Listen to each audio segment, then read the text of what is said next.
Buddy, what's up? I just got done uploading a new video today. It was a nice, almost unedited video about a hidden gem neighborhood that I go to. Ciao, ciao. That I go to in my area. So hopefully you guys will watch that as soon as you guys are done with this live chat. Check that video out.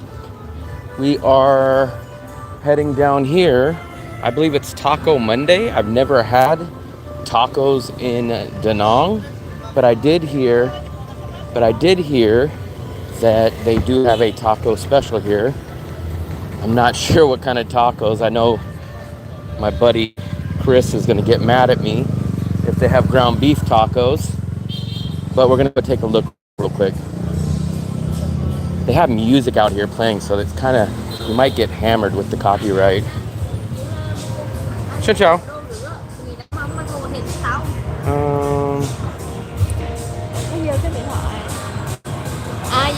Yeah. Hey, I've seen your video. Hey, I appreciate it. Thank you. All the time. I appreciate it, man. I'm doing a live stream right now, so you're on it. Nice. I was hoping to bend your ear about what's the best place Southeast Asia.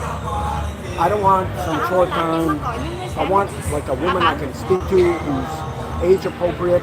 This ain't the place. Philippines. Here it's all about the money. I was thinking maybe Bangkok. Hit or miss. Hit or miss. In the Philippines, I'll talk to you in a minute. Where are you sitting? Right here? Yeah, man. Okay, give me a second. Let me just make sure they have Buy the. a beer? I don't drink alcohol. Can I buy you something? I'm gonna get the taco deal today. I just want to make sure they have it real quick. Okay. Yeah. So give me a second. So you guys have Taco Monday today? Yes? Okay. Can I order? I'm gonna order. Can I sit here? Yes, please. So we're actually doing a live stream right now, so. Hey, what's up, what's up, Benno? What was your name? It's Gerhard. Gerhard. Will. Nice to meet you. Pleased to meet you, man.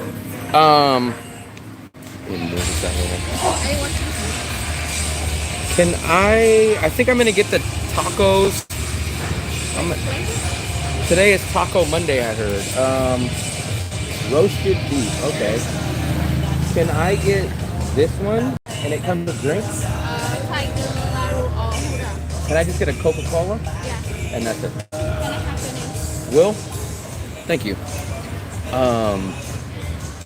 So I get asked this question a lot. Yeah. So I've been to a total of 20 countries in the USA, or in the world now. I've been to 10 in Asia and 9 in Europe. So if you want, this is what I tell. So first, let me start it off by saying this. The reason why you would go to the Philippines, if just anybody just generally asking me, there's only 3 reasons to go to the Philippines. Philippines, you go for the English, you go for meeting women, and you go for the long-term visa. So sounds good. You have 3 years before you ever have to get on a plane. Wow. But what about healthcare? I know Bangkok, and I've been all over Europe. I've been to Laos, Cambodia, Thailand, Vietnam, Singapore, Malaysia, China, Hong Kong. So healthcare, I did hear, is a hit or miss. You have to be in the bigger cities, probably. Yeah. I prefer Cebu. So that's not a bigger city. Cebu is like the second biggest city. If you go to the province cities, you're gonna have a little bit tougher time on everything all around. Just not the healthcare and stuff like that, but just amenities. Yeah. So you give up. Those are the 3 pros of the Philippines, right? Yeah. Everything else is a con. So you're gonna get a smaller rental. Things are gonna be more expensive. The internet's not gonna be as good. Transportation's gonna not be as cheap. But you're basically going to overpay to have the English, because realistically, this is my belief on it. A lot of Americans or Western people are scared to go to a country that doesn't speak English, so it unnaturally jacks up the price of the Philippines. Yeah. Also, a lot of people go to meet women, so that jacks up the price. And then a lot of the landlords and the government target Western and American tourists because they know that they're scared, rather than going to a place that has less English. Every country that has less English is always cheaper. It just naturally works that way. Well, I mean, that's why I was thinking of Thailand, right? Like Bangkok. Yes. So let me tell you why you would go to Thailand. Thailand is basically the only reason why I'm not in Bangkok is because I'm sorry. I'll make that for you. The only reason why I'm not in Thailand is because I only have a 60-day visa rather than a 90-day visa, and it's about 20 or 30% more expensive. But that's really the only reason why I don't go to Thailand, or at least Bangkok. And you're in Vietnam or the Philippines? I forget. I'm in Vietnam. And do you mind me asking where? I live right here in Danang. Oh, I thought this was just a short visit. No, I've been on and off here for over 12 months. Oh, okay. So I spent a lot of time in the Philippines, and I was in 5 months in Bangkok last year. But this is where I base myself out of now. This is by far my favorite city. I think, like, I was with a girlfriend in Vung Tau, which is like the middle of nowhere. Yeah, that's down near Ho Chi Minh, right? Down south. Yeah, and I spent about a month in Ho Chi Minh, and I loved it. But Vung Tau, I'm not going to meet some woman that's age appropriate, not on the move, makes. I thought perhaps Saigon. So I'm thinking, I hadn't thought the Philippines, but sort of right now, the Philippines, which I don't know, Bangkok, which I do, and I've been to Chiang Mai, I've been length and breadth of Thailand, and maybe Saigon. So I would say I'm a budget traveler. So for me, it's the two issues. If you're over 50, you can get the retirement visa in Thailand. So that is a little bit of a plus. Yeah. So if you can get, that's because that's 50% of the reason. I'm 42, so I can't get the, I can't get the retirement visa. So I do bus border runs here. Last week I just done, they're not as bad as they sound. I had it worse last year. Last year there was only 30-day visa runs, last year. So every 30 days I was taking a round trip ticket from here to Bangkok and coming back to Bangkok. Same day, I would do it same day. I would knock it out. Now I do the bus, which is almost the same thing. You leave at 6 in the morning and you come back at 6. You do it 4 times a year though. So it's not as bad. In Thailand, I would have to do it 6 times a year. So it's kind of a trade-off. Plus, I'm over 50. So you would benefit from Thailand in that aspect, because your visa would be better in Thailand than here, because no matter what, you just get a 90-day here. So you would think for me it's Cebu or Bangkok? I really like Cebu. So here's where I've been in the Philippines. I've been to Manila, Makati, Cebu, Boracay, Dumaguete, Bacolod, Iloilo. I really like Dumaguete. I really like Bacolod, but they're a smaller town type of feel, but they do have enough Western stuff. I would base myself out of Cebu. Cebu is the second biggest city, so you're going to get your stuff that you get in Manila, but it's going to not be as hectic and not be as expensive. And is it a beach area? There's about a beach about an hour away. I like palm trees and a beach. The problem is Danang. So this is why I sell everybody on Danang. Danang is that place. So I live here. I live at this big building right there. 2 bedroom, 2 bathroom, 1 block from the beach. Yeah. I pay $550 a month, and that includes electricity, that includes rent, that includes everything. I have no security deposit, and I have a month-to-month contract. So I pay $550 for rent. All my total bills, food, rent, transportation, I pay $750 here a month. That's all my expenses. And what would I be paying in my rent in Canada? I mean, this Canadian dollars, I'm paying $2,200, so that's probably like $1,900 American. Yep. So I'm from California in the Bay Area, so I was paying probably about $2,500 American. That's crazy. It's crushing. And it's terrible. That's why I love the USA. That's why I love the USA. And I mean, me, it's less about money than lifestyle. So yeah, I'm really thinking maybe I'll have to check out Cebu. I would check out the Philippines. So you've been to Bangkok, right? Yeah. I would go check out the Philippines first. You get a 30-day free visa. It's not a visa, it's a visa exemption. Yeah. So you can land in the Philippines, don't pay anything for a visa at all for 30 days. Check it out. I would check out the Philippines. If you hate it, because I love the Philippines for what it is, and I hate the Philippines for what it is.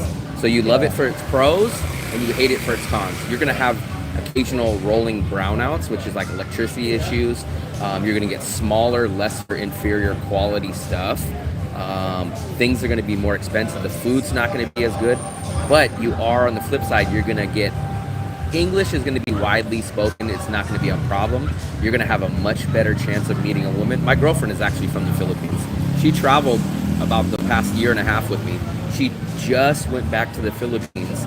She's going to be coming back hopefully soon, but she's traveled everywhere with me, and she just had to go back so there. I can meet some nice women there. Easily. It's a hit or miss, though. I will be honest. It is. You're either going to get a great woman, or you're going to get a woman that's asking for money for her family and stuff. It's a very hit or miss. It's one or the other. You just got to do your due diligence on it. Well, that's Southeast Asia. Oh yeah. But in Thailand. Oh yeah, Thailand. You're going to have the same issue, except for you're going to have less English. So you're going to have less English, and I think the age gap is going to be harder in Thailand as well.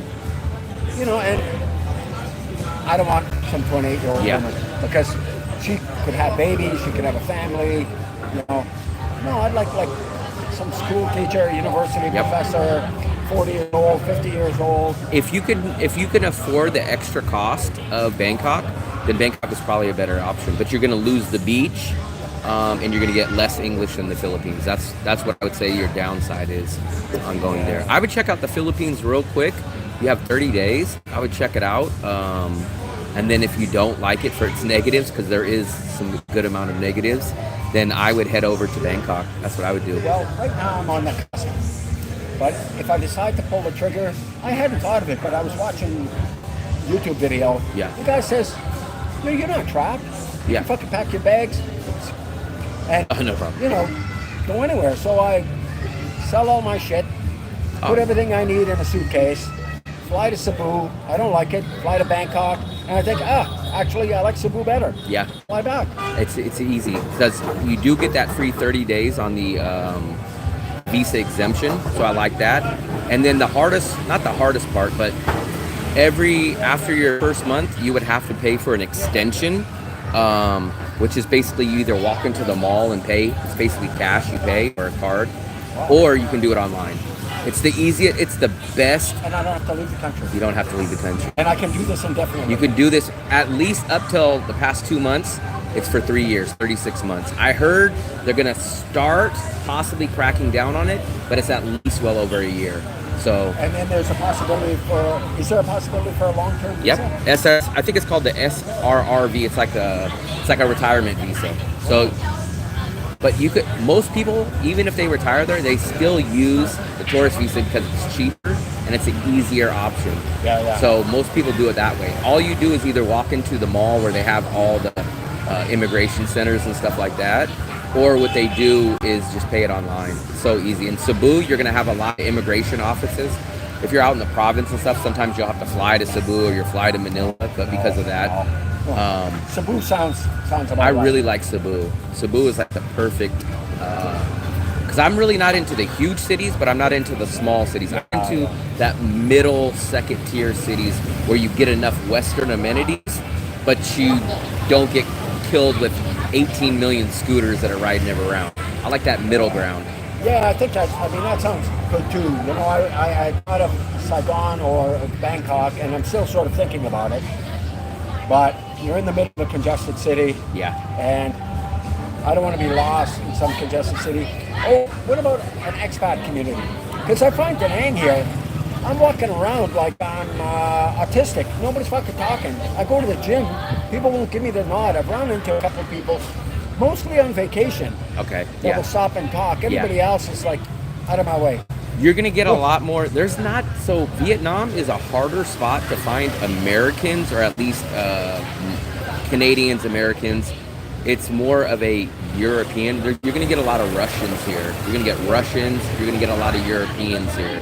But what I do, so how I found my apartment is I joined the Danang Expats Facebook group. And basically, that's how I do everything. I met people on border runs, on the bus border run. I just kind of randomly meet people like that. But Vietnam, you're going to have a harder time meeting women. I found this stat the other day, is that I think it's 70% of women 25 years, up to 25 years old are married in Vietnam. Wow. So you're only left with a 25% chance of non-married women. And then most of them don't speak English. Yeah. And then it's a whole different culture. Even though that the Philippines speaks English, they're still also on a Western culture too. So the Philippines, you're not going to get a better visa, and you're not going to get a better English-speaking country chance to meet women than the Philippines. That's just, I mean, I wish I would have had this conversation before I flew here. I would have flown to the Philippines. Man, I love Danang, man. I love Danang. So here's why I love Danang. I live here for well under $1,000 a month. Cool. I don't worry about safety. Beach city, international airport, enough Western stuff. There's 2 malls here. They got the Dragon Bridge. Transportation is cheap. I can go get money out of the ATM at 1 o'clock at night, not have to worry about anything. You go to the Philippines, it's not dangerous, but I would definitely keep my eye open a little bit tougher. Like, I've never seen a homeless person in Vietnam. I've never seen one homeless person or anyone come up and ask me for money here. You'll see kids doing it in the Philippines. You'll see it in Bangkok. You'll see people sleeping. I've never seen it once in my whole time. I've been over here in Vietnam for over a year. I've never seen one homeless person sleeping on the ground. I think I think it would be a great place if I had somebody here. Yeah. Like when I went to Danang, and when I was saying it was beautiful. Like my girlfriend and I were touring around, having a great time. That's my other second point. So I hammer this point a lot. So I did it, and I know a lot of people are catching on to it. Find a girlfriend in the Philippines, take her to Thailand or Vietnam. You live here, but you find a woman from the Philippines. That's the best way to do it. Outstanding. That's the best way. That's outstanding, bro. And the Philippines, they do 90-day visas here. So all you would have to do is she would just have to get a 90-day visa, and then every 90 days you would do the visa. And is it harder for a Filipino to get a visa to Vietnam? Nope. No. She did it. Hers is exactly the same visa. You apply online, and it takes 3 or 4 business days, and that's it. Because it's crazy. I had she was actually Chinese, Chinese Vietnamese, but she had Thai citizenship. To get her into Canada, almost impossible. Oh yeah. Same as USA. Same as USA. So I was worried about that. I'm happy that we would be able to travel and not have those. It's tough, like especially when they haven't traveled out of the country. The Philippines gives people a harder time getting out of the country, especially if they have no travel history before. It's a little bit. It used to be a lot harder, but I heard it's not as bad anymore, especially if they haven't traveled out of the country. The immigration, the government is a little bit tough, but overall, I heard it's been a little bit better. But I tell everyone, find a woman in the Philippines and then bring her here. You're going to improve in everything, because then you're going to have a Western-speaking woman, and then you're going to live cheaper here. You're going to have a beach city. You're going to have better internet. You're going to have better food. You're going to have more amenities. You're going to have better transportation. And you're going to have everything. That's what I recommend to everybody. That's outstanding. That's what I tell everybody. Yeah. Because a lot of people do it the opposite way. They go find the woman there, and then they say, I'm going to sacrifice my lifestyle. I'm going to go live in the province to save a little bit of money, and then they deal with the bad issues. Instead, do it the opposite way. Find someone there, and then bring them to Thailand or bring them to Vietnam. That's the way I would do it. That's the way I do it. And touching on the healthcare, so relative to Vietnam, where would you put the Philippines healthcare? Probably if you're in a bigger city, I would guess around the same. I would guess. I know a couple people that got hurt here. Actually, there's a couple of YouTubers recently, bigger YouTubers here that just had emergency surgery on health issues and stuff like that. And supposedly it was actually pretty cheap. So even if they don't have health insurance, it's fairly cheap. And they got their surgery done and they said it was okay. So that's at least what I heard. Because I know I can get better health care in Thailand than I can in Canada. Yeah. State-of-the-art hospital. People fly around the world. I heard there's American VA hospitals in Thailand. So I heard that the healthcare is better there. So you might be better off there, but then you're gonna trade off a lot. I've learned traveling, man. You have, no matter what, there's no perfect city. You have to trade off certain things, and you have to determine which is the better I mean, it's kind of like an election. You have to choose which is the worst evil. Yeah. Because you never find the perfect balance. You say, okay, well, I would rather have the money part, or I would rather have the healthcare part, or I would rather have the longer visa. So you have to figure out. You got to pick your poison, basically. Yeah, but no, I'm listening to you, Will. Yeah. Because I think you understand the trade-offs I'm trying to balance. And as long as, like, I went to Laos and Cambodia. Okay. And fuck me, if you were in a car accident in Laos and Cambodia, you're going to try and help, but they're not going to be able to. Yeah. You know, not some serious emergency. And I also found Laos and Cambodia, nice people everywhere. Yeah. But the level of criminality, everybody's playing, running some game on you. You can't get an honest answer. People told me to go to Cambodia. I was going to do Cambodia for a border run. But then I looked in deeper, and I was like, suppose everyone thinks Cambodia is actually cheaper, but it's not really that cheaper, especially when you factor in quality and safety. It's not cheaper. No. So not only are you losing amenities, not only you're not really going there to save anything. In the end, you're not. You know, I enjoyed it. I'm happy I got out. Laos, I thought, was better than Cambodia in terms of safety and... I'm at the pizza place right here, or the taco place. Sorry about that. Yeah, no worries. I didn't run into any major issues. Yeah. But I had my girlfriend there who spoke the language. But no, I wouldn't recommend it. Would not recommend it. Yeah, so I kind of bounce around from the 3 countries is probably what I realistically would like to do. Thailand, Vietnam, and the Philippines. Let me fix this camera, guys. Give me 1 second. I'm at the taco place. We're doing Taco Monday. So I bounce around from those 3 countries, and the way that I rank them is, I would say it goes like this. The Philippines is probably at the bottom when you factor in everything: cost of living, lifestyle, everything for what you pay. Then, so Thailand is more of the luxurious part.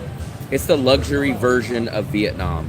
So you get all the benefits of Vietnam, but you get an extra luxury. You get the better transportation system, especially in Bangkok. You got the BTS, you got everything like that. You get the better condos, the high rise and stuff like that. But you do pay 20 to 30% more than what you would pay in Danang. And then the Philippines is just kind of below Vietnam in the aspect that you pay more for less. So that's how I rank them. Bangkok and Thailand is the luxury version of Vietnam. Vietnam is the poor man's version of Bangkok. That's how I look at it. I tell people, because I've been all over. Thailand, first world infrastructure, banking, telecommunications, medical care, third world prices. But then, you're paying a bit of a bump. But I think the first order of business, find somebody I can spend my life with. I would recommend, you're gonna get a hit or miss in the Philippines, though. You gotta be smart. There is some warning signs at the beginning, like especially if you meet somebody and all of a sudden the first few conversations are saying like, "Oh, can you send me some money for my load for my phone? I want to talk to you," or, "Oh, I really want to meet you, but my family, my dad had surgery." So you'll run into stuff like that. Sick buffalo scam or something like. You'll run into that. Luckily, I've never ran into that personally, but I do know other people that have ran into that. So you just gotta be street smart and head smart about what you find. But in the Philippines, in my opinion, you're gonna find a hit or miss. It's either gonna be someone that's almost completely a scammer or someone that's great. There's almost no middle ground from everything that I hear. That's good. But the problem is a lot of people rush in and they run into the scammers. They meet the first person online and then they meet them at the airport and then they never go find anyone else after that, and they get sucked in at the beginning instead of doing it the right way of going out, meeting, kind of doing due diligence. Yeah, like, this online dating, that's not my thing, right? I'm old school. I prefer to meet the woman in the wild. Yeah. So I'm not going to start some long-term relationship. Yeah. Right? I'd like to get in situ, look around, meet some people. Cebu is a big enough place where you'll meet people. So I would go check out Cebu. And is there a good expat community? Yeah. So actually, there's a lot more Americans that live out in the Philippines. Oh, come on. Come on. Look at this, guys. We finally got the tacos. There we go. I'll give you guys a overview shot of the tacos. Yeah, there's a lot of vloggers out there too. So I tried to vlog out there, and there's a large amount. It's too big a competition. My videos don't do good out there, but there is a large American and expat group out there. Oh, that's perfect. A lot of them go out there to find wives, and then they just end up staying there and living there forever. Well, I just realized, like, when I was a kid, you'd have to have a certain number of months residency in Canada, in my case, to get your pension and all of that. Okay. You don't have to do that anymore. Yeah. You know, you're just gone. The other great thing about, I'm not sure if it works for Canadians, but for younger people that work and make money, it's actually better to leave the United States because if you're out of the United States for 335 days out of the year, you do not pay any income tax to the USA for up to $100,000 a year.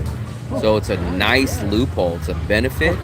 And for me, I don't want to go back to the USA. So it's kind of a double thing. It's a double positive in that aspect.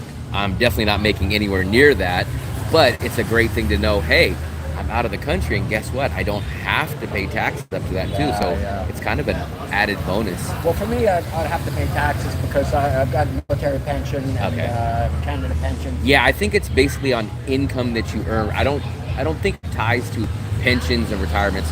But if you are making money online or working in Vietnam somehow or whatever country you're in, you're excluded up to $120,000. As long as you're out of the country for basically like 11 months out of 12 months.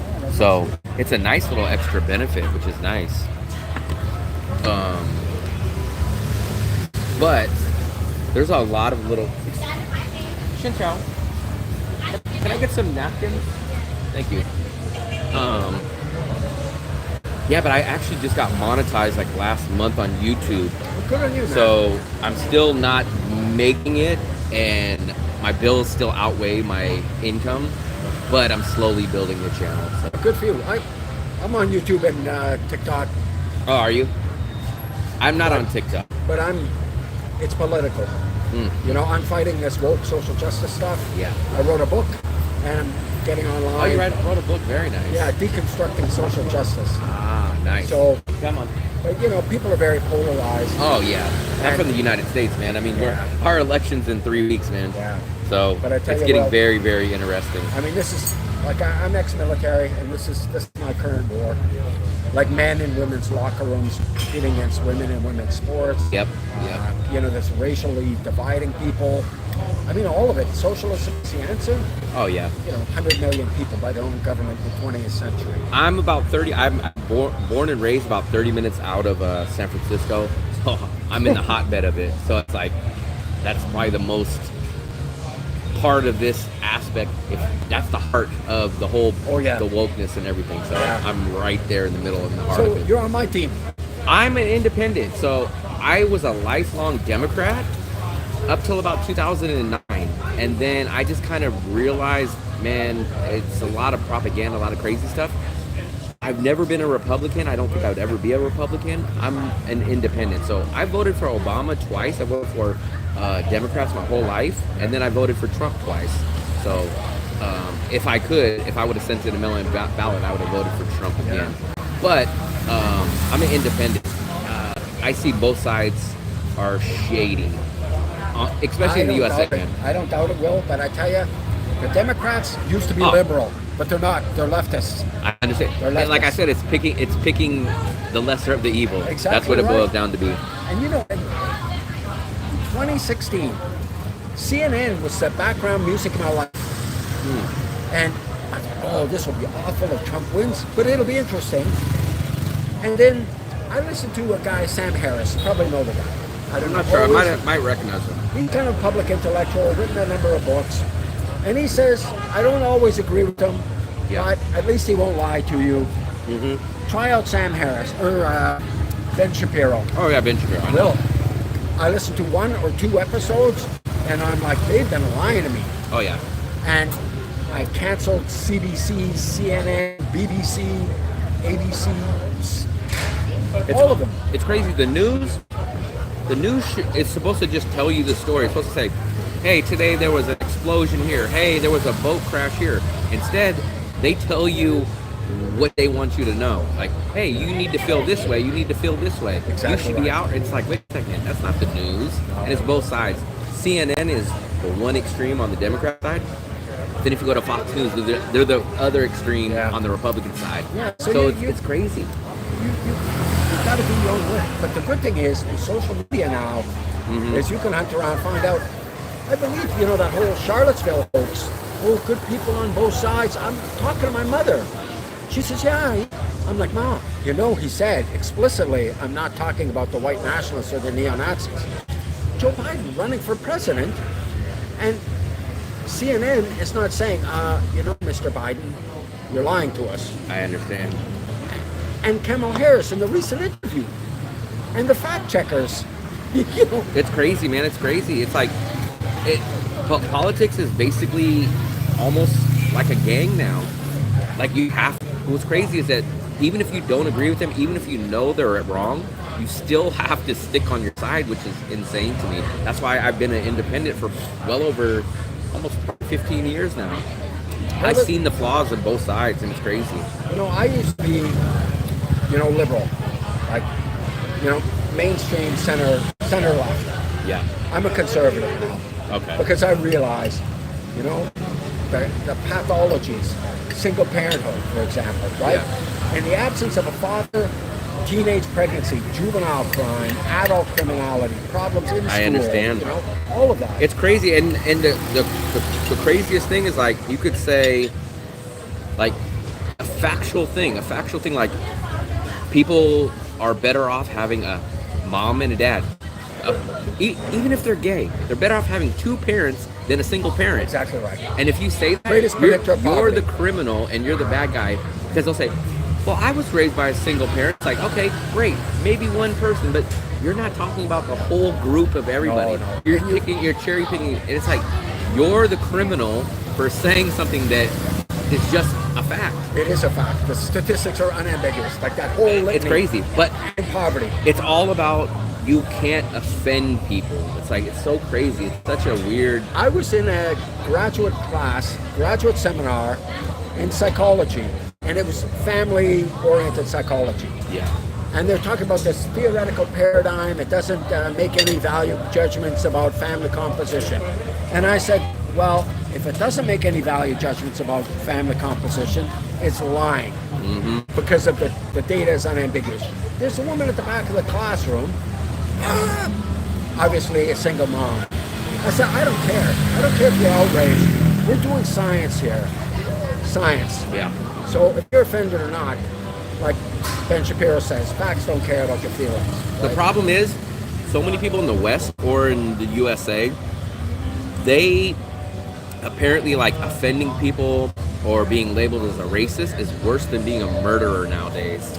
There's nothing worse than insulting someone in the West, and it's so crazy because it's like it's worse than raping someone, it's worse than murder. It's like we just offend somebody. You're canceled. Oh, it's raining. Oh, thank you. Come on. It's so crazy. Is this good? Yes. Stuff like that. It's so crazy. But Hillary started this with the misogynist, racist, xenophobic, Islamophobic. it's the problem is a lot of people cave to it. So they, even though they want to say something, they go against it and they pretend like, oh, I'm not that. Instead, the people that it doesn't affect is people like me. Like, Yeah. I don't care. Yeah, me too. If you don't care, they can't touch put you down. Can't touch me. And it's like for me, like I believe I'm an independent. So what I agree with on the Democrat side is I believe whatever people want to choose, if they want to be gay, if they want to go do this, I don't care. Me too. I agree with them on that aspect. But where I don't agree, where I agree more on the Republicans, is more of like being fiscally responsible, defending rights, borders. So I see both sides, and it's so crazy to me that they expect you to pick one side and say, whatever this side agrees, you have to agree with everything 100%. That's just not how the world works. No, I'm with you, Will. It's a gray zone. It's not black or white. But you know, I don't know if you know he's a podcaster, Dave Rubin. Conservative. He was with the Young Turks. The Young Turks is like this leftist media organization. I know He had this Larry Elder on, black guy, the black face. He was running for governor of California. Yes, the black face of white supremacy. Yeah. He had Larry Elder on when he was still a leftist. Yeah. Talking about how oppressed blacks are. Larry Elder said, why don't you explain it to me, this black man? And live was Larry Elder dismantled all of it. Overnight, Dave Rubin became a conservative, right? He's at I think it's Mar-a-Lago, and Donald Trump's son introduced Donald Trump to Dave Rubin and Dave Rubin's husband. Shakes his hand and says, how wonderful, pleasure to meet you. You know, and I know there's people, you know, the conservatives and particularly the Bible right? Me, I'm with you. You know, if you want to be gay, be gay. If you want to wear a skirt and go into women's shower rooms, no. Yeah. Because you're a man. And it's not logical. A lot of the stuff is just not logical. It's not like basically they'll say like, oh, I want you to call me this, I want you to call me that. And it's like, that has nothing to do with who you like. If you wanna have a boyfriend and you're a man, that's fine. But just don't impose on other people. Don't say like you have to call me this, and it's like, wait a second. What if I walked into this restaurant and said, you guys have to call me king? If you guys don't call me the king of Danang, then you guys are offending me. It's like it's so crazy. And non-binary. You know, I did a YouTube video on this whole nonsense, right? Non-binary, it's not even an option on the table. You're a man or a woman, and you can be a man pretending to be a woman, you can be a woman pretending to be a man. What you can't pretend to be is non-binary. It's insane. And everyone wants to feel, I think lately, everyone wants to feel like unique or creative. So they want to have like a label. They want to be like, I'm this, there's all kinds of words now that I've never heard of. They're like, I want to be this, call me this, and I'm like, all of this. It's just so weird to me. And I talk about this in my book. The clinical levels of narcissism have rocketed up. Started with the leftist idea in California, self-esteem movement. Right? We're going to stop juvenile crime, teenage pregnancy, drug abuse by improving self-esteem. Well, it turns out criminals have elevated sense of self-esteem. The kids with the highest self-esteem in California schools, black males. They have the lowest academic performance. The lowest self-esteems, the Asian kids, and they have the highest self-esteems, lowest problems with crime and disciplinary issues. Since we're in Asia, it's a very funny thing. So if you are in the United States, they'll always talk about minorities are being held down or whatever it is, right? So it's funny that they never mention that Asians or Indians are minorities. Yeah, exactly. And guess what? They're the ones that's thriving above everybody else. So they single out, they want to cherry pick which minorities they want to target. That's exactly right. But it's like they don't understand. It's like, look at Indians, look at Asians. They're minorities, but when the Democrats want to talk about how they're being offended, they leave that whole part out. And it's so crazy. It's like, wait a second. And it's like, if you look at them, so what is a key thing that Asian families do? They have families. They don't. Yes. There's two people in there. They focus on following the law. They focus on education. Moms it's crazy. Beat them with the chair if they do poorly in school. But it's so funny how they leave that part out of the minority part. And then when I was researching for my book, I thought, okay, systemic oppression is absolute nonsense. There's laws against that. I thought maybe the legacy of racism. Yeah. I read half a dozen books by this economist, Thomas Sowell, a black economist. And he shows you the numbers. one at the end of slavery, almost no blacks could read, no fault of their own. They weren't allowed, right? 100 years later, over 75% of blacks could read. 100 years after slavery, deep racial oppression, real racial oppression. They struggled hard to read. In California, 75% of black students can't read at grade standards. It's the broken family. Well, it's a lot of stuff. It's broken family, but you can't even mention that. If you mention that, you're like a criminal. And inner city black culture. It's just like I said. And what the crazy part is, they won't even mention. It's like, if you say it's just a fact. If one person raises you, no matter what color they are, no matter what sex, no matter what gender, odds are you're gonna have a harder time raising someone. It's just a literal fact. Well. And they should even focus on this part. So it's like, I would rather, generally overall, if you had the choice, would you rather have a single parent or two gay parents raising someone? I would still choose the two gay parents raising. It's not about the lifestyle or what race. It's just about the actual fact of the matter is. It's a difficult job. It's time consuming and expensive. One of the greatest predictors of poverty, single parenthood. But even if that's a fact, the Democrats will hang you and tell you you're the most horrible person in the world. Not because, even if that's a fact, but because you think that and because you say it, you're a horrible person. It's so crazy. And it's so crazy. There's a woman, Ying Ma. Her family left, I believe it was Guangdong, China, right after Mao died, and they were able to leave China. They ended up in Oakland, California, in the inner city black community. Racial abuse and taunts, not by whitey, right, by blacks. Racial abuse and taunts. Her family, her parents, one was a school teacher, which is highly esteemed in China, but no pay. And the other one had another highly esteemed profession, I forget what.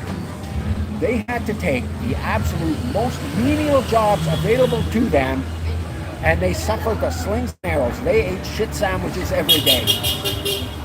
But the thing is about entry-level jobs is they're entry-level, and you start climbing that ladder. In one generation, Ying Ma ended up graduating from Yale Law School, Ivy League Yale Law School, no racial preferences for her. Her parents bought a middle-class home in a middle-class neighborhood, and the racial taunts stopped. This can be done in the black community. And I tell people, well, if my mother's like all of 5'2", a few times I go into the kitchen, grab an apple, I'm heading out the door, Mom's like, where are you going? I said, oh, no, I'm going out. I thought, did you clean your room? Oh, no, I'll get it. You've been saying that for a week. My father's like, hey, come here, young man. What was that about? Young man, get back in there. That's what dads do. They snap your leash. Get your head out of your ass, start flying right. So I'm about to go down to the basement to clean up my room, and my dad says, hey, don't let me hear you talk about your mother. Now, Will, imagine this was in the inner city. Yeah. It's 11 o'clock at night on a school night. There's no dad. Where are you going? I'm going out. Will, I know I would have wanted the guns. I would have wanted the sex. I would have wanted the money and excitement. And even on your point right there, even if it's not even really about if there's a dad to do that, the mom is probably going to be working and probably not even in the house at the time. So there's no one even there at the time also. And even if she was. What is she going to do? Right? Yeah. It's crazy. Yeah. It's so crazy. And so I'm not blaming, it's inner city black culture. It's cancerous. The number one cause of death to a young black man is death by a young black man. Yeah, it's crazy. It's just it's so crazy. The United States, man, at a certain point, it's kind of like a tea kettle. At a certain point, it's just gonna blow. Oh, and I'm kind of really curious. I think no matter what side loses this election, I think the other side is gonna have an uproar. Yeah, I just really think. I mean, I think it's just coming to that point. Yeah. And I just it's gonna happen, but we'll see. We have 3 weeks, exactly 3 weeks from today, before the election, so it's gonna be very interesting. Yeah, I worry as well, because I know there's crazies on both sides. People, and you saw in the wake of George Floyd, like what this could, And I mean, it's crazy because it's like, in the end, no matter who the president is, 99% of the time, they don't change the regular citizen's life. It does affect things in a broad spectrum. But just because one president or someone gets in there, it's not going to make you wake up the next day and all of a sudden your life is 1,000% different. It does have effects, but people get too tribal about it. Well, I think it's not going to change the culture overnight. But what's interesting about Donald Trump, and I discovered this, after starting to listen to Ben Shapiro, for the first time in decades, the working class actually saw a rise in income. The gap between the richest and the poorest was narrowing. Well, that closed once COVID hit, though.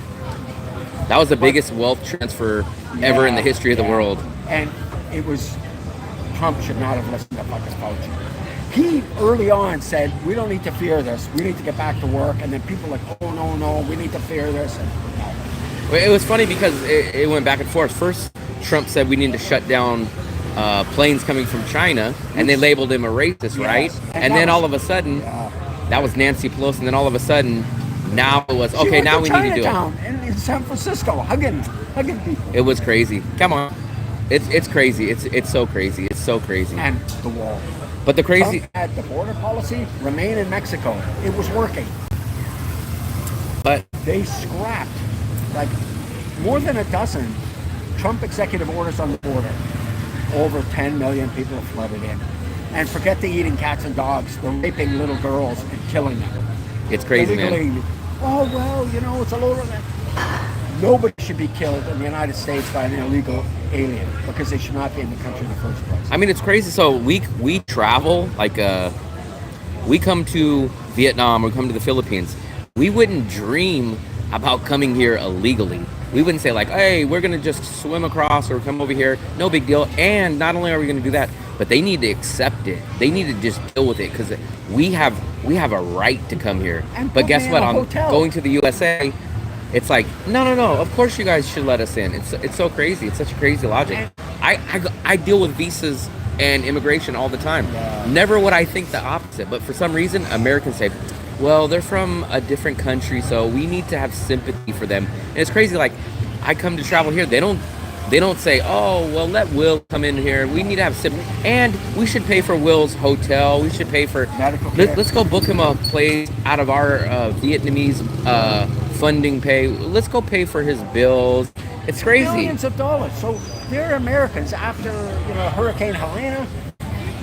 Billions of dollars for illegal immigrants, hotels, food, medical care, schools, which are being overrun, hospitals overrun. In my opinion, though, the reason why they did this is because the Democrats, it has to be, they're propping up future voters. Yeah. That's all it is. That's why they're pushing so much for people to be able to allow to be vote that are not citizens. Exactly. So, but there's a deeper root as to why leftists accept it, is because they think the poverty of these third world countries is a result of colonialism and it's called first world problems and first world guilt. They think, oh, we have it great here, so we need to come here. It's like when people... And we were exploiting them. That's why they're poor. Yeah. But it's a lie. I looked into this data too. Most of Africa, China, and Southeast Asia, socialist governments were keeping them poor. And then you had Singapore was dirt poor. And they have no resources. They have almost no natural resources. And Asian tigers. Korea was a colony of Japan, ruthlessly exploited. And now it's a first world country. And all of these other countries started getting away from this socialist dreaming. And India, the rampant poverty, not colonialism. Once they started allowing free enterprise, China was the sharpest reduction in poverty in human history. It's crazy though, but I don't know how it's going to turn out. It's going to be very interesting, but at least I'm going to be watching from a distance. So we'll see. Yeah, I mean, election month. You're going to be watching election month. It's going to be very, very interesting.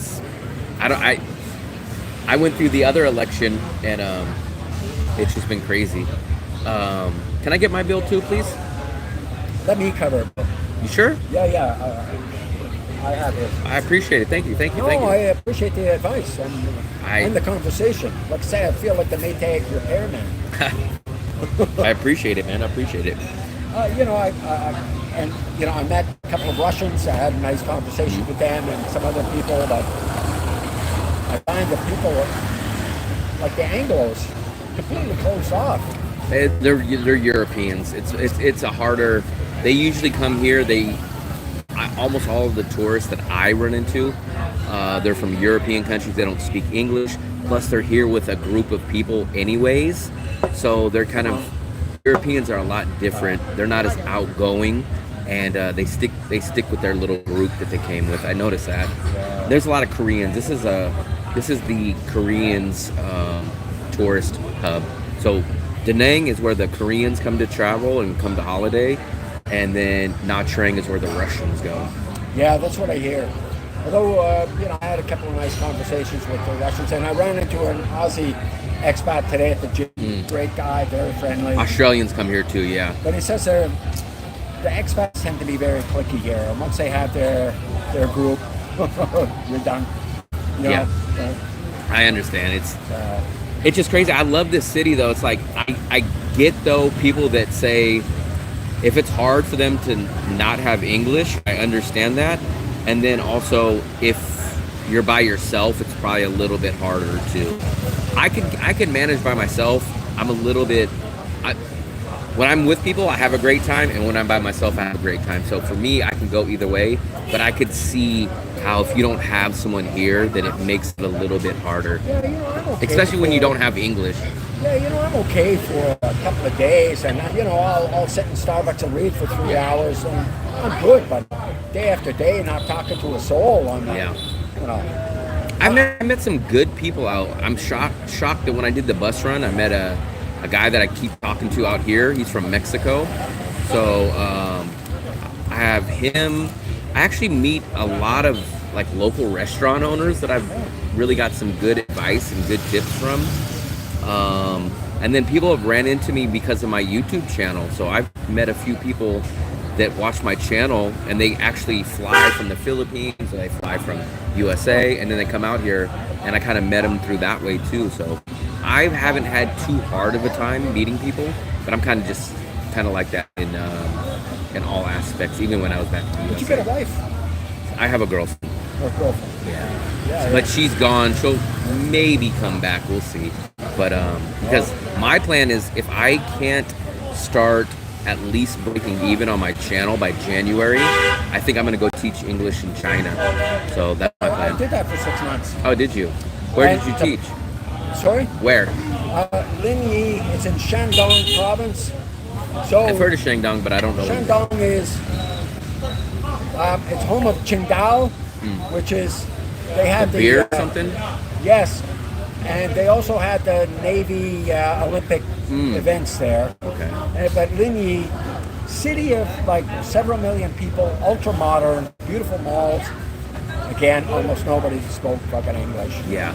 I've been to China one time. I was only there for about 9 days, but I went to Hong Kong, I went to Shenzhen, and I went to a city called Chongqing. And I went to Shenzhen. I taught there for a little bit, but I had to go back to Canada. I think if you were to go to Shenzhen. I like Shenzhen, but so I have a list of only 4 cities I want to go to. Shenzhen, I like, but when I factor in the price, kind of everything else, Shenzhen's about number 2 or 3 on my list. My number 1 city that I would like to go to, but money-wise it isn't the best, is Chengdu. So I want to go to Chengdu. And then number 2 is Guangzhou. So it's pretty close to Shenzhen. Yeah, you could. The thing is, you wouldn't be able to teach in Beijing because the requirements are higher. I don't want to go. So I basically want to stay in the south. I want to go to Shenzhen, Chengdu, Guangzhou, or my last choice is. I've heard of it, but I haven't looked in. My 4th Southern China is Hangzhou. So it's somewhat near Shanghai. It's outside of Shanghai. Those are my 4 cities that I want to go to. Why did you only stay there for 6 months? I applied to go to graduate school, clinical psychology, and I got accepted, so I flew back. And did you sign a year contract when you did it, or I signed 2 years? 2 years. And I actually, What happened? How'd you have? You just I cut snuck bait? out. Oh, you did? Yeah, the thing is, I was in Ligny. I'm like, this ain't for me. Yeah. You know, the only time I spoke to somebody in the wild was they wanted me to help teach them English. And I'm like, no. And I did run into some college girl, and I talked with her. Yeah. And nothing romantic, but often a boyfriend would be there, and at least I could talk to somebody. Yeah. But it was very isolated, very lonely, even though it's a huge city. I went to Shenzhen, and I thought, if I stayed, this would be the place. Yeah, I like Shenzhen. The problem with Shenzhen is it's just a little bit more expensive, but I really like Shenzhen. So if I was going to go travel and just hang out, I'd probably go to Shenzhen. I like Shenzhen. But for me, if I take the China route, if I go do that, I'm doing it just straight for the money. I'm going to go spend 2 to 3 years out there and just stack up as much money as I can. I'm basically like a hired gun to go out there. I think the pay that I got in Shenzhen was the same that I was making in Ligny. Yes, but your bills are going to be Cost of higher, living. cost of Yeah. living. So But it's still pretty. But it was a noticeable jump up in price. yeah. You know, it was a noticeable. So they provide your apartment. They provide good money. So right now, it's not as high as it's topped out at, but it's still about $4,000 US and the free apartment. So when you factor in everything, I could probably put away about close to $3,000 a month in savings. Well, they were giving us also, you could eat at the school cafeteria, breakfast, lunch, and supper, but it was slop. Yeah, it's a hit or miss on the perks, but also a lot of them. So I only want to teach kindergarten. Kindergarten is a little bit more, and they have a little bit better holiday structure. So you're getting more holidays in the summer and the winter off. You're getting a little bit better pay structure, and you're getting a little bit better cities. I will not go through an agency, so I've kind of researched for a long time of how to do it. I always do the legwork, no matter if I go rent an apartment, if I travel. That's kind of why I love doing the channels, because I find the ins and outs and the back way to do it, rather than everyone just says, oh, just sign me up, and they end up they work for an agency, and the agency takes half their money, and like they go like, oh, we didn't realize this 2 years we were in there, and stuff like that. There's a company that I work for, don't mention my name because Yeah. I'm the one bail. Like I literally snuck out of town. I had all my stuff shipped to Shenzhen, and I was planning on staying for 2 years, so I had fucking stacks of boxes. I had it all mailed to Shenzhen. I took off in February and spent the month of February in Saigon. And What was your biggest pros in China? What was the biggest cons? biggest pros. Money? I mean, Cost of living? Well, I was getting pension from the military, so I was free a couple of times. Because my work visa hadn't been approved, I had to fly out of the country. I think every So you 3 didn't have a months. Z visa? No, so they were applying for it. It's okay, you can work as long as you're applying. Everybody tells me don't do it that way. They said it's very dangerous. It worked well for me, Will, Wow. because if you have the visa with this company, say Sino-Bright, Yeah. and you leave, the word goes out they can't hire you anywhere else. So I was there and say, okay, you got to fly out of the country. I said, okay, I'm flying to Thailand. I'll be there for I think 4 or 5 days. Yeah. Oh no, 2 days. And I'm like, are you paying for my flight and hotel? Yeah. No. So I'm staying for 4 days. Yeah. But other teachers will fire you. Yeah. I had the money. I'm like, I don't care. That's crazy. And I did another trip, and I went to Hong Kong. 2 days. And I'm like, you're paying 2 for the days. same thing, right? And it was a good experience. You know, I went to Beijing, Qingdao, Hong Kong. How was the teaching? Was it basically babysitting, or how in depth and how hard and how enjoyable was it? Okay, so kindergartners. Think about this carefully. I'm teaching grade 6 and 7s. The grade 7s, I could snap their leash. With grade 6, because they're just little tykes. Yeah. So I had a good relationship with the homeroom teacher. I'd buy her these expensive cookies every day or every week. Cheap for me, expensive, a luxury for her, Yeah. so I buy her the cookies. If I had a problem with a little kid, you know, quiet, and they're still fucking around, I'm like, come here. He's crying on the way to the hallway. And I get to the homeroom teacher, I'm like, well, I'm walking by the classroom one day, and she's like, we're reading a riot act, and I'm like, oh, those poor little kids. I look in the window, it's the, Yes, please. Thank you. Come it's on. the parents. She's chewing out the parents. I'm like, good for her. But the grade 7s, I could snap the leash. But I did have to come up. They bought teaching materials, so equivalent to grade 7s in Canada to China. Unmanageable. It was completely, so I would have to come up every day with some kind of fucking lesson plan. I had 3 classes of grade 7, 1 of grade 6. I could use the same lesson plan for all 3 grade 7s, but I'd have to a different one for the grade 6s. I've never taught in person. I've taught online, and I'm just a little. I get both sides. I get people say it's glorified babysitting, and then I get people that have ran into the opposite where they had to do lesson plans before, and it's a hit or miss, and it's like that's why I'm kind of trying to be very picky about the job that I take. Well, the thing is, I mean, I didn't do any, you know, like I'd get there. Did you ever feel lost teaching? Like, what am I doing? Like, every morning. Every morning. But then I would come up with something, you know, sports, health, hobbies. And they're not gonna criticize as long as you're basically speaking in English and looking somewhat coherent. Yes. They're fine. But you have to keep them engaged. Yeah. And occupied. But the story about the kids. So I was teaching these kids, and I remember first couple of days in, Russian girl teaching, coming in crying over his kids, and then this other woman, Cheryl, Canadian, little bastards, throws her books down, teaching I think grade 1s. One day one of them asked me if I could teach the grade 1s, and I'm like, no. No. Right. And I would teach the phys ed class for the grade 11s and 12s, and it's fine. Because I could snap their leash. But with the little bastards, and they're not going to listen to you.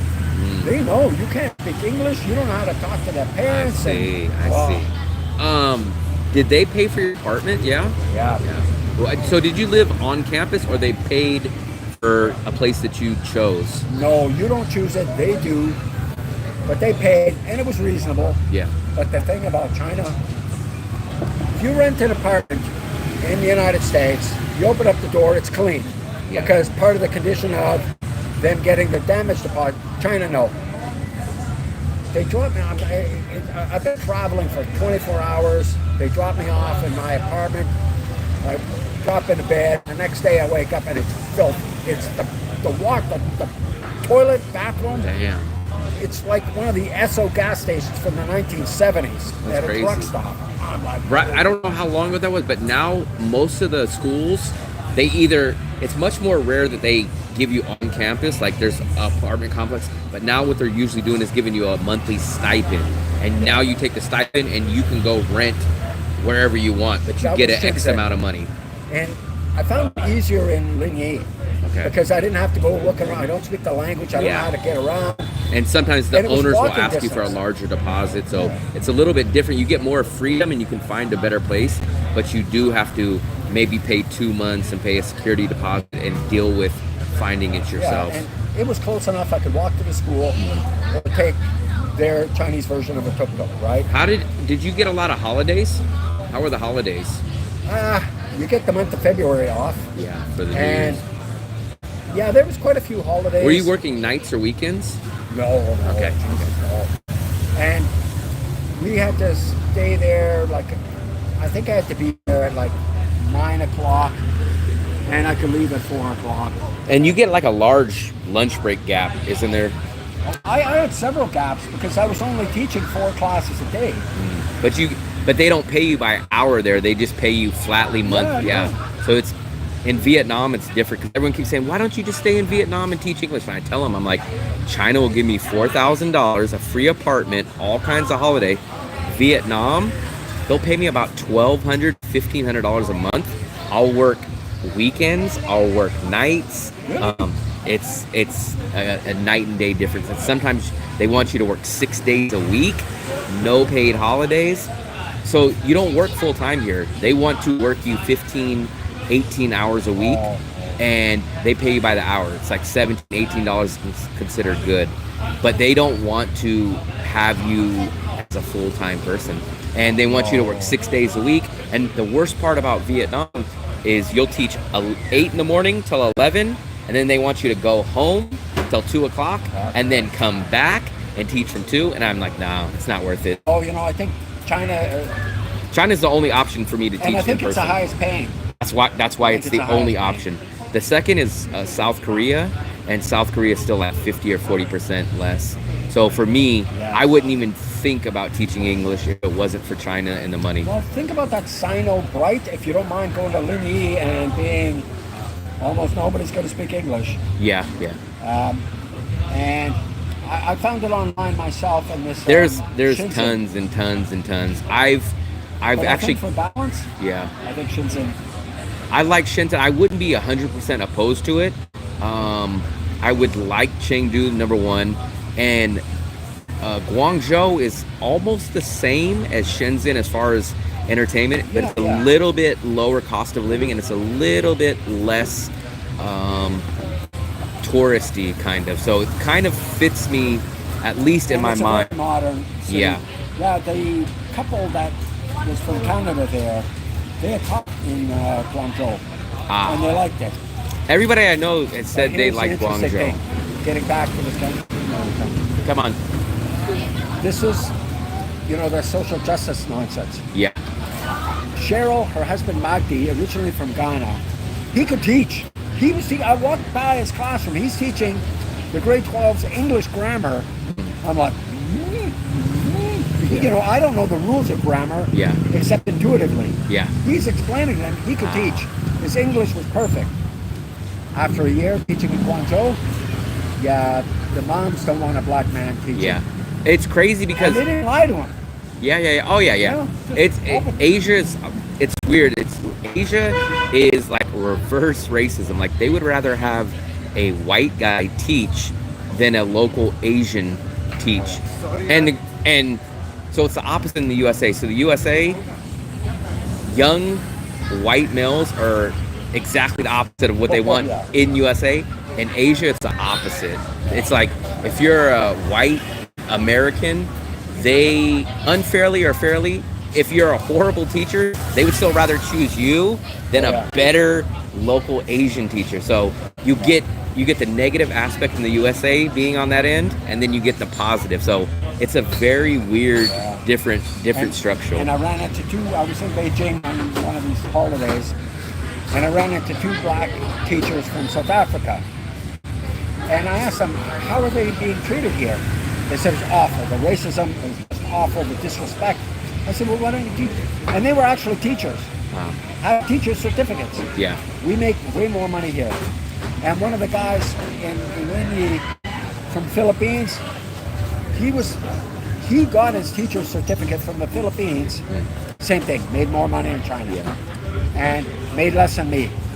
I don't know how much less, because it's illegal to talk about. Yeah. And this Russian teacher, she was an awful narcissistic young woman, but she was making much less than me. Yeah. And I don't think she was lucky. He was an outstanding teacher, he had to move, and he had taught in Thailand, but they came to China for the money. Right. And they weren't getting the racism in Thailand. China, you go for the money. I mean, it's hard to get people to go to China, especially to teach, which is the reason why they pay so much money. Imagine if they paid the same as Vietnam, or if they paid the same as Thailand.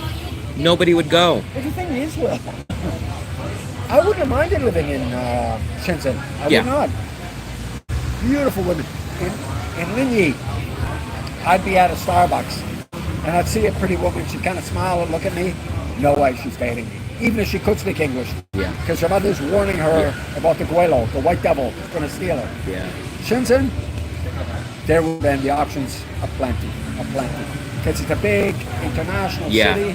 It's all across the world. It's like the international cities have a lot different thinking than the smaller cities. Yeah. That's just how it works. Whether in the USA or anywhere, it's just the logic and the So, thinking. you know, like, if it wasn't for this sort of geopolitical situation, I'd even think about moving to Shenzhen. Yeah. I don't know if I think they're called forgotten sparrows or something. These women who are divorced, Yeah. the men won't touch them. Yeah. And not because they're not beautiful, but because there's the 3 rules in China to get a woman. Must-haves: a job, a high income, and an apartment paid. It all has to be paid. And you can't do that. Mom and dad do that. So you see this beautiful woman over there, she's divorced, even if she doesn't have kids. Ancestor worship. She's now obliged to that family. They want her to worship their ancestors, so she's out. I'm like, hey, I'll take her. Yeah. Problem is, I got out in 2017, I think. 2016, 2017. I'm former military police, spent half my career in military intelligence. I'd be in jail right now as a spy for political leverage. Really, so I don't want to take a chance. Yeah. And when Sino-Bright wanted a resume, and they wanted it right away, so I didn't have time. I sent them the resume when I was applying for intelligence analyst positions. So it had like top secret security clearance, blah, blah, blah, right? Canadian Forces Intelligence Command, all of this stuff. Right. Well, they would have that, and well, fuck, I'd be arrested right away. Yeah. Although spies don't usually say, you know, I'm an intelligence officer in the Canadian military.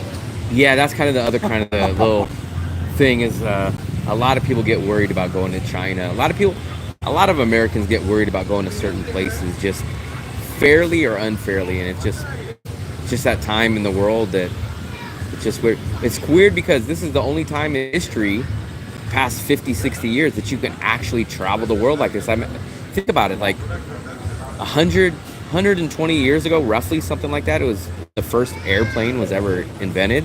So you could never do this before 120 years ago. It just didn't exist. And, you know, Will, like I'm 60. When my father was German, came to Canada, and then got posted to Germany in the early 70s. Middle-class people did not fly to Europe in the 1970s. They didn't. If you see pictures from the 1970s, people getting on suits and flies, and, you know, they were, you know, coach or economy class. Nobody flew internationally unless you had money. Yeah. And now, I'm a man of fairly modest means, and I can fly the world. Yeah. So, especially out here, if you fly, you could find an Air Asia flight for $40. You can go from Vietnam to Philippines, $45. Seriously. Skyscanner. If you watch some of my videos, actually you should watch my top 6 travel apps. I just showed somebody today about Skyscanner. Skyscanner is an awesome app. I don't purchase my tickets through Skyscanner, but I use it as it's almost like a Google of tickets.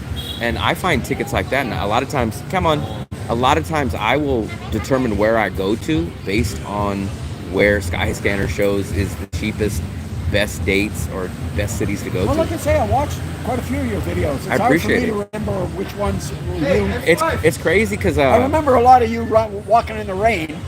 rain. Where was it? Which one was that? I don't know. Oh, that must have been the other day then, right?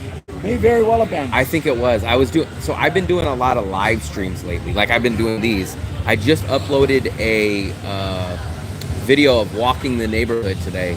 So I just did that, and like I said, I'm just cranking out as much content as I can to build the channel because I'm trying to give this channel the best chance to survive and keep going. If I could make a suggestion, pick a theme.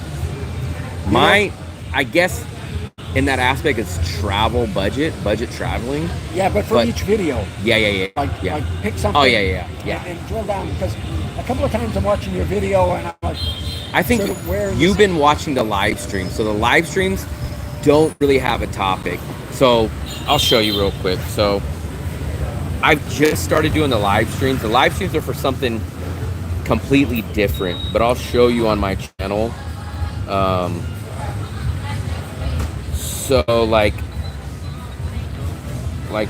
today, I just did a video right here, like the top neighborhood in Danang for expats. Oh, that's perfect. I did the best mall. I did. This is the one I was just telling you about. The top 6 travel apps. How to get a visa. So what you've been seeing my live. So my lives have been like this, and I'm basically just doing live streams like that. So my live streams have been showing up. A lot of people have been telling me that, but I try to put out 1 or 2 uploaded videos a week. Editing just takes so long for me, which is another reason why I like doing the live streams. And I do the live streams when I go out to dinner or anything like that. But the live streams are just completely different from the videos that I do. But you'll see, if you look at the regular videos, you'll see that. No, I appreciate it. Yeah. I'll start looking. I just gotta take a look. Yep. Hey, what's up? I apologize. Literally the minute that I got here, I turned on the live stream and I was coming to get Taco Monday. This guy just spotted me and noticed me. I think his name is, God, it starts with a G. I'll have to remember. It was like Gerhardt. I think his name is Gerhardt. And he was like, I seen your channel. Can I borrow a minute of your time? He actually paid for my dinner, so big thumbs up to him. He paid for my Taco Monday. I'm sorry I missed all the chat, man. I'm gonna head off in just a couple minutes and I'll pick back up with you guys. Like I said, he paid for my dinner. We had an engaging conversation. He'd literally seen me as soon as I started my live stream. So I didn't want to be rude to you guys or to him, but that's why I wanted to keep the live stream on. I don't know how good you can hear the conversation, but I will leave here in a minute, maybe 5 minutes or so, and that's for me.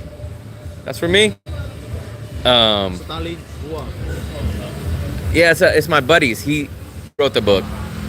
So I'm gonna head out in 5 minutes, and then I'll pick back up on this. So we will pick back up. I apologize once again. I know I've been taking a long time. I was kind of surprised you guys can hear. There's a lot of traffic and a lot of noise here. So I was actually surprised. I didn't want to end the stream because I literally started it the minute that he ran into me. I was over here. I was asking the waiter, hey, today is Taco Monday, and they were like, yeah. I was like, okay, can I grab a seat? And he spotted me. This is like the 3rd person that spotted me today, recognized me. So apparently I'm getting a little bit famous out here in Danang, at least locally. And he was like, can I talk to you? I had a question about some certain stuff. So I will try to head out in a few minutes. We're going to finish up and wrap this conversation up, and then I will continue on the live stream in just a few minutes when I head back, because I do have to go stop at the store real quick before they close. But I will pick it up in a minute, guys, so I appreciate it. Appreciate you guys hanging out. Of course, you're leaving your will. Yeah, man, I appreciate it. Appreciate it. Next trip is to Cebu. Yeah, I would say go out there. You have 30 days to check it out, and then if you absolutely hate it, like I said, you're not gonna like the cons, but I think you're gonna like the pros. And then at that point, you gotta balance. Is it worth doing this or the alternative option? Find someone out there and then go to Thailand or Vietnam and just do the 90-day or the 60-day visa. And you're gonna have to do so in Thailand, you would be able to get the retirement visa, but assuming that you would meet somebody, they are gonna have to do the visa run. Unless they're retired also. But they would have to do it. But it's not, I know it sounds bad. It's just not as bad as people think. Like, you should watch, I've done 2 visa run bus runs, and you see the whole process from the beginning to the end. And I just uploaded that one last Saturday. So if you check my YouTube channel, not the live streams, but the uploads, you'll see that it's a nice bus. It's fully reclining seats. It has a place to charge your phone, air conditioning, everything. You sit on the bus 4 hours to get to Laos. You walk across the border. It takes about 10 minutes to walk. They hold your hand. Everything's all set up before you go get your stamp in Laos. You walk right back across the border. You come back, wait for everyone else to cross it. You get back on the bus and you do another 4 hours back here, and you come back and you're done. So you do that 4 times a year. So that's the price you have to pay to come out here. But in Vietnam, or in Thailand, if you didn't have the retirement visa, you would have to do it 6 times a year. So Yeah, That's kind of the thing. Like we were saying, right? You know, It's pluses pick and your poison. minuses, right? It's pick your poison. You can go sit in the Philippines and stay for there for 1-3 years before ever doing it, but you're definitely going to pay for it in lots of aspects. You're going to pay because their visa is much more expensive. Yeah. So I think you get the first month for free, but then the second month is like $60, and then you have to renew it every 2 months, which is like $80 every 2 months. A 3-month visa here is $25. So you're literally paying $8 a month. 8, 16, 24. So you're paying less, and then you're getting less amenities, less quality. So you're paying in that aspect, but you're giving up the convenience for the money. And that's just how the world works. If you want something easy and quick, you're gonna pay for it. So it's up to what you value is more important. That's the thing about it. Well, I think the first key is find someone. For me, you know, someone age appropriate. I can talk to, Yeah. communicate with, and then stay there, or you know, fly to Thailand or work here. That's how I do it, because you already know you've been to Thailand, so you know how it is. I would go leave from here. They have a direct, actually, I think the direct flight is from here to Manila. So you would probably have to fly into Manila, and then you could take a really cheap flight from Manila to Cebu. Or I kind of think, I want to say there's a direct flight from here to Cebu, possibly. I know it's Cebu Pacific that you take, but I can't remember if there's a direct flight from here to Cebu. But if not, you just fly into Manila, you stay there for a day or two, and then you take like a $30 flight from Manila to Cebu, and then you have 30 days. So you just do it that way. Oh, that's perfect. Because like, I've been all over, so I know at least a number of countries are. And if you go to Manila, I would check out Makati. Makati is the Bangkok of the Philippines. So there's a place called BGC. It's very expensive for what it is, but it has all your malls. It has all your Western everything. You're gonna meet women there. Everybody has English. It's the expensive luxury place of the Philippines, and that's right in Manila's here, and Makati is kind of the Beverly Hills, almost like, of Manila. But and I'm you're not gonna pay more. spending $2,000 a month right now. You might spend $1,500, $1,300 for everything out there for $1,300, $1,500. But by everything you mean food. I mean everything, yeah. That might be a better option for me than. Cebu, possibly.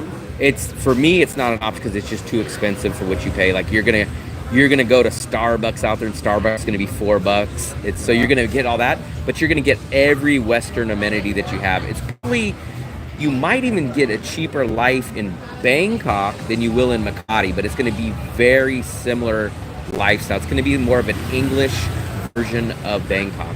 So if you land in Manila, I would you could check out Makati or BGC. That's the neighborhood, the city that they call it, and it's right there. BGC? I think BGC stands, I can't remember what it stands for off the top of my head. My subscribers probably know. But Makati, it's a neighborhood in Manila. So if you just mention it, everybody knows where it's at. It's simple. And it's kind of like the Beverly Hills or the Bangkok of there.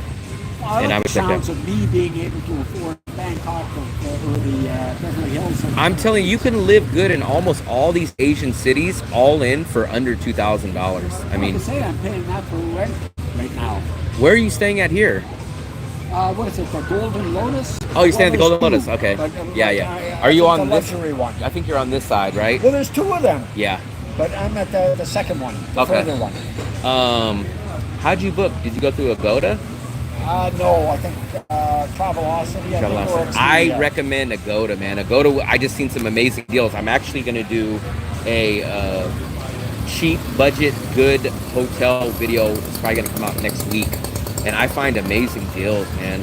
Like, Well, I got online and I got an Airbnb. The pictures didn't live up to the reality. And I'm like, fuck, I'm not spending 10 days there. Yeah. So that night I booked. But I booked for one night. yeah. Dragged my suitcase, like a block and a half. Checked the room, palatial. Yeah. That's what I tell people. I tell people, book a hotel for 3 or 4 days and then come out here, and then you walk and you go contact people on Facebook or that, You walk into the places and you actually ask them. I just did my best video ever was last month. I did a $300 apartment a month tour. I showed all these different places, and I went in and I checked them out. Man, that got me like 27,000 views. Like, people love that video. 300, and you're not sharing a room with a rat?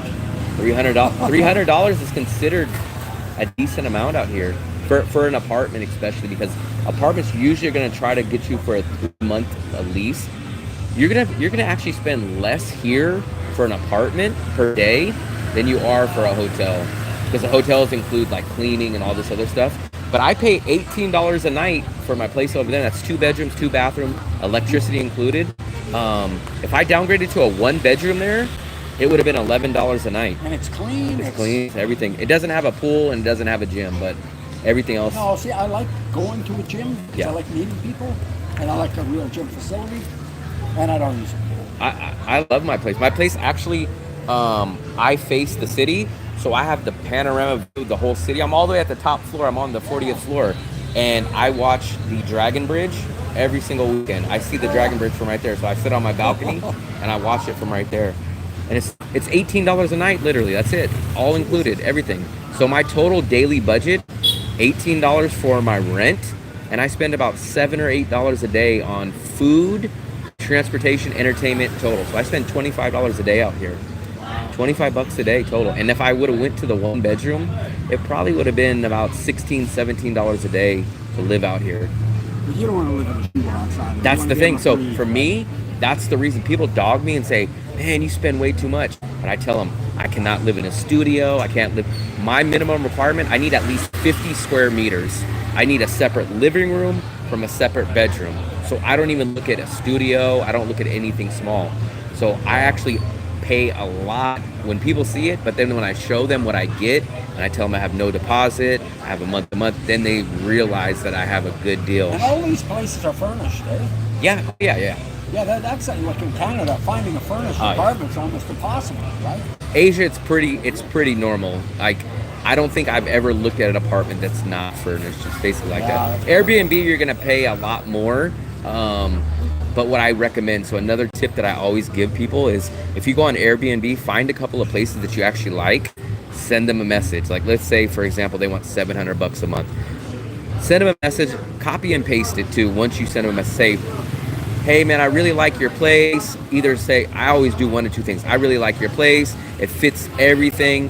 It's either not in the neighborhood that I like, or I'll say, it's in the neighborhood that I like, but it's just a little over my budget. I was planning on staying for 2 weeks, but I was thinking, if I stay for a month, can you do 550?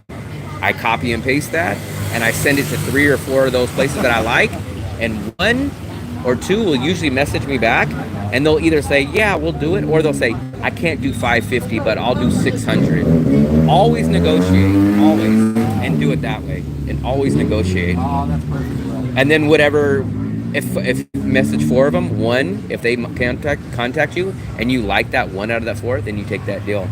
That's how here you always negotiate. And the biggest thing, the biggest power that we have, I tell everybody all the time, as a tourist, is your only power that you have here is to walk away. So whether it's negotiating on the street for this or an apartment, come there, everyone feels like they have to do it right then. I tell people, if they say, hey, it's 8 million, you say, well, I'll offer 7, and they say no.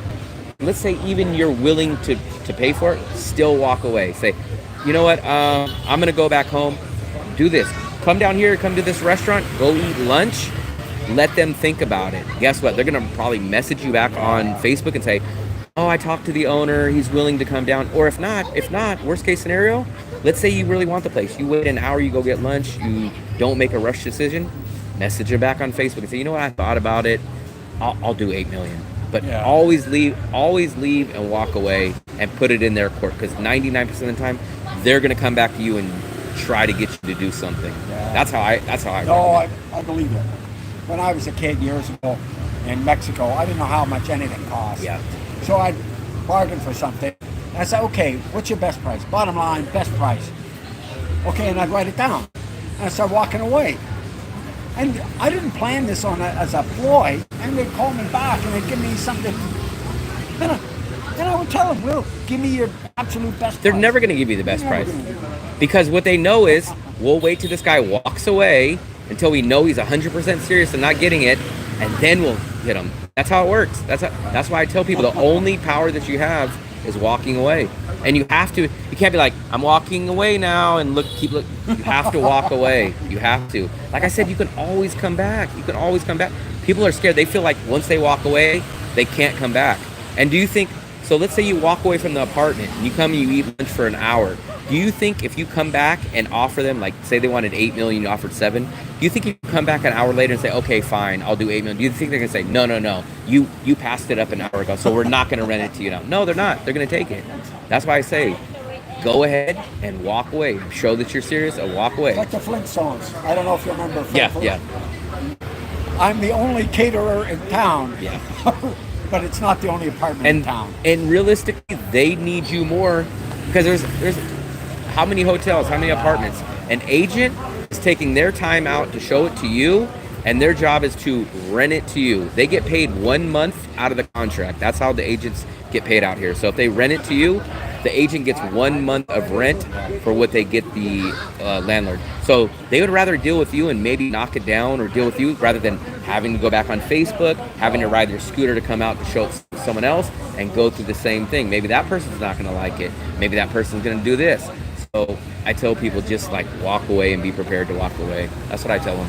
So if I head into Cebu, book a hotel for 2 days, and start hitting the streets. That's what I would do. I would go... Makati. Or Makati, yeah. So go to Makati, go stay, like maybe probably book some place near the area you want to stay anyways. Do it for 2, 3, 4 days so that you have enough time to go out and go look at a place at nighttime, go look at it in the daytime, look at the neighborhood. Do they have karaoke at night? And then go into these places. Either look on the Facebook expat groups and see what people are saying or what they're renting, or go into, just walk in off the streets and go in there and ask and say like, hey, how much is this per month? And find out, look at them, and then you have 3 or 4 days at the hotel, and then you make your decision that way. That's the way that I do it. And is it big money? Huh? Makati for a hotel? Say that again? Is it big money for a hotel in Makati? Like $100 a night, $200? There's going to be some place like that, but I mean, realistically, I've always spent under $25 in the Philippines. But I know how to budget. I know how to look good. It's easy to spend $30, $40 if you don't know where to look and you just rush and just make a rash decision. So you could spend 30 or 40 bucks in some of the bigger cities. You could, but if you use Agoda and you know how to do certain things and know how to negotiate, you could find for 25 bucks for a decent place. All the places I stayed at, like I rented a 2-bedroom, 2-bathroom condo in Cebu that was right across the street from what, almost an accident? No, not accident. Oh, they went down, guys. Look at that. That's why I tell you guys I don't rent scooters out here. Did he hit someone or someone pulled out? No, They sideswiped. right angles to each other. I rented a 2-bedroom, 2-bathroom Airbnb. Airbnbs are rare for me to rent because they're always so much more expensive. And I did the same thing. They wanted like $750, and I messaged the lady and I said, hey, I like your place. It's just a little bit further out from the area I want. Will you take $550 for it? And they took $550. Nice. And so I ended up staying there for almost 2 months. It was either over a month or 2 months. And I was right near the mall. So in the Philippines, you like being by a mall. Not just because it's a mall, but they have grocery stores in there. They have your convenience stores. They have restaurants. They have all your stuff. It's weird because in Asia, malls are a big thing. So like that's where you go do everything. You go pay your bills. You go do this. In the USA, malls have been dead for 30 years. Like back in the old days, you used to go to malls. Now malls are nothing. But Philippines, they love malls because you get free air conditioning. So it's hot out there. You get that. A lot of places will offer free Wi-Fi. They have cheap food in there. You'll have cheap food court items. They have movie theaters or stuff like that. So people use the mall as like a base. And there's you have like their version of like the electric company. You can go pay your bills. You can renew your visa there. So the mall is a hangout place. It's kind of weird, but you want to be near a mall because near a mall gives you a lot more options. And there's 2 big malls in Cebu in that area, and then there's like 3 malls in the Makati BGC area or so. So Yeah, I think I'm going to check out that Makati. that's what I would do. I would check that out. And Because then I'm still going to be saving a ton of money, yeah, and I'm going to bump up in amenities and lifestyle. I would definitely say recommend negotiate, man. Negotiate, book a hotel to stay, and then if you want to do the Airbnb route, offer them less. Just copy and paste it to save some time. Write 1 paragraph before you send it. Copy it. Find 5, 6, 7 places you like. Send that same message to all of them. One of them's going to respond. Maybe 3 might say no. Maybe 3 might not even respond to you. But 1 might come back and say, okay, I'll take that deal. Or 1 might say, well, I can't do that low, but here, I'll knock $100 off. And then at that point, then you decide. That's how I would do it. That's how I do it. Because the worst case scenario, like I said, is they say no, and then you still book it anyways. Yeah. So it's like, I'd rather try and do something, because I always have good luck on that way, one way or the other. And it gives yourself a better chance. Yeah, I mean, it's free market, right?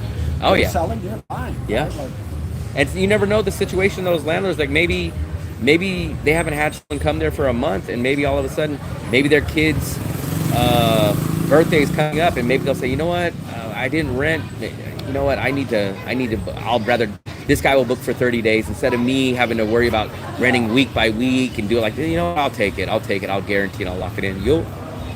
It's not like a business. It's not like everyone's the same. You're going to get this person that owns this condo, this person, you never know what their situation is.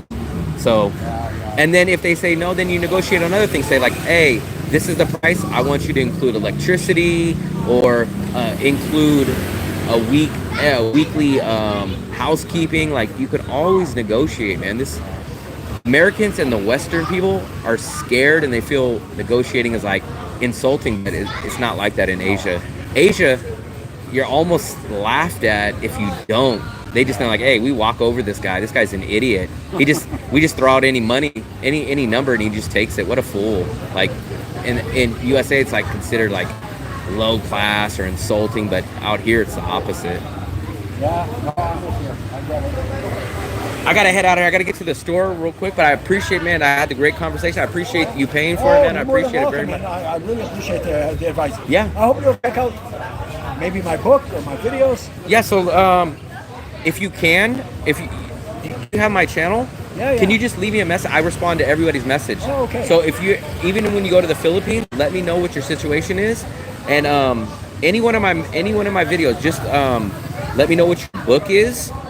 Just say, hey, we met tonight, and I will respond to you, and I'll save all your information. And when you get to the Philippines, drop me another message. I respond to all my comments on that. I appreciate it, I Will. appreciate it. Your name was Gerhard, right? Gerhard. Nice to meet you, man. I Nice really to meet appreciate you, it. Will. Thanks again. I thought, I'd seen you a couple of times before, and I was it was always like I didn't get. This is my chance. neighborhood, man. So Today, I basically go all around here. Like I said, I live right here, Yeah. so I'm always here. It's crazy because I'll be here tomorrow. If you I walk down here, so it's so crazy that over the past week, I've ran into like 2 or 3 people that's recognized me. It's so crazy to me because I'm from 7,000 miles away, and I'll walk down a dark street, and people say, hey, and I'm like, at first, some people think like I'm ignoring or I'm being rude, but I don't. It doesn't register in my brain that people are recognizing me. You're like Elvis. Like you'll hear people like say, hey, massage, or hey, this, and you kind of just get used to someone. So some people think like, hey, this guy's ignoring me, and then I just make videos and I don't really think about it. Like, who the hell is gonna recognize me from 7,000 miles away? It has yet to happen to me, Will. So good for you. No. You're gonna pay for it, yeah? Yeah, well, I of appreciate it very much. Thank Oh, you, no, thank you. no. So message me I'm good. Thank you. message me your book and any of the information, and I will definitely get a hold of you, and I appreciate it. Yeah, Thank you very much. Hopefully we'll meet again. Maybe Yeah. in the Philippines. I'm here all the way till January, so who knows? We'll probably run into each other again. Thank you. All right, guys, I apologize for that, guys. I swear, man, my timing is awful. So, came down here literally the minute. If you guys go watch the replay of this, you guys will see that the minute that I went live stream. Thank you. Come on. So, like, this is I'll reenact it. So, I was walking down the street, and I asked the waiter. I said, "Oh, it's today Taco Monday," and they said, "Yeah." And as soon as I turned, the guy goes, "Hey, I know you," and I was like, "Oh, hey," and he goes, man, I wanted to pick your brain. Can I talk to you real quick? And I was like, there was actually no seats out. So I said, yeah, is it okay if I sit with you? So I got caught up in a conversation, man. So I apologize. It was literally the minute. If I would have seen him 1 minute before, I wouldn't have started the live stream. But we're here now. I missed every single one of your guys' freaking messages. I didn't get a chance. There was an accident, a scooter accident just happened, and I missed all your guys' messages. And what sucks is that you guys didn't really get to hear much of what he said because, like I said, I didn't have a microphone. It's just my cell phone. But the thing I wanted to tell you guys as soon as I came on, I just put an uploaded video up like about an hour ago, like right before I came out. So hopefully you guys either watched that new video that I uploaded today, just about an hour ago, or hopefully you guys will go watch it after you guys get off of this. So I'm scared to go back and see all the messages because I missed everything. I think I seen one message. Hey, Will, what was the nice guy asked the question? The book Stalin, where are you? So basically, let me give you a rundown of that guy. I think he wrote a book. He was from Canada. He talked a lot about politics. He talked to me about working in China. So there was just a lot of talk. He was really debating. He didn't really, I'm not going to say he didn't like Danang, but he wants to meet somebody. He wants to meet a woman. And also he said he didn't have good luck. Let me go back to your messages. Got my visa approved. Oh, good job, Steve. I think you had to redo it, right? Religious people are the assholes. Love who you want, marry who you want. Both parties are the same. Trump doesn't care either, but not pay transit if you want. You're removed, man. You're not going to be a well. I only had 3 tacos, man. Those tacos were so small. I'll be fair. They weren't so small, but they were smaller than what I'm used to.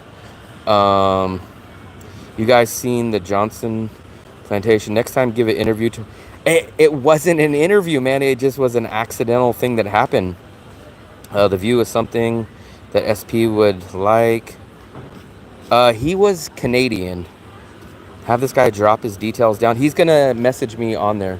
So he's got a book too. So I'm gonna try to update his stuff. I didn't have my other phone hooked up, so I couldn't really get his information. So I hope that he will drop his information. I told him to leave me a comment because I read everybody's comments. I've been to Hangzhou. Do you have stalkers or enemies yet?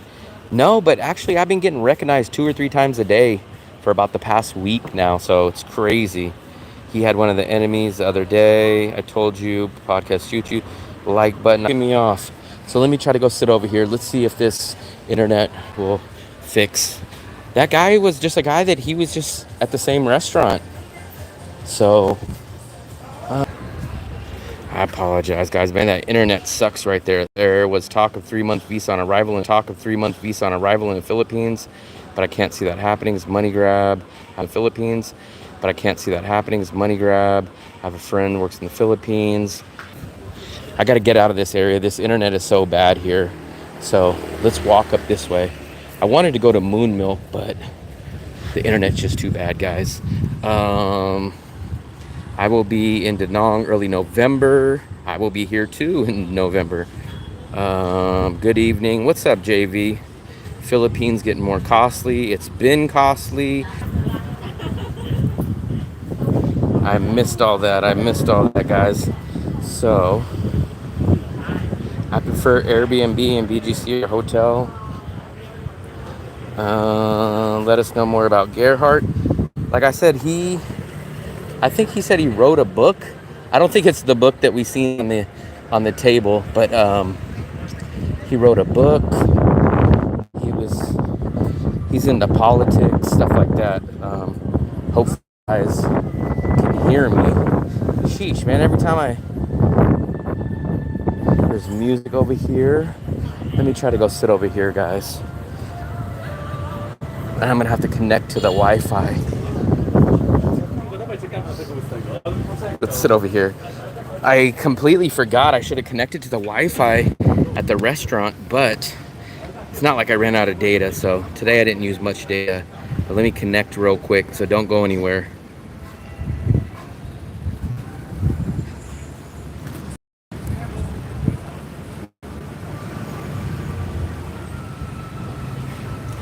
Alright guys, so I'm back.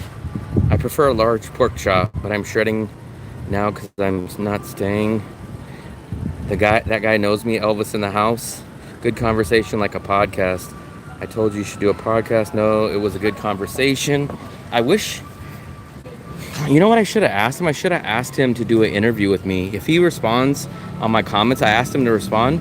Maybe I'll do an interview with him. I don't know if you guys want to see an interview, but I'll ask him to do one. I watched that video you uploaded. I appreciate it. Keeps buffering, spinner in white, moon milk. Costly 20 times already. Signal on again for Europe. Yeah, I don't understand why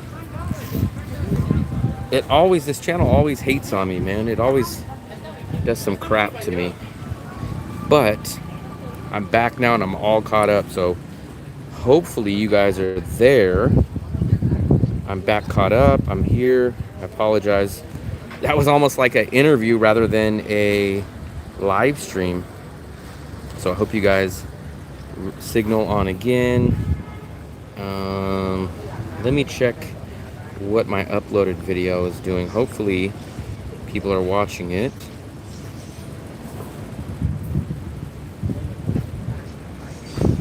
You guys still there? So that was awesome, man. I had a good conversation with the guy. He actually paid for my dinner too, so can't complain with that. That was the first time I ever had tacos in Danang.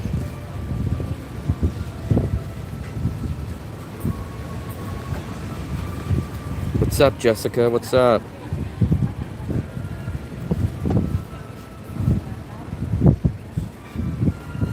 I hope you guys heard it. A lot of people said he was too far away, and I'm on my phone. I really wish I would do an interview with him where we both had the wireless mics on. Like I said, I wasn't even planning on doing that conversation. I went to dinner, and he noticed me. He goes, "Hey, I know you from your channel." So it's so weird. Like the past week, I've been getting noticed from people. It's so crazy. It's still such a weird thing for me that I just walk down the street at night or anywhere and just random people know who I am. It's still such a weird feeling to me. And he wanted to do a quick little chat, and obviously that chat lasted for a long time.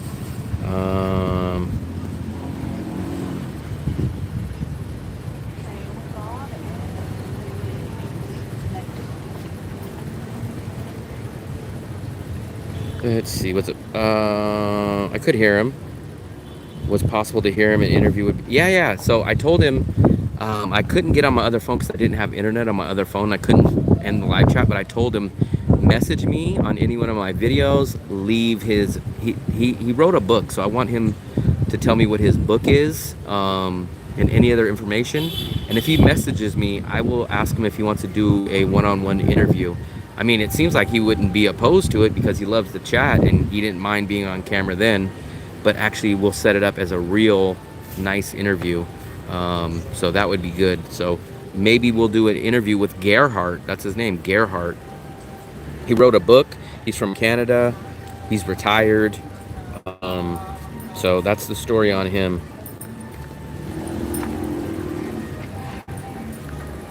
Very nice guy too. Actually, he bought my dinner. I was shocked. It's so crazy, man. Like I tell you guys, it's so crazy. People keep recognizing me. I'm 7,000 miles away, and it's so weird for me. I still can't wrap my head around how people just go around recognizing me. So crazy. But I hope that you guys will watch. Whoever hasn't watched my new video, I just uploaded a new video just about, I don't know, maybe even 2 hours ago. So I want to give my own video a little shout out. There it is right there, the top neighborhood in Danang for expats. Please go watch that video. It came out 2 hours ago. And actually it's a long form, so guys, it's a 28-minute video, but it's very, very similar to a live stream. I know a lot of people love the live streams, but we are trying something a little different. I'm doing a similar video to a live stream style that we usually do here, and that's what we're gonna try to do. We're gonna try to do one of those every day or every other day, and they're usually gonna be between 15 and 30 minutes. So it won't be a live stream, but it'll be very similar to live stream type of video. So hopefully you guys will like that. I know tomorrow is actually pizza night. I was either debating going to that Chevy's pub tonight for Taco Monday. Tomorrow is buy one pizza get one free. So maybe the only problem is I don't have use for 2 pizzas. But maybe if he's there, maybe I'll return the favor and maybe I'll buy him a pizza. So it's gonna be hard to meet up. But if that's the case, I will try to, you know what I'll try to do? Hopefully he watches my video in time. What I'll try to do tomorrow, if he will message me, maybe what I'll do is I'll try to go down there for dinner. I'll buy him a pizza since it's buy one, get one free. I will bring my GoPro down there and try to do an interview with him right there while doing the live stream. Saw it was very good when cooking show. I think I was gonna say tomorrow, but I might go to pizza tomorrow. But if not, it'll be Wednesday. So right now is Monday for me. Tomorrow will either be cooking or it will be the buy one get one free pizza. So we will see. But it for sure will be in the next 2 days. It'll either be tomorrow or it'll be the next day, because I do have ground beef and I have everything to make burgers.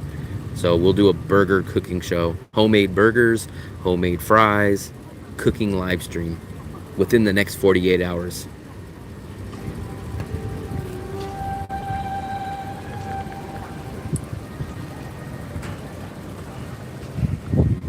I'm very curious to what you guys think about the style of that new YouTube video that I put up. It's a lot different than my normal videos, because my normal uploaded videos, I do narration, I do voiceover, I put a lot more text.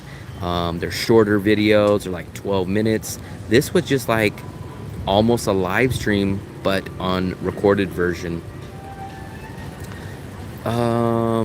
The Danang airport is not that big, so it's pretty small compared to a lot of them. I mean, you're right where you get your bags, you're almost already out of the airport, so it would be nice. Editing is a lot less. Like, I shot that video today probably about 6 or 7 hours ago, and I put it up about 2 hours. So from the time I shot the video and finished it to the time that I got it up was probably about 3 hours. Now, if I would have done the editing way that I normally do that video would have not been posted for at least another 3 or 4 days. So that video got posted within 3 or 4 hours of it being shot, and normally that video wouldn't have been posted for another 3 or 4 days if I would do the editing. I know, but I just love the quality. I love explaining things better. I love having cuts. I love having B-roll over stuff. I just feel like I'm ripping you guys off of a quality video without all the editing and all the extra stuff that I put in the other videos, but we will see. The taco guy, his name was Gerhardt. I might try to do an interview. That was just a random meet that so the story is, for anybody that didn't know, I was going to dinner. I was going to go get tacos at that place. And as soon as I did the live stream, I just got to the restaurant and the guy was already sitting there and he goes, hey, I know you. I had some questions. Can I ask you some questions? So literally 1 minute into me getting there and starting the live stream, that guy approached me. He recognized me. So I wouldn't have done the live stream if I would have been 1 minute later, because I would have probably talked to him without the camera. But I started the live stream and then he recognized me instantly right after that. So I couldn't really ignore you guys and I couldn't really ignore him. So I was in a different situation. I feel so bad not editing things, man. Like I said, the perfect example is like going to a wedding in shorts and a tank top. That's how I feel when I don't edit video. Like, there's so much creativity that I like to put into my videos. I like to put Google Maps. I like to put links. I like to have B-roll over stuff. And that video was one of the quickest videos I've ever shot or produced, basically, not shot. That guy's name was Gerhardt. Supposedly he's gonna message me, and we will see if we can maybe set up a interview.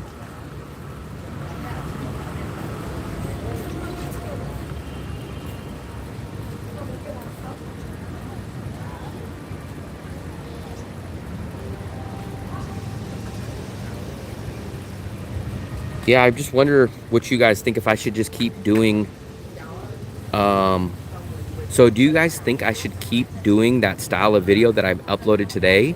If you guys like that style, what I'm gonna do is try to get a new video out like that every day or every other day, roughly. I mean, I would probably get I would probably get 3 to 4 of those style of videos up a week.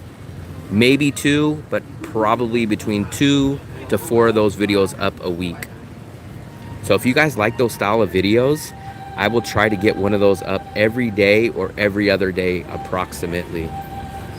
See near me. Someone that I know stayed there. Oh, you know who stayed there? New York guy. You guys don't know New York guy, but New York guy stayed at See Near Me. I forgot what he told me about it, but the New York guy that I know, he stayed at See Near Me. That's where I remember that name from. See Near Me.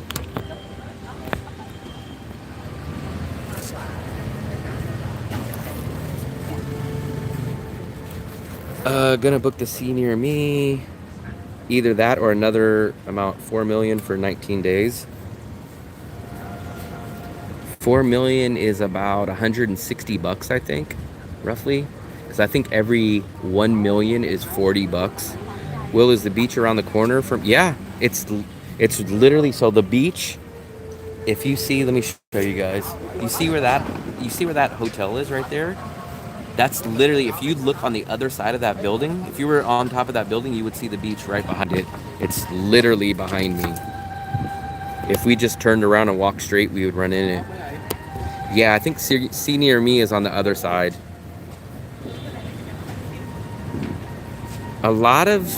So it's weird. A lot of people either love this side or they like the other side. The Mexican guy, Grandpa, likes to stay in the other side. Richard likes to stay on the other side. And I'm on the opposing side. I like to stay over here. I mean, you could really try uploading this type of video regularly. I heard YouTube rewards consistency. Maybe a video will take off. You could still change style. Yeah, so, I mean, I'm literally almost getting some kind of content up every single day, whether it's an uploaded video or a live stream. I mean, on average, I'm getting 1 video up. Now, if I did editing, I would maybe get 1 to 2 videos up a week at best if I had to do the long process of editing. The style of video that I did today allows me to basically shoot a video and get it up approximately that same day. But it does lack the creativity. It's more of a vlog style where you guys, it's very live stream-ish. It's not a lot of B-roll. It's not a lot of text information. So you guys have to pick your poison. Do you guys like to wait longer, 3 to 4 to 5 days for one video? Or do you guys like the vlog style that doesn't have as much creativity and as much editing in there, but get one of those every day or every other day? Dance club, I'm not sure about that. That's a good question. College life, I don't know. You know what? I've never heard about a college out here. Dance clubs, I'm not sure. I've never heard about that either. The only move that I know dancing wise is the robot. I could do the robot. So I don't know. I've never heard about a college, and I've never heard about a dance scene. Yeah, I really hope that guy Gerhardt messages me. I would like to do a sit-down interview with him. Near the market, there's... Okay, maybe. I've never heard of it, but apparently there is a place. We are at...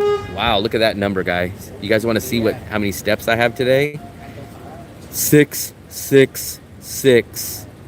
Oh my God. 6661. 6,661 steps. Yesterday I had 11,000. So we're only at half that. I guess I didn't walk that much today.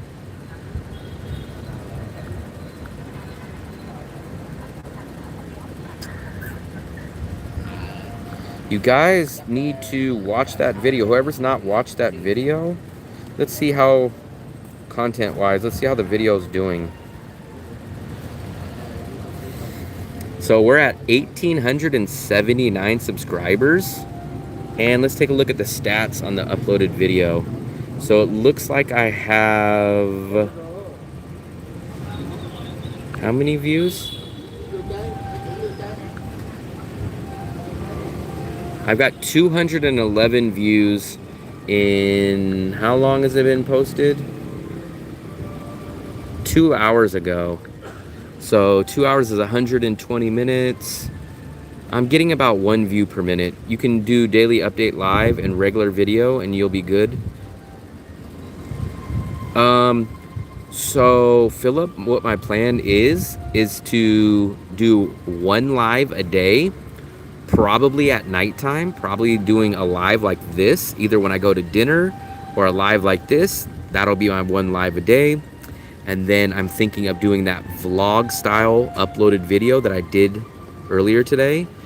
For whoever's seen it, it was like almost a 30-minute uploaded video.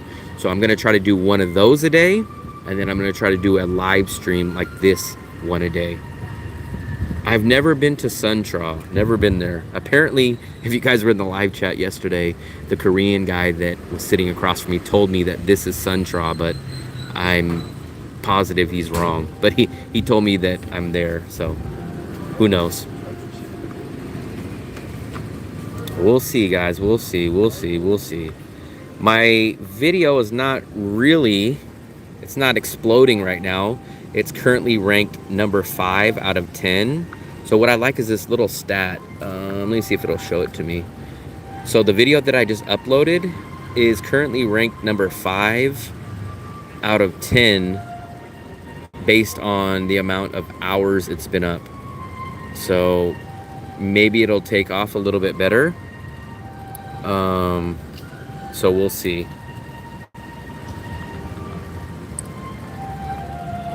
So we will see. I'm checking my stats.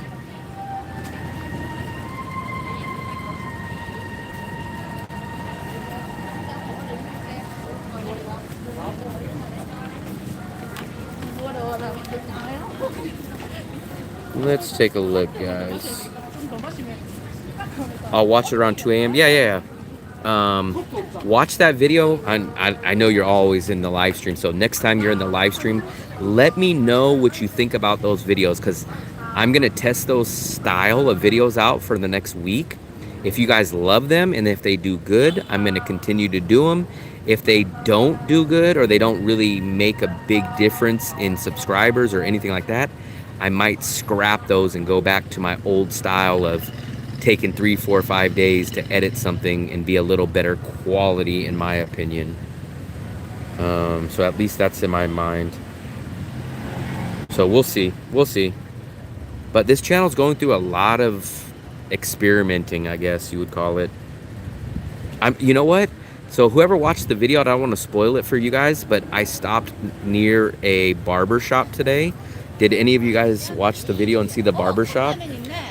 I might is the key word. I might go get a haircut at that barber shop. They were really friendly. It's very cheap. I hate spending money for a haircut since I cut my own hair. But I might go there and I might basically do it. The barber shop looks nice. I might go get a haircut there. I might get a haircut there. Like I said, I have my own clippers. I cut my hair bald. I use an electric clipper, but I might go do it for the content. And the people are very nice, man. They're cool. It's a cool barber shop. I haven't been to a barber shop, no joke, in probably 15 years, if not more. I'm not getting on a freaking scooter, not till 10,000. You're the Fluffy. No, this is right by, it's right across the street from the old Traw lady. It's the one that had the Joker sign outside. It had the Joker sign. That's a barber shop.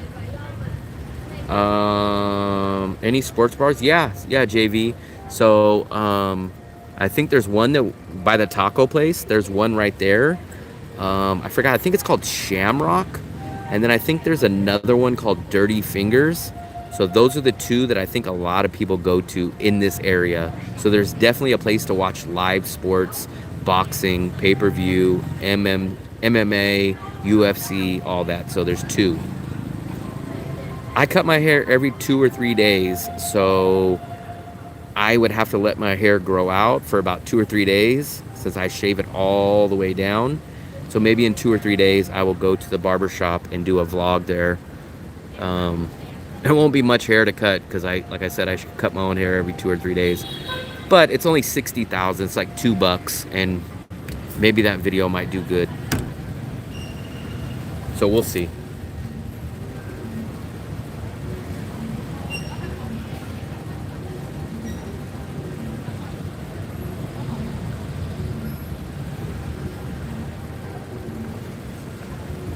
The barbershop with the face of Christmas of a traveler?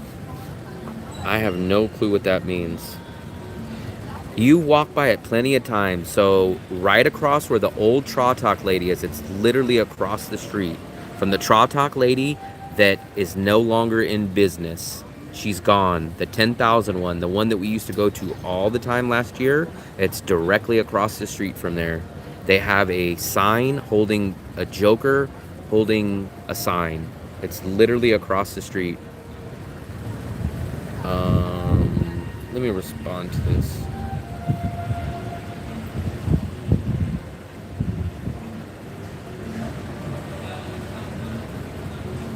It's $2. I mean, the only thing that can be cheaper than $2 is $1. So I mean, it could only be $1 or $2. The rest is just a couple of cents difference. It's basically the price of a bonnet.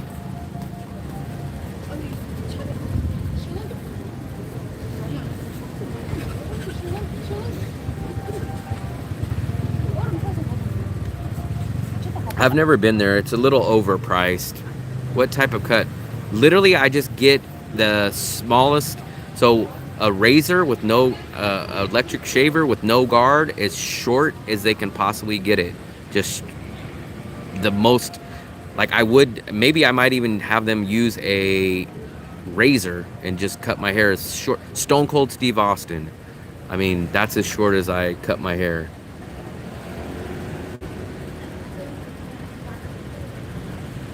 Nah, I do not want to deal with letting my hair grow out. The problem is when I let my hair grow out, it takes 2 months, and my hair for the first 2 months is terrible. It's all over the place, and I do not want to deal with that. It's hot out here. I shave my head every 2 or 3 days. I've been doing it for 15 years. I have no motivation to grow hair at all. Traw Talk No More will drink her out of business so he can make his own. I haven't had hair on my head since I was 16 years old, and I'm now 40 something years old. So shoot, I haven't had 26, 36. Wow, I don't think I've paid for a haircut in over 20 years. I've literally saved tens of thousands of dollars, I bet. Now that I think about it, I probably saved tens of thousands of dollars on haircuts. I got a Traw Talk today. So if you watched the video that I uploaded earlier, I got a Traw Talk right after I had the bonnet. So I'll give you guys a little preview of that video. Just just a little preview so you guys can go watch the video. I'll give you a little teaser. So this is the video. I'll show you guys the video, what it's called. It's called The Top Neighborhood in Danang for Expats. Searching for music for your next video? Then you need to check out our... What's up, guys? We're here in the local neighborhood right off the beach here in Danang, Vietnam, where it's a little bit more livelier, a little more exciting. So we'll show you, and a lot. Hopefully we'll get to the Bonet part. We went back into Jeremy's kitchen. In the morning. Okay, come on. This is the Bonet place. I think you guys will like this place. I think it's called Bonet Com Chien. Look at this food, guys. I know you guys are gonna love this. And I will show you guys what to eat. Look at that. Tell me that doesn't look amazing. But as I said, you guys get your two eggs, you get the and your steak. Which I believe is $1.60 for that, guys. And you get the banh mi bread with that. Really good beef sauce. Tell me that's not an amazing deal. So there's that. Look at that. Look at how good that is. Possibly a water with it. You always can soak this up and make use. Bonet. B-O space N-E. That's what this food is called, Bonet. It's basically steak and eggs. This is it. Steak and eggs. This is $1.50. Can you please? So we went there. We try to. I want to plug the. Here's the barber shop right here, guys. Can I just look in here real quick? Yeah. Okay. Yeah. What is the name? Name?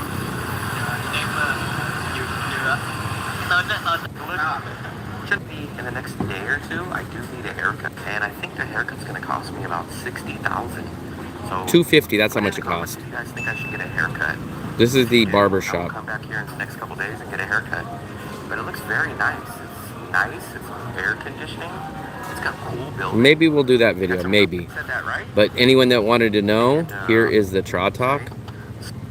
Flavor in it, and this is the name. Let me see if you guys can see this. Cafe. So it's called Tra Sua Pha Lin. It's either Pha Lin. Where's my Tra-Talk? I didn't have the. I think I didn't include the Tra-Talk on the video. I forgot, guys. I'm sorry. I think I edited that out. I forgot. I went to the tea place and I didn't include the Tra-Talk in there. I missed it, but I did get a Tra-Talk, so I paid $10,000 for it, and it was good. Oh, you know what? I met that. You know the reason why? So I met a guy. He recognized me. There was another guy that recognized me today. And basically, he's from Vietnam, but he moved to Canada when he was young. So actually, you know what, that's funny. That's the second Canadian that I met today. And he saw my channel, and I talked to him for about 30 minutes, but he didn't want to be on camera. So I think that's why I edited out the Tra-Talk part. So he would have been a great interview. I talked to him for about 30 minutes. He was born in Vietnam, but he went to Canada when he was like 3 years old, I think, and he just came back out to Vietnam. I think he's here for another month. We had a great conversation, but I asked him, I said, can I put you on camera, and maybe did you want to do an interview? And he said no, he's camera shy, didn't want to be on camera, so we couldn't do that, guys. Some people don't like to be on camera. YouTube.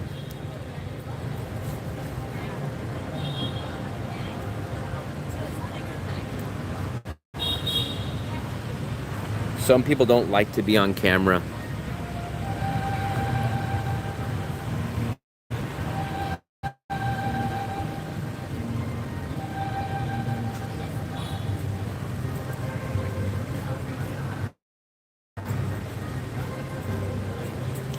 So, the specific electric clipper, I buy the ones that are the very, very, very shortest guard, because I've had people that have like electric clippers and it still leaves it too high. Like literally, I would love to get a razor and do a razor shave, but it's just too much hassle for me. I'd rather do a electric shave and do it in 10 minutes then soap up my head with the shaving cream and get a razor. But sometimes people don't have those electric razors that cut that short, and I'm kind of a little scared. I would love to get a straight razor head shave, but I don't know how safe that is. I've never got one of those.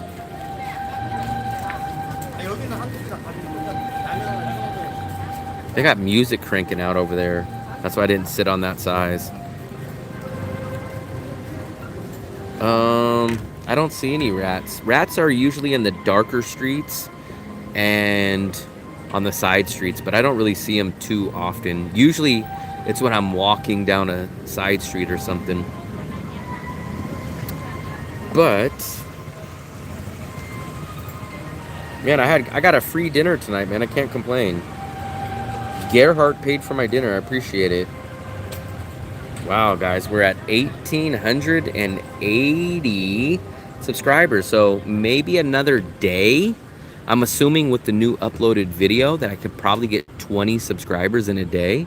So we might hit 1,900 subscribers maybe tomorrow. And then we're on that nice little push of 1,900 to 2,000 subscribers. That'll be nice. And then we'll figure out something to do for the 2,000 subscriber stream. We'll go somewhere. I don't know where. I'm still debating maybe the mall, maybe a more expensive restaurant, maybe a rooftop something. I don't know what we'll do, but we will do something for 2,000 subscribers. We'll have to figure it out. Everybody wants me to go do something that costs a lot of money or go to a different city, so we can't really leave it in the hands of them. 2,000, that means you got to step it up, man. You better start cranking out more video, more content.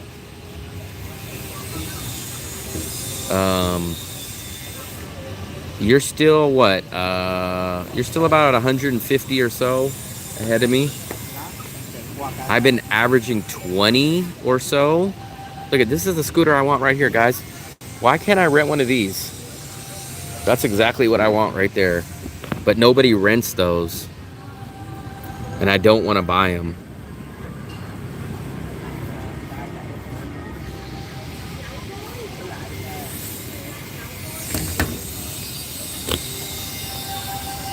That guy's staying at Golden Lotus. But there's 2 Golden Lotuses.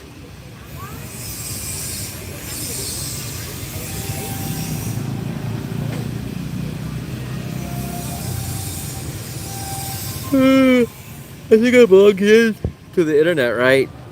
Yes, I'm on the internet. Q Market. Thank you, guys. Q Market. The city installs bushes or near corners of the sidewalks, close trash cans. Yeah, you don't see too... That's the one thing. You don't see garbage cans out here in Asia almost nowhere. Even in the Philippines. In USA, garbages would be everywhere. You would have garbage cans all kinds of places. Not here, though.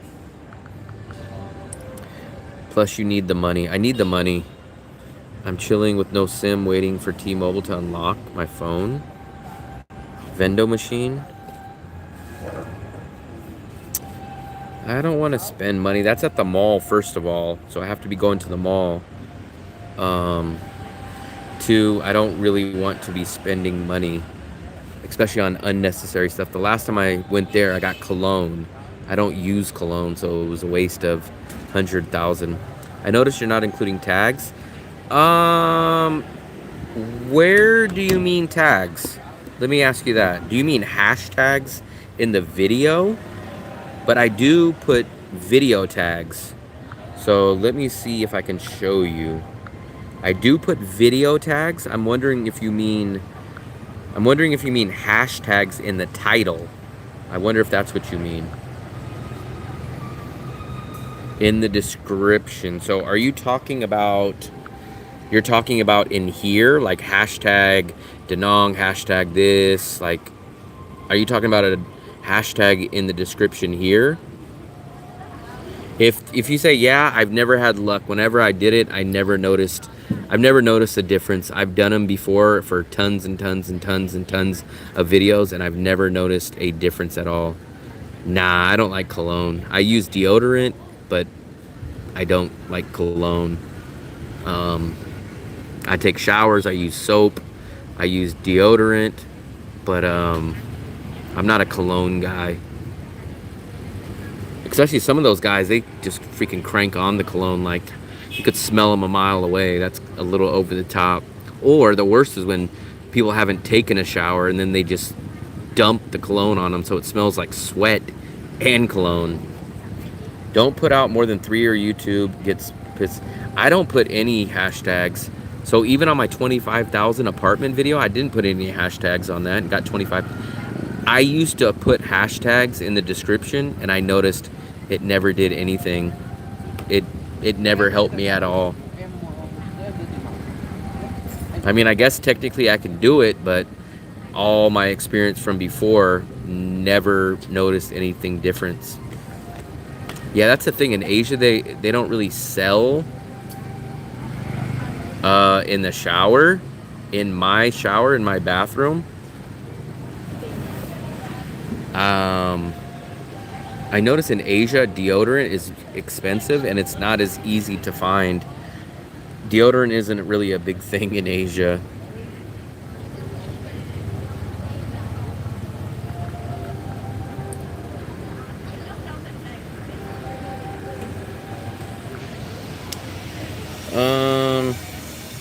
It is still early, so it's only like 8 o'clock in the morning on a Monday morning. So I think a lot of my USA watchers probably haven't viewed my channel or my new video. So hopefully, maybe when I wake up in the morning, maybe I'll have a lot more subscribers and maybe I'll have a lot more views. I'm at 3 hours and 6 minutes, so 230 divided by 186. So I'm getting about 1.2 views per minute on my uploaded video. So I don't know, guys. I don't know.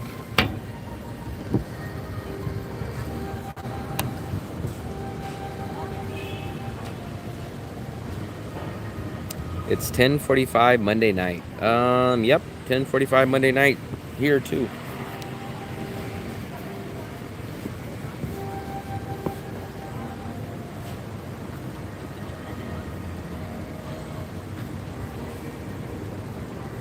I need to find some ball sack powder.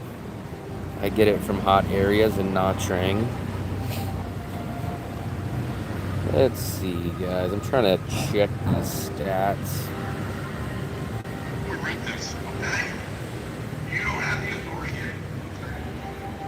Miami time, 11:45. So yeah, I think,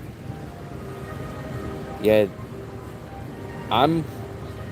when I go back to the USA, when I'm in the USA, I'm on California time. And I think California time is 14 hours different. New York, I think, is 12 or 13 or 11. I don't know what it is because I've never been to the East Coast. But I know it's 3 hours different from California to New York. Ask Grab Driver. Man, you guys had me ask the Korean guy yesterday about the area, and the guy looked at me like a fool, so we won't do that again. I've learned not to do that.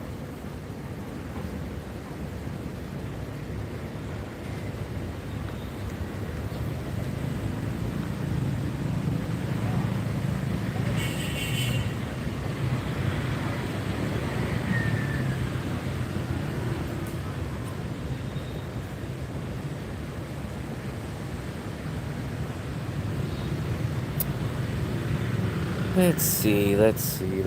What are we going to do?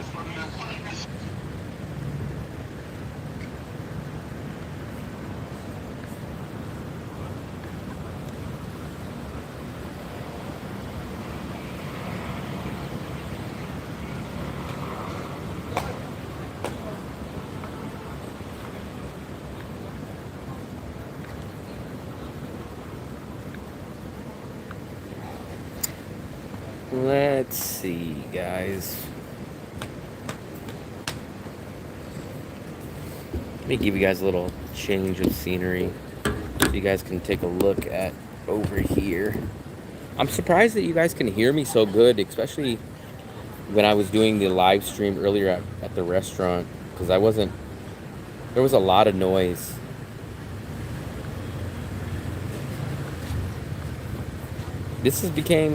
This little spot has became like my new hangout. Let me raise this up a little bit.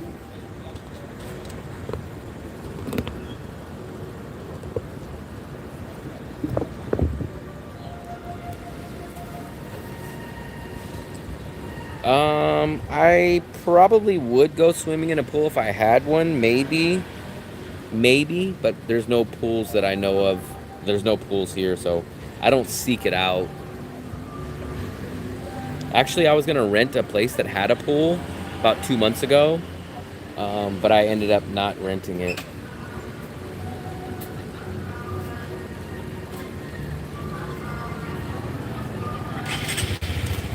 Actually, it's not just a cheap issue. I just can't imagine paying someone to pretend they like me. I just can't. I think you guys realize I'm a whole different person I have a lot different logic. Like, even if someone handed me the money, I could never say, hey, can you take my money and pretend to like me? Like, I'd rather just go sit at home by myself. But I don't know, maybe I'm from a different planet. Maybe I wasn't supposed to be born on Earth. I just can't believe that. There's just a lot of things that's why I said I got away from the USA. I just can't follow the script that most people do. Like, honestly, like, how am I gonna go pay someone to pretend to like me? Like, in my mind, I'd say, why would I pay this woman? Does she have a college degree? Does she have a YouTube channel? Is she interesting? Like, what am I paying her for? If she's just nice looking but dumb as a bag of rocks, I'm supposed to pay her? Like, I think the opposite. Like, hey, she's getting to talk to an American that's been to 20 countries, that knows how to navigate the world. Like, she should be paying me. Like, that's at least my logic. Like, that's my logic. That's how I look at it.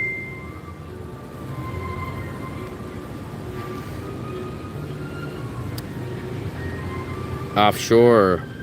I mean, it's not even the money issue. It's just how I would feel absolutely horrible for myself. Like, you pay a woman and then you're done and you're like, have to walk out and like, wow, I just paid someone hard-earned money and now I'm walking out like with my head down, like, wow, I had to go pay someone to hang out with me. Like, no way. I couldn't do that.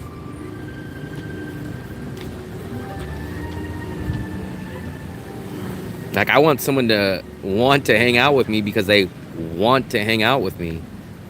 Like, even if I was on the opposite end, I don't want someone to pay me to pretend like I like them. Like, even if the shoe was on the other foot, I wouldn't. If someone was like, hey man, I'll pay you some money, can you hang out with me and talk to me and pretend that you like me? I would feel bad taking their money. I'd be like, either I wouldn't hang out with them, or I would be like, man, I'll hang out with you, but I don't want you to pay me.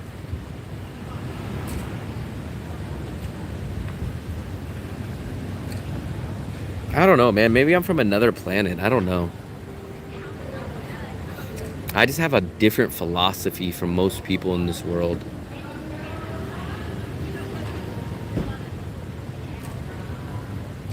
Yeah, I get that part. I just don't get the part of paying money. Like, I understand if like people just like are drunk and they go meet someone and they have a one-night stand, okay, that's because you guys had some alcohol, you had the liquid courage in you, and that's okay, no problem.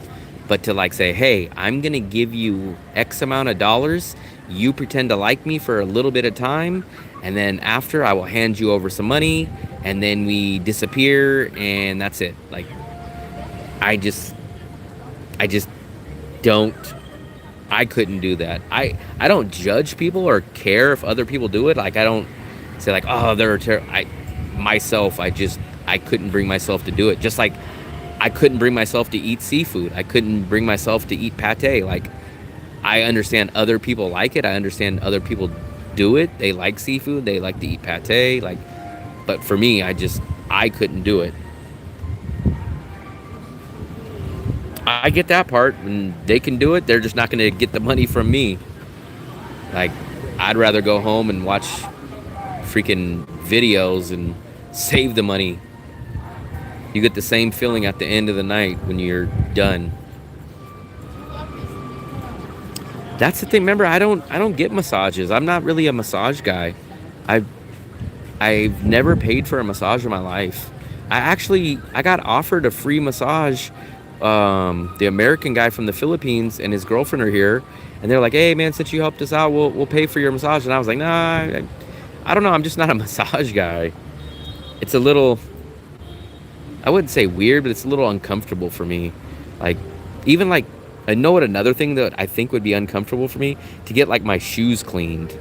I'm not a guy that wants my shoes shined or cleaned. Like, you see those Indian videos where they go to India and like you sit on a chair and like those people get on their hands and knees and they're wiping your shoes. Like, I just would feel wrong doing that. It feels weird to me. Just a weird feeling to me.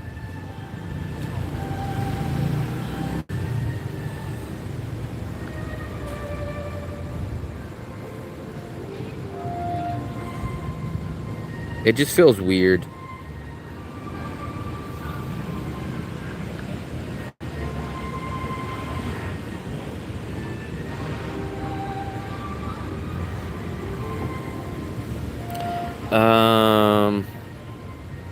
Is it sad or is it normalized now? I'm not sure. Like I said, I don't care what other people do. Like, almost anything that people do, it doesn't really bother me. It's not my thing.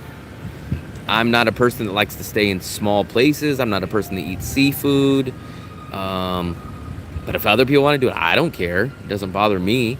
It's just not something that's in my interest.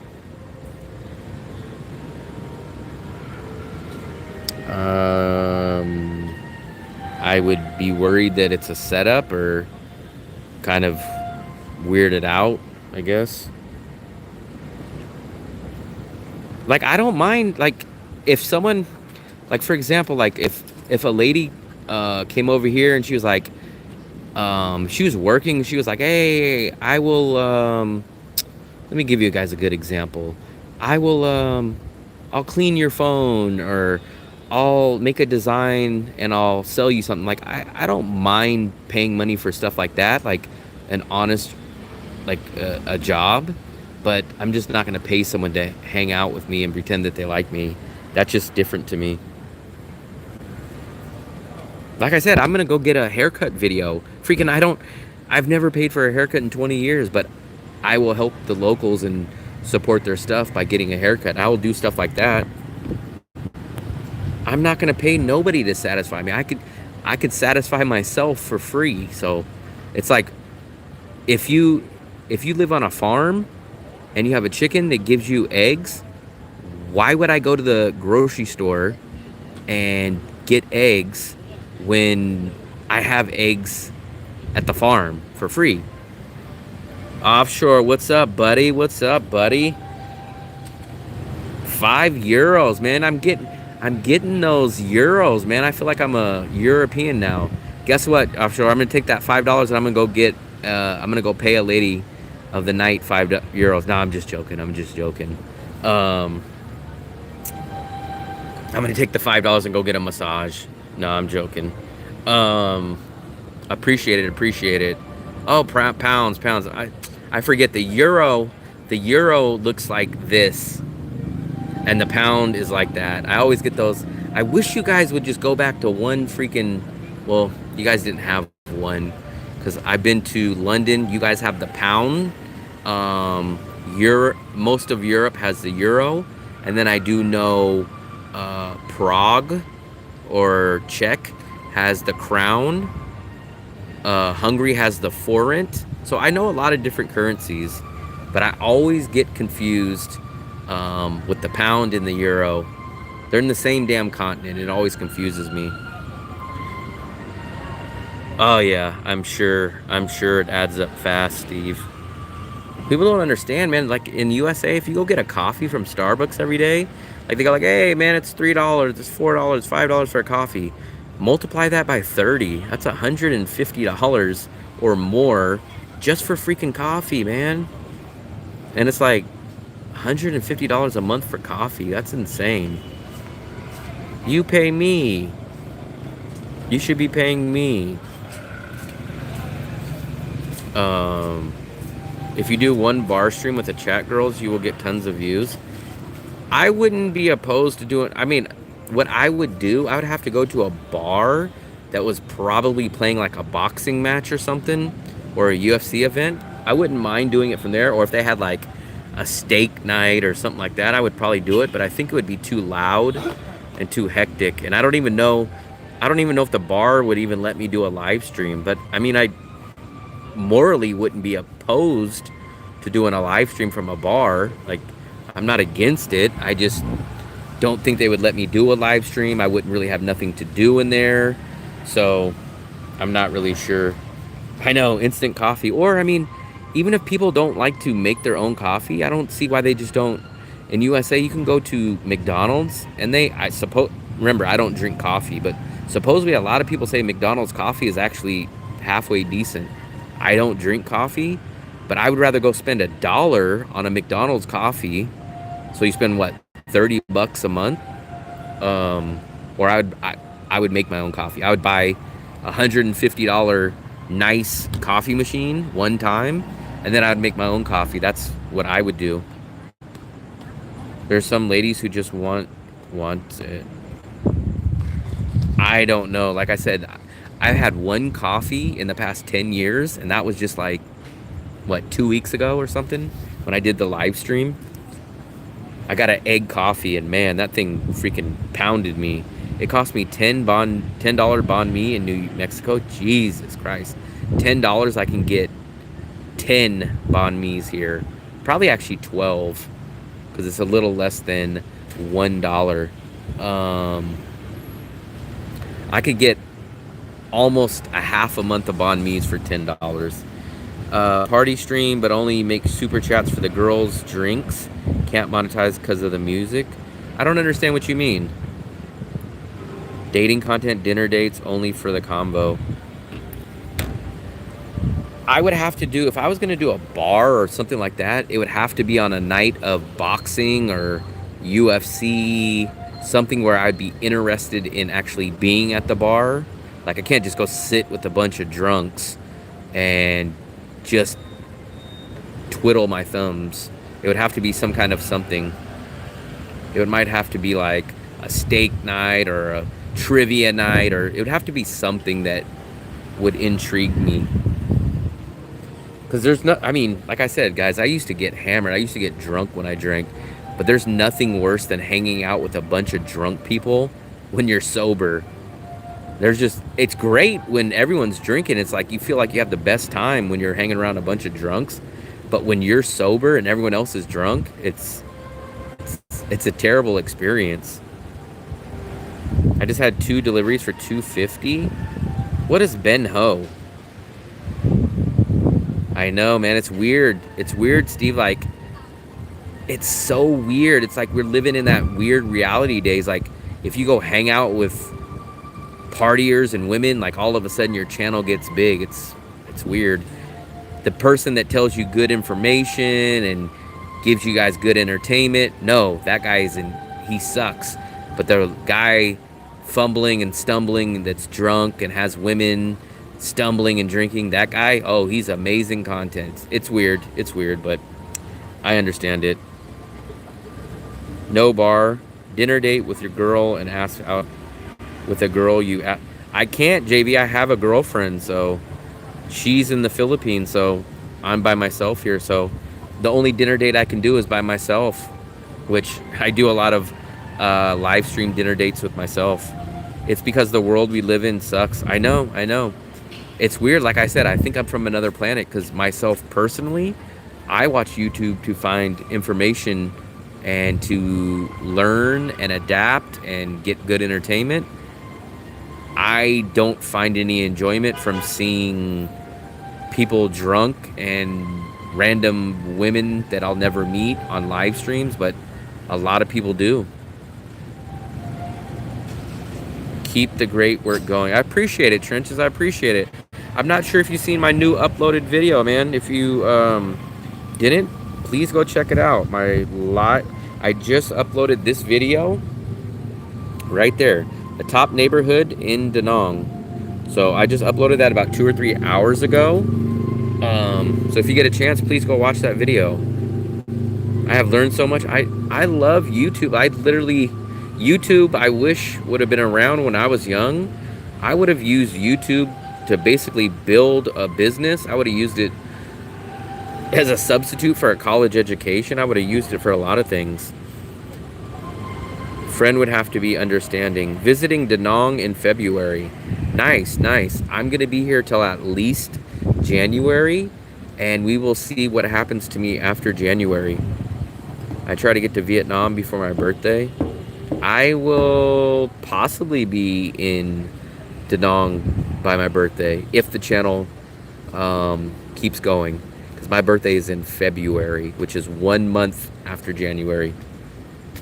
Out of town, out of mind. No funny stuff.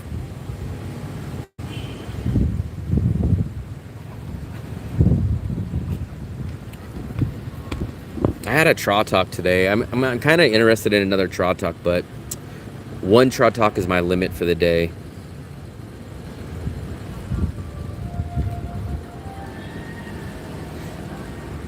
November 2nd. Oh, you're almost right by the freaking election. You're almost right by the, I think you're just what, 2, 3, 4 days before the election. The election I just seen today, I seen on an article, exactly 3 weeks from today. So we have 21 days before the election. I will be in the USA in June. I'm kind of sorry for you, man. You got to go back to the USA. Right now my girlfriend is in the live chat up above, and physically she's in the Philippines. So she was out here for about a year. I've been traveling with her since I think September of 2022 in multiple countries, but she chose to go, well, she went back in July and she has not been back since. So she wants to come back at the end of the year, but it's not really going to be worth it if I'm not going to stay here long term. That is the question. Don't know. I wanted her to come back in October when I just did that visa run so that she can match up and do her visa at the same time as me, October 5th. But whatever she's doing, she's not planning on coming back to like November, end of November or something. And that's just too late. Money-wise, time-wise, it's just too late to come back. Because remember, I could be leaving January 1st. So for a plane ticket, for her to come out here for 2 weeks or something, it's just not really worth it in the long end of it. Just purchased a round trip to the Philippines for $150. Yeah, that's not bad. That's not bad. You're probably flying, I was going to say Cebu Pacific, but I'm not sure. Oh yeah, Cebu Pacific. There you go. You said it. If I save 30K, I will move to Danang. 30K would last me at least 3 years in Danang, just savings. I wouldn't have to work for 3 years, and I can live off of 30K in Danang for 3 years. I basically live in Danang for $10,000 a year. That's a realistic, fair price for me. Maybe a little less, maybe a tad more. December 17th, and that sucks that you gotta go back. I'm not sure of your situation, but at least in my opinion, I would hate going back to the USA. But that is me.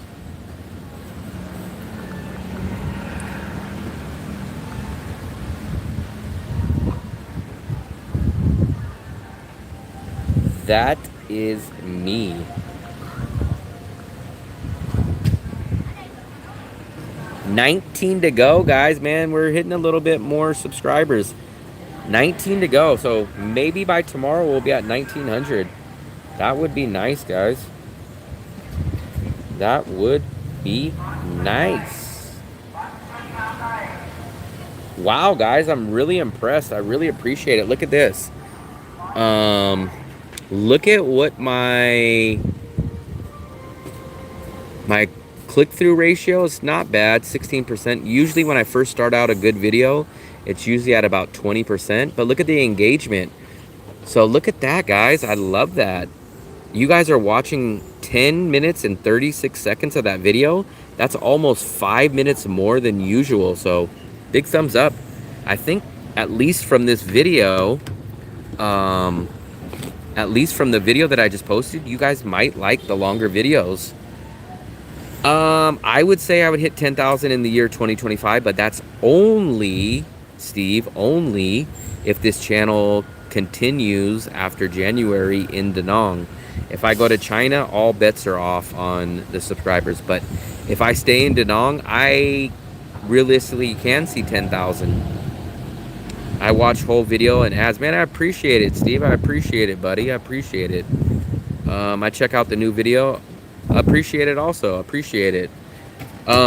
Trenches. So I would love next time you come back in to let me know what you think of that style video, because I did a complete different style. It's more of a, it's almost like a live stream, but it's a recorded GoPro live stream version. And I might start doing one of those every day or every other day, because it eliminates about 80% of my editing, which allows me to get one of those videos up every day or two. So the channel might start doing those style videos much more often, rather than a video that I shoot and I spend about 3 or 4 days editing with. So please watch that video, and the next time you're in here, let me know what you think of that style. So JV, it wasn't really a long distance thing. So I met her in 2022, and we traveled the whole time, 100% from 2022 all the way till September of 2023. We traveled for a year together the whole time. Then I went back to the USA for about 5 months. I came back to the Philippines and met up with her again in February. We traveled from February all the way to July again together. And then she went back in July in the Philippines, and we were hoping that she was going to come back in October, but I guess whatever she needs to do, she can't make it back in October. Chinese spinners and you will get subs. Rent now USA. Oh man, rent is, remember, Ben Ho, I'm from California in the Bay Area, which is one of the most expensive places in the USA. So $1,000 would be cheap in that area. Nice with the GoPro, different style videos are always the best. Give us a few different perspectives. Were you in the Philippines during COVID? No, I was in the USA. If I would have been in Asia during COVID, I feel like my channel would have been huge. Not huge, but it would have been a lot higher. A lot of the people that I know that are big names now, they benefited big time by being YouTubers during the lockdown. No, people were stuck and watched hours and hours of videos, and people's channel grew a ton. So I really wish I would have been doing YouTube during that time. All right, Berlin, I appreciate it, man. I appreciate you stopping by.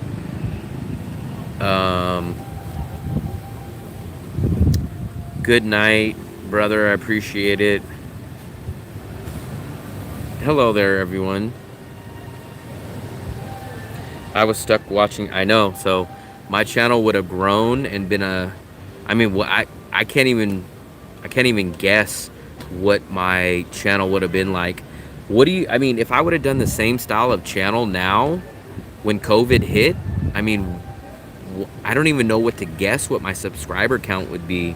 let's say I was doing these same style videos back in 2020 till now, 4 years, and having that COVID big push, I don't even know what my subscribers would be at now. I don't know what my channel would be like now.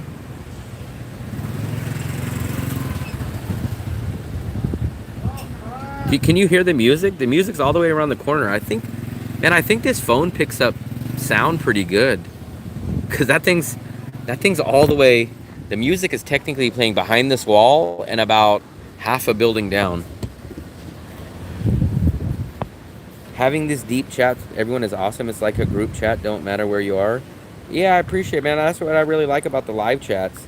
A lot of people keep telling me not to do the live chats. People either love the live chats or they hate them. And a lot of people keep saying, I don't know. So I just keep cranking them out. I'm hoping, pre-drag, I'm hoping to have 2K by tomorrow. Or not, I'm sorry. I'm hoping to have 1,900 by tomorrow. 2K, I'm averaging about 20 subscribers a day. So I would love to maybe hit 2,500 by the end of the month. That's a little bit slightly higher goal, but I think we should definitely be at 2,000 in the month of October. It would be nice to hit 2,500 in October by Halloween. I appreciate it, MD. I appreciate it, man. I kind of feel like, I know you guys can hear that music. It's loud. I can hear it now.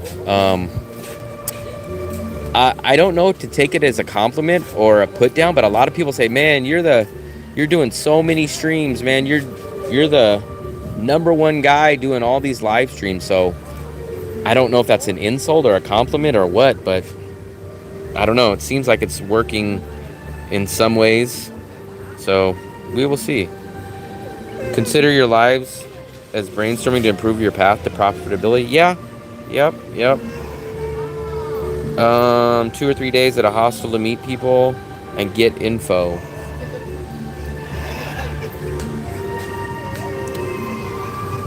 Yep, I'm working hard. I don't see the payoff now, but maybe the payoff will be down the road. We'll see. It's kind of like gardening. So when you garden, what do? You plant the seeds. You don't see the plants. You have to water it every day. You have to wait 6 months or however long this plant takes. And then you finally see the payoff. So we're in the mode right now where I don't see the payoff, but maybe the payoff will be coming. King of Danang live vlogs. Interesting. Yeah, I know. The only thing that sucks is whenever you need something to grow fast, it doesn't happen. Whenever you need money, it doesn't happen. It's always the opposite of what you need. The world doesn't give you what you need when you need it. That's the thing. Speak it into existence. You will blow up soon. Maybe.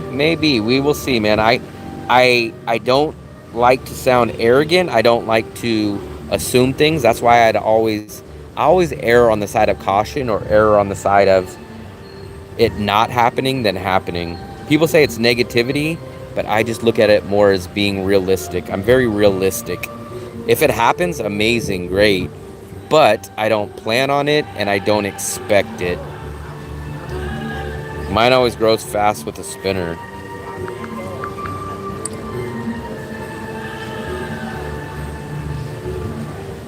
Very thing is content. That music is blazing. I don't know why they're playing it so loud. Tito, what's up, buddy? That's a good question. I'm gonna kind of say multiple things. One, this is my life. I mean, I don't have nothing else to do right now besides edit videos when I shoot them. Two, I'm trying a 90-day ditch effort to make this channel start being, well, it is monetized, but make this channel be able to pay and break me even every month. So it's one, that this is my full-time commitment. Two, that I'm trying to make this a profitable channel. Three is I like to help people. Four is I like to inform people of stuff. And five, it's it's interesting to learn stuff from other people. Like, I teach you guys stuff, but sometimes you guys will teach me stuff. So it's a combination of a lot of things. There you go, JV. Ask him what a spinner is, because I have no clue what it meant either. The only time I'm American, and when we heard spinner is those rims that keep spinning even when you're parked. If he has cash, Spinner City. Will you live vlog Chris? Yeah. I will live stream all the time. Especially on special occasions, I'll always do live streams. The live streams might be not as frequent as in 6-hour streams multiple times a day, but all the time, like, I will try to do one a day at least. I will try. Usually when I go to dinner or when I sit out here, I will try to do something like that. On Halloween, I will try to do a live stream. When I hit 2K, I will do a live stream. Maybe Thanksgiving, I'll do a live stream. Christmas, same thing. As long as I'm not busy editing or doing something like that, or flying or traveling or no internet, I will usually try to do a live stream. At some point, you hit a subject that fits your path, but the topics need to point towards the commercials they show, renting apartments. Oh yeah, so I'm not sure if you've seen my video, but my biggest video, Johan, my biggest video so far has been the $300 apartment video. So if you will see, my best video was right here. Cheap apartment rentals in Danang, Vietnam. I have 26,000 views from 2 months ago.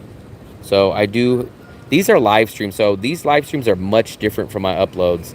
Here's where I chose to stay in Danang. How cheap is Danang? A monthly budget, $7 train, fastest way to get a Vietnam visa. So I do two kinds of content. The uploaded videos are very, very specific and targeted. And then the live streams are more of a hangout, kind of interaction.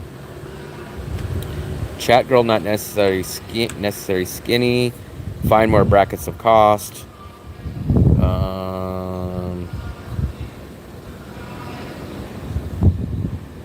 And over, the market varies at all times. Yep.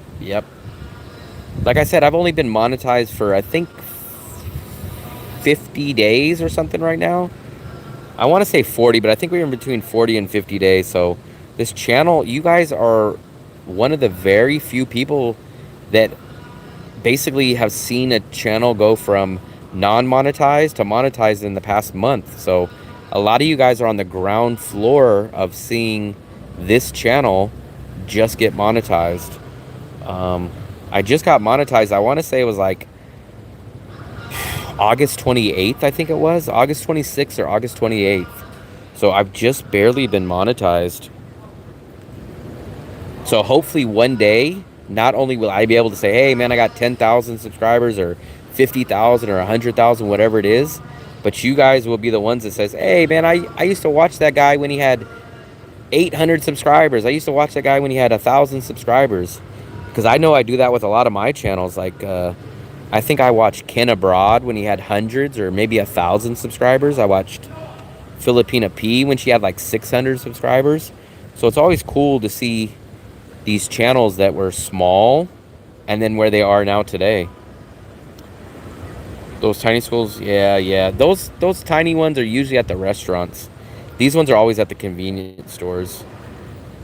I wish I could make money watching these live. I wish I could make money doing the live stream, so I'm in the same boat. I know. So Johan, that is going to be a video that I'm going to do next week. So I'm going to go do a hotel video this time, not an apartment. And I'm going to do a $300 to $500 range. I'm going to do like a $700 to $1,000 range too. So I already have that video lined up for next week. So stick around. You will see that video very, very shortly. You will definitely see that video shortly.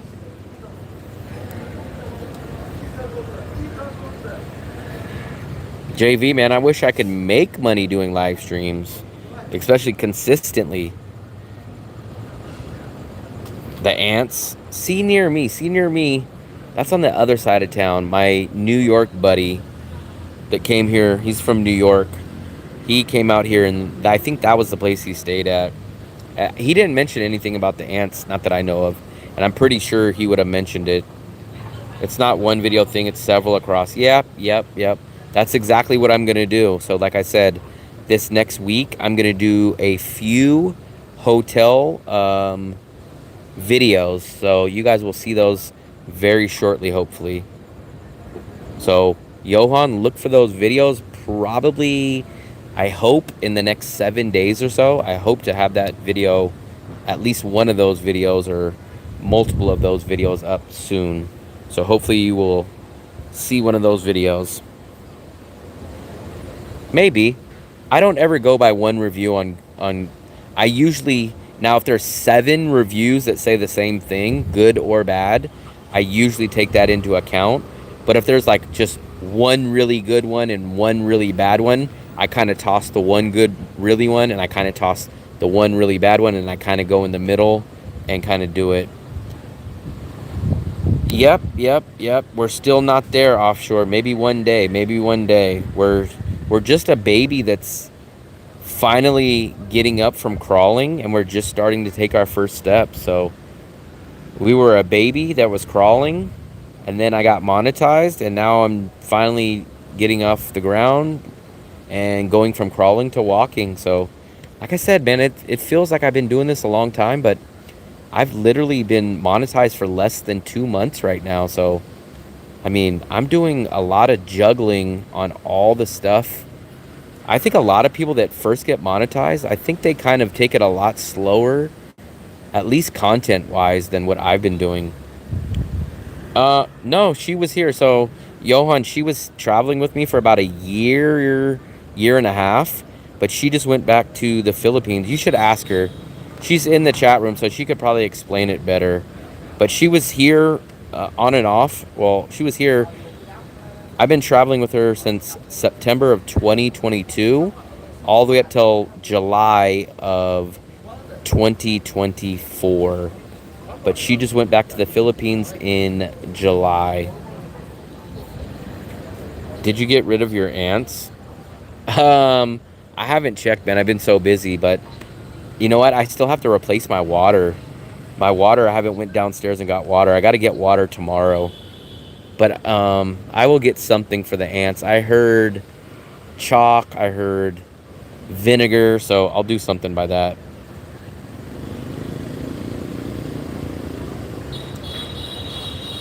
I will do something with that. I'm staying at a la carte place in Danang. What do you think about that place? A la carte? I've never heard of that place. I'm not sure. Let me try to look it up. That's the name of it? A la... There it is. So you're a little bit farther out than me. I think you're in the resort area. So I think you're up near... Phillip. Yep, you're up in Phillip. And I notice a lot of you guys are staying up near the resort now. I stay down here in the An Thuong, my Key Beach area, and a lot of you guys that are coming now are staying up in this area. I never get up to that area. I consider that the resort area, but this is my area. We're sitting right here now. I like this area down here. But Philip is... No, it's not Philip. Richard. Richard is up in this area. So,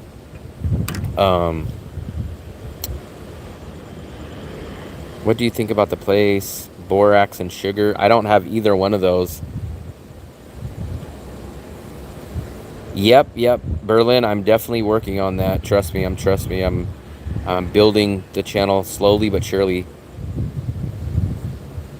I like the An Thuong neighborhood, man. So let me just show you the reason why.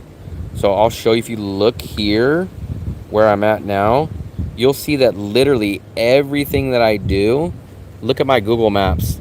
You see I'm right here where this blue is. Look at all the blue save spaces. This is literally everywhere that I go. These are my grocery stores. These are my restaurants. These are my night markets. So I literally walk to everything in this area. This is why I stay in this area. That's my favorite area. But some people like to be in the resort area. It's quieter. It's more for families. It's a different style. Videos that solve questions. Yep. I've been learning that on the fly, Berlin. So a big thing out here is the most watched videos in Danang are apartment rentals, visa issues, and food. Those are the big 3 topics. Maybe I'll ask Moon Milk. That's a good idea. I don't really want poison, man. I would like to use something more natural. People said chalk, but I don't know if they'll have chalk at Moon Milk. People said vinegar. People said different stuff, but we'll figure something out. I mean, I haven't really noticed too many ants. I had a small ant problem. It's not a huge issue. Everything is so close. That's why I live here. I hardly ever take grab or InDrive, whatever one, but I walk everywhere.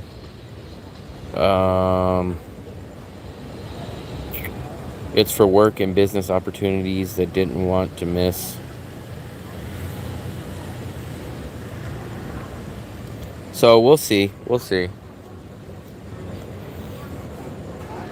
But Johan, actually, when she's here, hopefully Johan's still here, but the interesting fact is when she's here, she adds only about an extra $100 to my budget per month. Right around 100, definitely under $150 a month that she adds. So my budget right now is about $750 a month. When she's here, my budget hits maybe about $850-ish. Sometimes $800, sometimes maybe almost $900. So it only adds about an extra $100 roughly. Laundry detergent. Okay, so I do have laundry detergent. I just don't have sugar. So maybe I'll buy sugar. I don't know. I guess maybe you mix it. Wait. Are you talking about the powder laundry detergent or the soap, the liquid? So me and Sammy are supposed to meet. Sammy was actually in the live chat last night. So Sammy is recovering. He had to go get surgery. But we've been trying to meet up for about the past, 3-4 weeks. And every time we tried to meet up out here, something came up. But he was just in the live chat last night. And it looked like he said we will probably meet next week. So maybe me and Sammy will do some kind of content in the next week or something. Like we've already planned twice of meeting, but stuff has came up, so we just have not actually done it. But that is in the works also, Tito.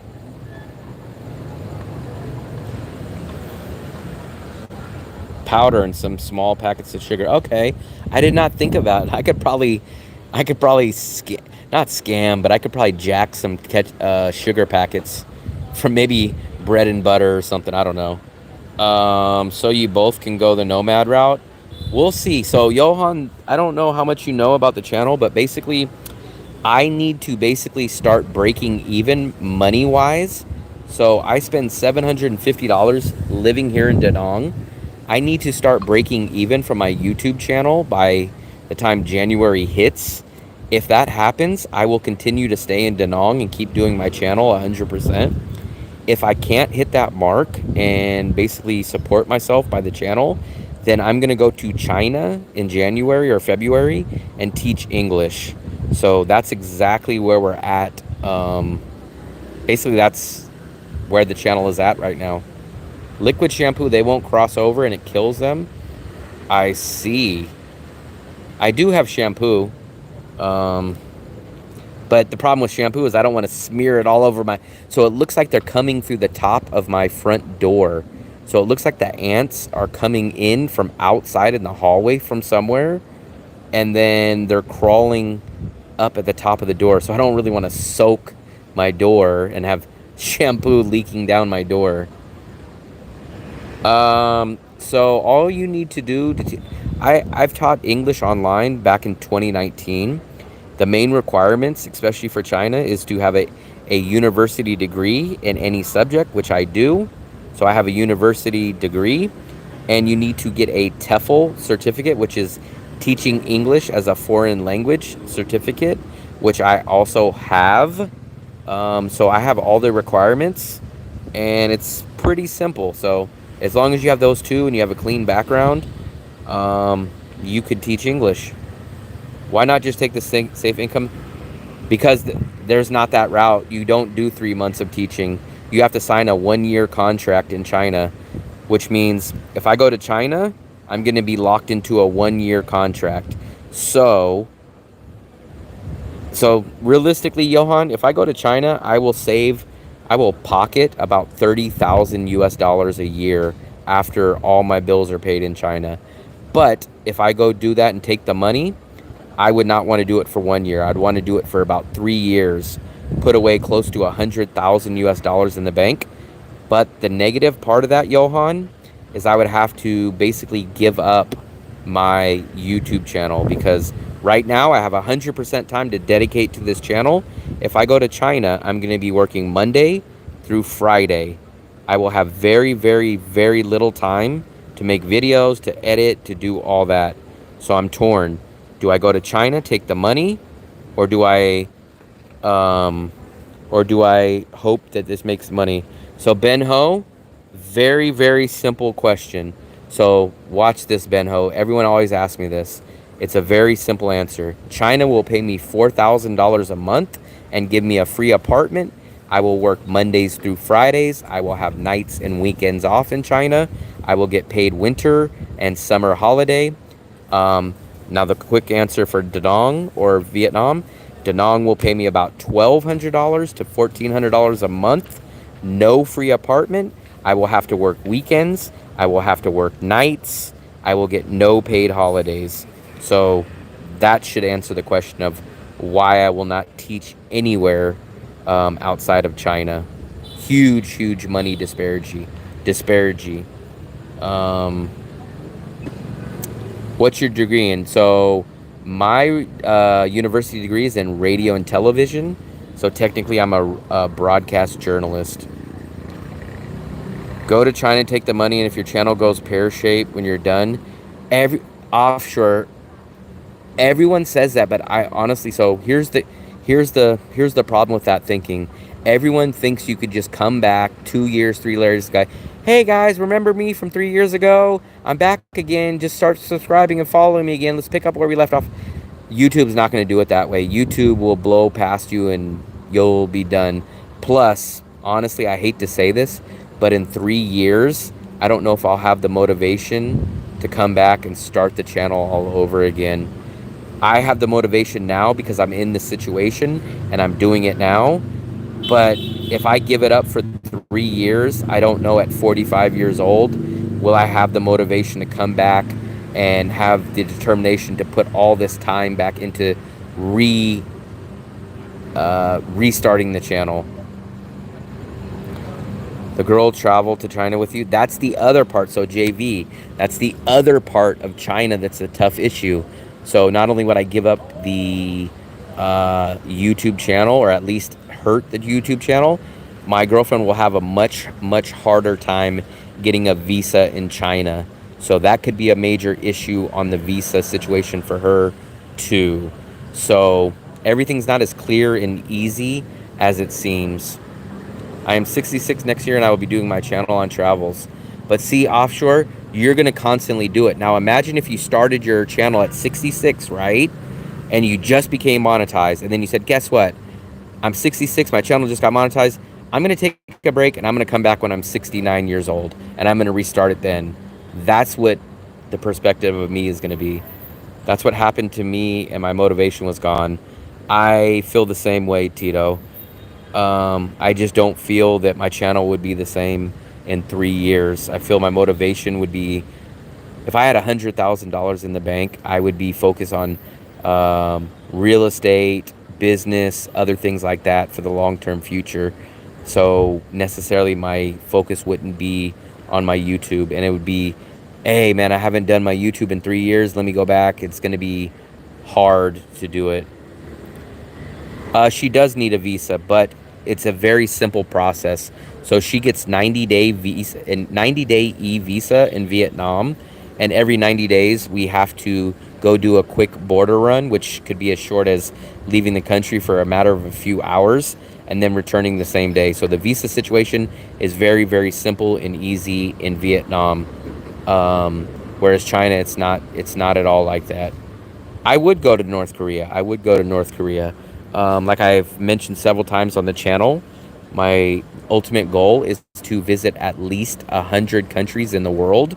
My ultimate goal is to go to every single country in the world. So if I meet the ultimate goal, I will have to go to North Korea at a certain point. So hopefully, yes, JV, I can do.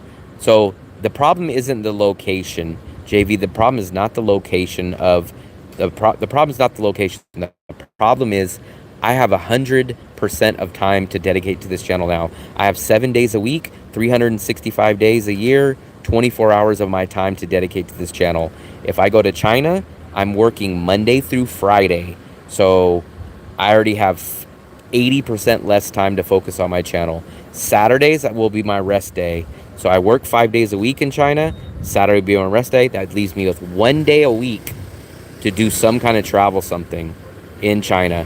Whereas now I have 7 days a week, 24 hours a day, 365 days a year. So it's not a location issue. It's a time issue. No, North Korea is not impossible. So the workaround is basically you go to China and then you have to take like a sponsored trip from China into North Korea. So you can do it. I'm in Vietnam sometime next year in summer. First stop will be PH due to girlfriend. Okay, nice, nice. I just was in the Philippines about 6 months ago. I was in the Philippines for 2 months this year, and I've been to Philippines a couple different times throughout the past 5 years. How does China feel about YouTubers? There's no issue. So I know there's a skeptical stuff about China, but there's plenty of YouTubers out there, and no big issue as long as you kind of avoid the politics. But overall, there's no big issue. It's impossible for an American citizen. It's not impossible if you go and you can do it. There's ways to doing it. Now, I'm an American citizen. Now, I probably couldn't do it flying from Texas or California to North Korea, yes. But there is ways around it. So you can go to China, and then you could take a sponsored trip from China. So there is ways around it. Let's see. I know there's ways around everything in the world, practically, guys. I mean, I wouldn't go to North Korea probably anytime soon. But if I'm going to accomplish my goal of being in all countries in the world, then at a certain point, I will have to get there. I beg to differ. I mean, I don't know if you know who Drew Binsky is. Drew Binsky just finished up. He's an American. He just finished up. He's the 200th person in the world that has done every single country, and he's been to North Korea. So I do recommend going and watching his channel, and you can see how you can go to North Korea. I did not say it's not risky. I have not said that. I do know it's risky. I would go. Remember, I'm a radio and TV major. I wanted to be a sports reporter, so I would even have been a news reporter. So I'm not worried. Now you guys know I'm terrified of riding a scooter, but I'm the type where I would be less scared to go into a war zone. I know the risks. I know that, but in my mind, I'm not scared of things like that. I'm more scared of riding a scooter in Asia. I've been to Taiwan a couple times. So if you say that it's not possible to go to North Korea, then how did he go to North Korea? And not only him, but multiple other people. So I went to North Korea. Here's the shocking truth. You'll see many Americans can go there. I'll even pull it up on Chat GPT or Bing. It's just like Cuba, man. Americans can't go to Cuba, but there's ways around it. The real interview. How would an American go to North Korea?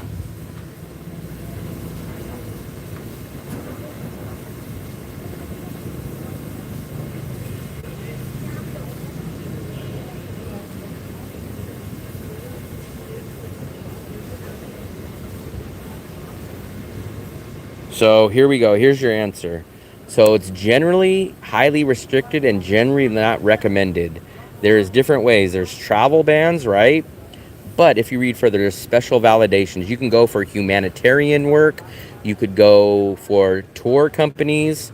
So you can do it. So I know for a fact you can do it. So I'm not concerned about that. Like I said, I'm not going anytime soon, but it is possible. So it's definitely 100% possible. Yes, because the problem is, Philip, the reason why I have two phones is I would never travel out of the USA and not have a backup phone. I have too many apps and too many things that I need. And the other thing is I can't, like if I need to use Grab or go get an InDrive or something, I can't do it on the phone. I can't do it on the phone because I'm doing the live stream, so I have to use a second phone to take the Grab, so I always need two phones. I wish I was, JV. You know, that's crazy. Like, if I would have probably been an amazing spy. I would have been a James Bond. I don't even know how to get into be a spy, but I've always wanted to be, when I was younger, I wanted to be a private investigator or a spy, but I have no clue. Like, is there a spy school? Is there a spy college? I don't know how you would do that. Some YouTubers go to DMZ, Korea, then claim. I'm sure they do, but there is ways to get into North Korea. I know for a fact. A podcast. I would do a podcast. Now, if the channel is able to start growing money, maybe down the road, maybe sometime next year, maybe I will do a podcast and maybe the channel will grow and maybe I'll be able to get cool people on the podcast. That would be very nice. That would be a cool idea. But I can't really start juggling 18 different things like a podcast and live streams and upload videos all at the same time, especially when I'm trying to monetize. But I would love doing podcasts. I did a podcast in college for a year, and I might even actually like podcasting better than making videos, or at least 50. It's at least the same level, but I kind of like doing podcasts a tad better. Vietnam, everything is saved to Google. Just buy a Xiaomi Redmi Note 12 Turbo. I don't even know what that is.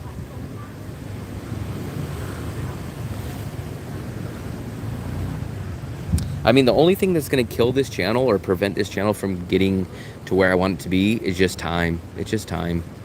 It's going to be the time issue of needing money. That's it. It's going to be a financial time situation running out. But I really wish I would have been monetized at the beginning of this year. If I would have been monetized when I came to Asia in February, I would have had February all the way till basically February of this upcoming year. I would have had 12 months of being monetized, which I think would have been an amazing run. But now I'm stuck trying to build this channel in 90 days or less. So we'll see. Good phone, Android, no Apple products. I don't like Apple, so I'm a Samsung guy. I know. I mean, what if I was a spy? What would I say? Oh, I'm a spy, guys. Like, of course, no matter what, I would love to. Well, I don't really know what being a spy would be, but I would probably be able to travel more, and I wouldn't be as broke. I wouldn't be hurting for money, and I probably wouldn't have a YouTube. That would probably be at least some of the telltale signs. Maybe. But the problem is I might be out of time by that time. So if we just play the realistic time frame offshore, so I'm going to give you guys the behind the scene of the timeline. So the timeline is probably at the end of this month, at the end of October and beginning of November, I'm going to start applying for Chinese jobs, for teaching jobs, just because you have to apply months in advance. So I'm going to start doing that anyways. No matter what, I'm going to apply and get the ball rolling, because it does take time to get your visa. It does take time to get hired. I have to do interviews. So I'm going to be doing interviews. I'm going to be applying for jobs in early November. They will probably offer me a job, I'm assuming, in November or December. I will probably accept a job in November or December. And the only thing that will change that is if the channel all of a sudden blows up, or at least starts breaking me even. by January 1st, I will tell the job, hey, last minute things came up. I appreciate you guys hiring me, but I can't come. But if the channel doesn't, then I just will go there. So that's the real behind the scenes timeline of how everything's gonna go. All right, JV, man, I appreciate you always stopping by, man. So we'll catch you up next time. We'll probably do another live tomorrow night around the same time. I might go try to do an uploaded video. I was shocked at how quick I could do that uploaded video that I posted earlier today. I got it all done in one day. So maybe I'll try to go do a beach one. Maybe I'll go do the beach tomorrow. Not a beach live stream, but a beach upload. I know a lot of you guys love the beach. So maybe we'll go do that. All right, Ben, I appreciate you showing up also. Check out my uploaded video. I just uploaded it today, a few hours ago. So if you can go check that out, either tonight or whenever you get some free time, I appreciate that too. The views always help and they always boost the channel. And I'll see you on the next live stream whenever you show up.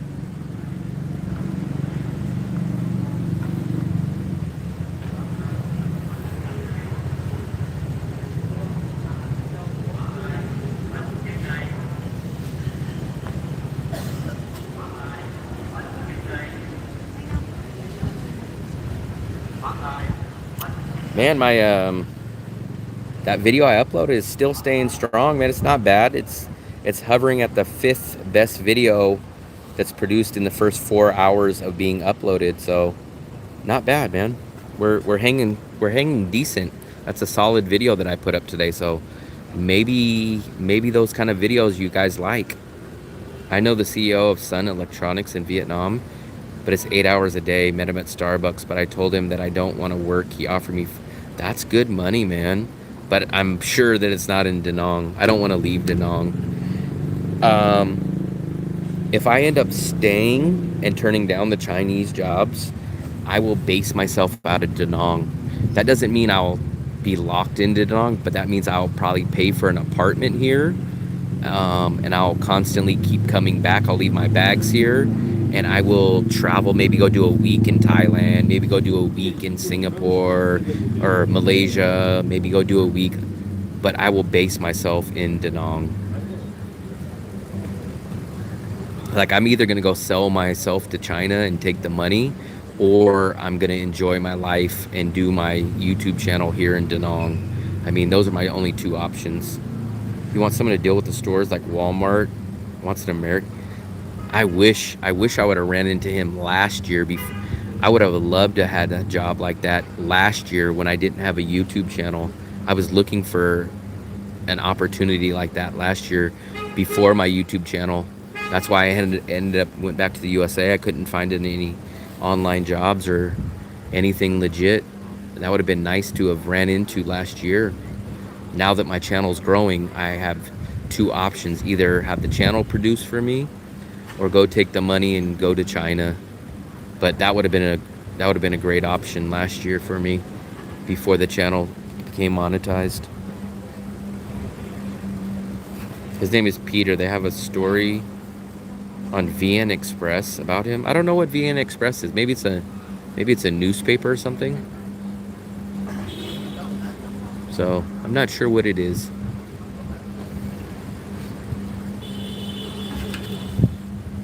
Damn, guys, it's already 11:50. Sheesh. Yes, Beam. So Beam45. My girlfriend is actually in the chat right now, and she traveled with me for a little over a year. She just recently went back to the Philippines, but we traveled for about a year now. You guys have never seen her on the live chat because she left a couple months ago, but all last year and all this year she's been traveling with me. Pity you can't get a broadcasting license in Danang for... Yeah, I don't even know how that would work. I have no clue. And plus, why the hell would they hire me? They're gonna say, who have you worked for? Who are you? You're a nobody. That's what the problem for me is I guess you guys can say that, like, I know the knowledge, I have the skills, but on paper wise, resume wise, I don't have nothing to show people. And in this day and age, people want to say, where did you work? Who was your company? Like, I can't show them anything. Now I know the knowledge, I know how to do things, I know the skills of it, but on paper I can't show them anything. Map TV show, Vietnam has up his USA citizen. Let me see. Phuc Map has a TV show in Vietnam, gave up his US. I don't know who that is. I'm not sure who that is. I don't think I would ever, I cannot imagine myself giving up my US citizenship. I don't see a situation where it would ever benefit me. I think the only benefit to giving up your US citizenship is that you don't have to pay US taxes. But besides that, I mean, you would have to be making millions upon millions upon millions of dollars for it to be worth it. Phuc Map, I don't know who that is. I guess I'll look it up. But I would never give up my USA citizenship just for multiple reasons. Phuc Map? This guy? I'm not sure who that is. This guy, maybe? Maybe him? I'm not sure who that is. I never seen him. So it looks like he's in Ho Chi Minh. I'm wondering what my channel would look like. I'm wondering what my... So here's the crazy thing, offshore. I could never get a job in radio back when I graduated college because they asked me, who have you worked for? What radio station? Oh, you're nah, we'll hire someone that has 5 years of experience. So I never could get my foot in the door then, but I probably would have been better than a certain amount of people that they hired. But that's the problem. It's a catch-22. They want people with experience, and you can't get experience till someone gives you a shot. That's the thing. Yep. I feel like I do everything so backwards, man. See, that's it. So guys, what have I been telling you? Everybody that grows in Asia, like I said, it's a very tribal, weird thing. And that's probably why my channel doesn't grow and why it's not good. So I live my own unique lifestyle, right? But it's very tribal in Asia. So who gets big in China? Fat and broke. What does he do? He goes and caters to drunk and the women. And guess what? He shows local Vietnamese women. Guess what? You get subscribers. Or a guy like, I'm not sure, Phuc Map, goes and gets a Vietnamese girlfriend. Then all of a sudden people are like, oh, that's one of us. He's got a girlfriend that's one of us. She's an Asian. Yeah. Let's subscribe to him. I have never seen his channel, so I don't want to say anything negative or come across negative. But does he offer value? I have no clue. Does he do good videos? I mean, I have no clue. So I don't know. Does he tell you guys how to get a visa, or is he just more a pure entertainment of like, hey guys, I got a Vietnamese girlfriend and cool, man, I'm eating pancakes today? Like, maybe I'm the stupid one. I like to do a channel that's informative and helps people with problems of renting an apartment, of getting a visa, of doing a bus run, where it seems like YouTube doesn't value that. YouTube doesn't want people like that. They want people that are out partying, showing women, hanging out with the local women, having an Asian girlfriend from that country, and then all of a sudden the tribalness comes out. Oh, did you see the American? He's got a Vietnamese girlfriend. Wow, let's subscribe to him. I don't know what he does. I don't know what he talks about, but he has one of us. He's got a girlfriend that's a part of us. So let's subscribe. Like a crab mentality. If he's entertaining, then I can't say nothing bad about him. I've honestly never seen him, but he does have a lot of subscribers. But I do run across a lot of people that just get that crab mentality of subscribers of, wow, he's with a Filipino girlfriend. I can't really speak English, but guess what? He's an American and he has a Philippines girlfriend. Let me subscribe to him. Like, it's very tribal. I think at 12 they turn off the lights.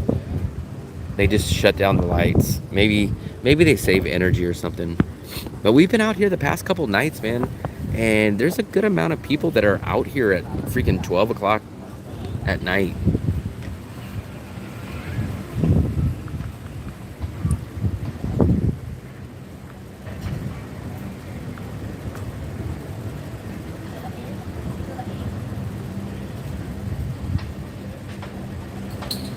He did a meetup with What the Faux Girl too. I kind of think that also helps your channel. I think meeting up with people. So I think everyone does the opposite of me. So here's what people do to get big: drink, party, get a local girlfriend, ride scooters, collaborate with people. Here's what I do: do my own stuff. Don't ride a scooter. Don't drink. Have not collaborated with other people.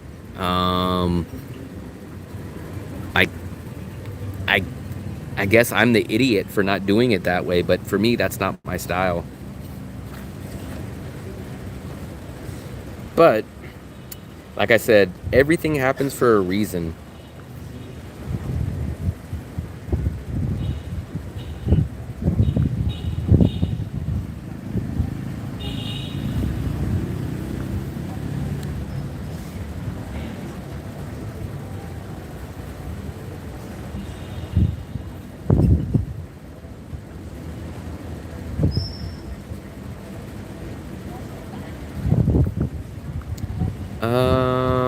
Old man stuff. He did a meetup.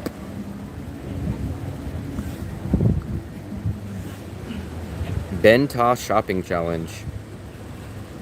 I'm not sure why, but look. So the first video I see pops up. It's only 1 minute and 24 seconds. Was that a short? I don't think that's a short. I think he just did a. For some reason, he just did a 1 minute and 24 second uploaded video. Let me see what this. Or is it chopsticks? I don't know. Or the tomato. Could even be the tomato. Or the rice. Okay. That's the other thing. You know what a lot of people fall sucker for? I hate to say it like that, but a lot of people, a lot of Asia's subscribers are very tribalistic, like I said. If you could speak the language, they love that. Like, literally, they could never see your channel at all, but if you speak their language, they'll subscribe to you. You could be the worst vlogger in the world, but if you say a couple words in whatever that Asian country's language is, they fall over themselves and they start subscribing. So it's so tribalistic, man.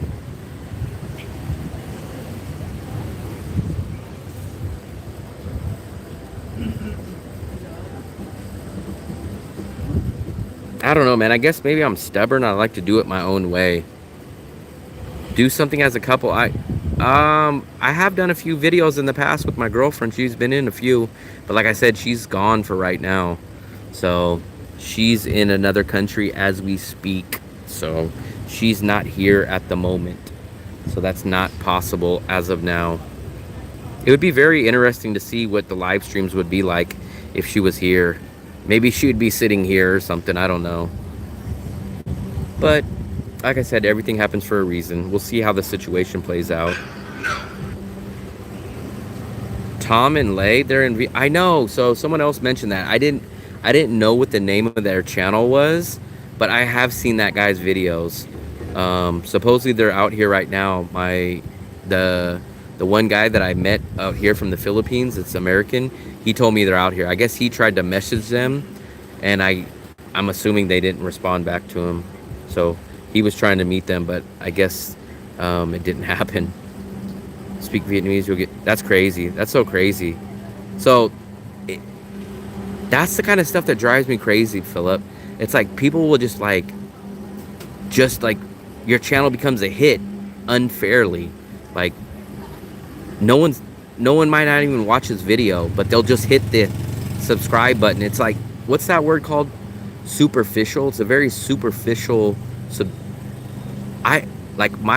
I hate to sound like this, but I think my subscribers actually like my content and are actually engaged in it. Whereas a lot of these people have 500, 600, 700,000 subscribers. Maybe they only have maybe 10,000 of those people actually really care about their channel, but they were able to market and influence people to subscribe that possibly have never even seen any of their videos or care about them. It's very weird. Well, M, as of now, there isn't any working out of something needs to change. So it's kind of anything that works, whatever you think. Yeah, nobody wants to watch stupid American men. Man, I don't think I'm stupid, but I'm an American man. The majority isn't engaging. I just don't understand how you guys can speak another language, man. It's so hard to me. I just don't have the time, the effort, or the energy to learn another language.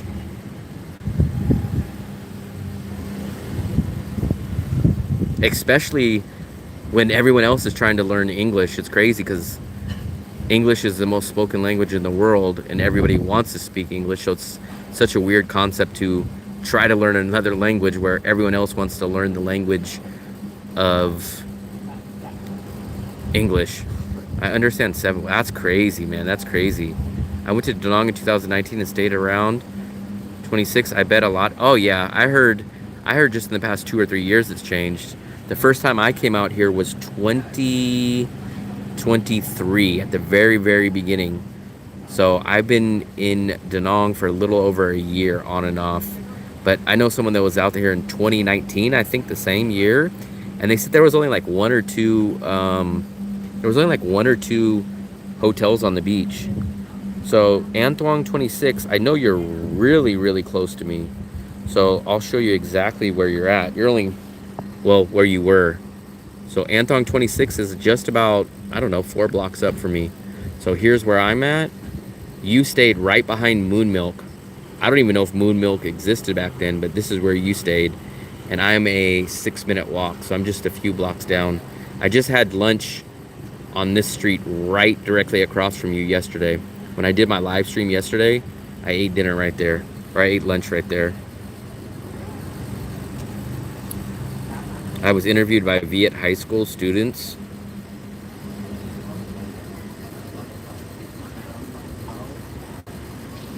I could never learn another language. Like, even if someone offered to pay me $1 million, I don't think I can learn another language. I don't have the time or the patience. You guys, I don't think no one really understands. I feel like I'm one of the most impatient person in the world. I can never, ever, ever have patience in life. That's just one thing I can never do. But that's too hard for me. I couldn't even learn Spanish. I couldn't learn any language. Whatever the easiest language in the world is, I wouldn't even be able to learn that language.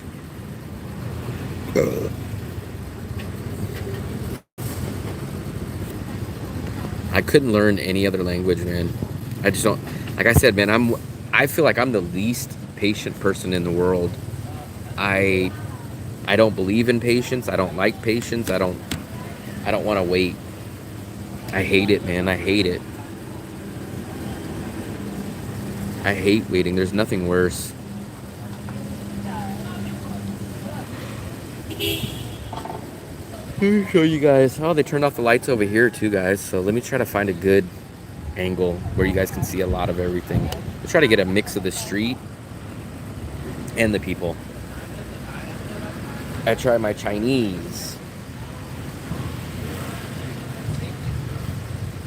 Man, I got free dinner tonight. That was awesome. Hopefully that guy Gerhardt will message me. I told him to message me on my YouTube channel, and I'll give a shout out to his book. So hopefully people will be interested in reading his book. I hope he'll message me. I'll even try to do a YouTube interview with him one-on-one. You judge need enough to get them to talk English. Basically not helpful. I know. I wish I could be patient, but I just can't. I just can't. I just don't believe or see the benefits of being patient. Like, how is it better to wait than have it right now? In my mind, it's just not. There's no benefit to waiting. I don't see any benefit in waiting. I'm Filipina and my partner lives in Danang 7 months now. I appreciate it. I'm kind of in the opposite. I'm kind of in the same boat. So I'm in Danang right now, and I have a Philippines girlfriend, and she's in the Philippines right now. She was out here for a little over a year. She just went back to the Philippines in July, and she possibly might be coming back out here to Danang. So almost a very similar situation. Sometimes you don't even need to be a patient. Just as long as you like, you can learn any language. I am a smart guy, but it's only on stuff that I'm interested in. Like for me, if I want to learn about something, I have to be interested and have an interest in it. If I don't have an interest in something, I have no motivation or any interest in it. Like, it's crazy. Like, let's say, like, when I learned how to trade stocks, I literally spent 7 days a week, 24 hours a day, watching YouTube videos, dedicating all my time to learn something. But if it was like learning how to sew, something I don't know, like learning how to sew, I could not learn it because I have to be 100% in or I'm out. If I'm not 100% interested in something, then I have no motivation and time for it. Berlin, what's up, buddy? We saw that. My partner is American. I'm in the same boat. I'm American. I'm in Danang, and my girlfriend is in the Philippines. I saw now, brother. You did it. Oh, I appreciate it. I think you went and seen my uploaded video. That's the point. Change that modus. I can't. So, like, there's physically certain things. Everybody has certain things in their life they can't change. I cannot. So, I'll tell you some of the things that I can't change. I can't change being patient. I can't change being a picky eater. I can't change. How would you describe what I am? I could not go back to the 9-to-5 lifestyle. I couldn't do that. I couldn't change me being a picky eater, and I couldn't change me being patient. Those are things that I just could not change. Very nice content. So Berlin, I'm thinking about doing one video like that every single day or every other day. That video I shot earlier today and edited about 2 hours only and got that up. Usually that video would have took me about 4 days to have done a similar video, but it would have had a lot more creativity. It would have had a lot more B-roll. It would have had a lot more information in it. So I'm trying out that style of videos. So if display of patience equals money, I still couldn't do it, man. I'm very stubborn in certain aspects. I'm just about 1 mile from the heart of Hanoi, which is Hao Kem Lake. I don't know that one. I used to live in Chiang Mai for 7 years. It took me 3 years to learn Thai. I think it would take me 30 years to learn Thai. Maybe, if not more. That's the way, bro. Now explore that city and push the content. So, Berlin, I know it's still quick to judge, but the video hasn't really done better or worse than my other videos. So if we look at the stats real quick, Berlin, so I don't really notice a huge increase. So if we look at that video, I have got 300 views almost in about a 4-hour span. So that video is ranked number 5 out of 10. It hasn't really done terrible, but it hasn't done great. So I don't really know how much better or worse that content is. Joanna? Well, you kind of push the call to start some activity that brings in money. Yes, so we'll see. What video? I use Adobe Premiere. I'm used to Adobe Premiere. I've been using it for a long time, so I'm used to it, and that's what I like to use. Show us all the city in different places, different experiences. I have done that in my regular uploads, and the uploads kind of never really blown up. The only difference is I put a lot more time in editing the regular uploads of showing you guys the rest of the city. The only difference that I've done in the video today is that I did almost very, very, very little editing, which allowed me to shoot the video, and get it up on the same day. Whereas normally I would have shot the video and then it would have took me about 4 days of editing to get it up. Yeah, but don't forget you need to keep pushing content. So the videos, I am, man. So Berlin, remember, so not only am I doing one live stream a day, that's the 3rd video that I've got up in 10 days now. So let me show you, Berlin. I mean, do you know many YouTubers that are getting 3 or 4 videos up a week? Let me show you. It's starting to rain here, guys. Sheesh,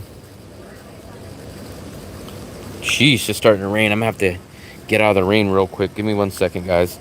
But Berlin, let me just show you real quick.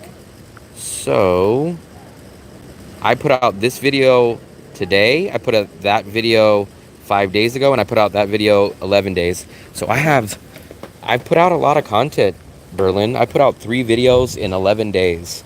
So some YouTube people only put out 1 video a week. Some only put out 1 a month. I'm getting the content out. Not only have I got 3 uploaded videos out in 11 days, but I've done at least 1 live stream every single day. So the content is definitely getting put out. That's not a question. Have you tried running Facebook ads to push you more? No, I haven't. I've done Facebook ads in the past for like my Instagram and stuff, and I never noticed anything. So I kind of shy away from paying for ads. So I've never really wanted to do that. I've tried it in the past for my Instagram and for my Facebook channel and stuff like that. But I haven't done it for this channel. I don't have a day job, all things, so this is it. This is, anytime I've ever came to Asia, I've lived on savings. Last month I got monetized by YouTube, and that's the only somewhat small amount of money that I've ever made, was last month when I got monetized from YouTube, but that's it. I'm living on savings. That is M behavior. I don't know what what is M behavioral? I don't know what that is. Maybe you just need time. I was a great movie maker, then no more editing after it discontinued. I feel so wrong and so dirty not editing. It's so hurtful to me to not put tons and tons of hours of editing in. It just pains me so much. It pains me.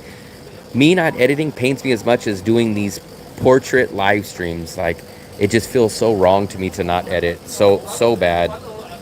Exactly, and that's why you're gonna make it. I'm very proud of you. I appreciate it. You almost sound like you're my dad or something. I'm very proud of you. I appreciate it. 2-week minimum? What do you mean 2-week minimum? 2-week minimum on what? I appreciate it. You can run ads from Google too. Yeah, I know. I just don't really believe in, maybe I'm stupid, but I don't believe in paying for subscribers or paying to run ads, especially when not making money technically. I mean, yeah, I'm monetized.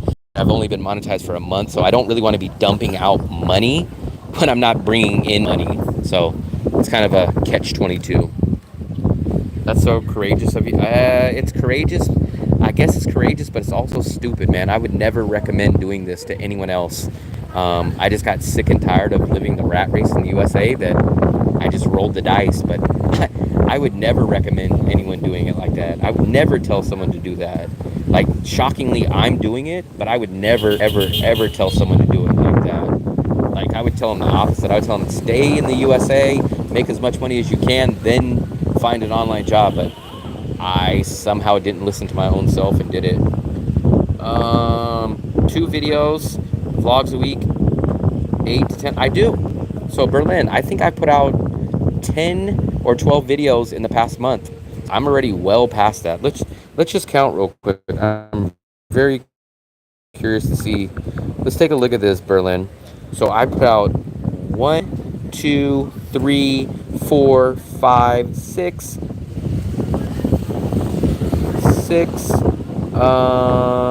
7, 8, 9, 10. I put out 11 uploaded videos this month, and then I have put out, this is gonna be a lot, guys.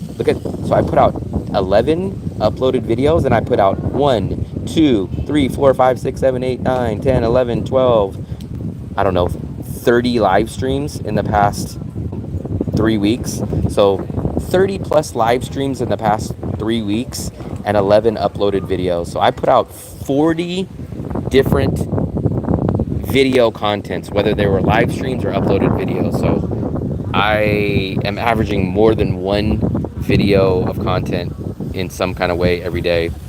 I want to do lives, but not the portrait. I know. The portrait sucks, but if you do the portrait, you get way more views. I mean, I'm talking 5-10 times more at least. Brother, that is consistent for the algorithm. I get that too. Yeah, it's a catch-22. Vietnam is not for you if you're not willing to learn the language. I've been here for over a year and I survive amazingly. I've been in Danang since February of 2023. Never once have I had a problem. To be honest with you, all I know is hello, Xin Chao, and come on, thank you. That's all I know. And I've lived and got along amazingly well here. Don't worry, everything will work out for you. I hope you success. I appreciate it, Tito. Top work. My partner did that too. Sold everything and moved here. I did it, man. I would never recommend anyone do it though. It's if I ever succeed and make it out of this, I'm gonna look back and say, what the hell was I thinking?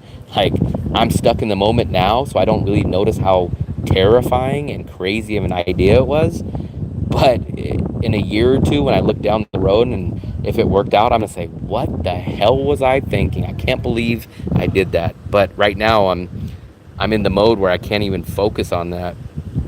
You should do food reviews. I do. So I do a lot of food reviews. I've done, so all things fun. My very best video that I've ever done is my apartment rental search for under $300. I went and did a few different apartment rentals for $300 or under, and that's basically how you guys are seeing my channel. That hit 26,000 views, and I gained 300 subscribers from that one video only. So I have done those videos, and in fact, I'm going to do another hotel video in the next upcoming week. You are indeed very consistent. You just have to ride that wave. I understand. You really don't need to learn Vietnamese. The majority of the success channels have that average after years. They have 300 to 500 videos. I think I'm at a lot of videos now. When I got monetized, I think I hit exactly my 100th video when I got monetized. If I remember correctly, my 100th video got me monetized. So let's see how many videos total I have now. I think I have, let's see what it tells me. Obviously this freaking internet's gonna be sucky. Let's see how many videos. Every time I try to make a point, my freaking internet doesn't, it craps out. That internet was crapping out on me, guys, so I had to get off for a second off the Wi-Fi. Vietnamese don't speak English. You're only live once, Will? Oh, I have live and live. You only live once. They all make passive income. Vietnamese don't speak English. That should do well. That's the way. Well, what's up, Elvis? I'll be looking forward to your hotel review. Yeah, hopefully in the next week. So look for that video. Hopefully, if everything goes well, in about a week or less. Check out Max McFarlane if you're interested in food reviews. Never heard of them. If you attempted to speak Vietnamese, they will speak English with you. Your passive income. We both have. So my passive income is not really coming in right now, but remember, guys, I do shameless plug for my channel. Let's see if I can pull it up. I'm gonna give you guys a shameless plug for my it's not really passive income, but what I am doing for alternate income. Let's see if I can pull this up. So I do video consultations. I do monthly memberships that you guys can join, and I do an in-person welcome service where it's a meet and greet where I help you guys land in the city and I get you guys all set up. So I do other things.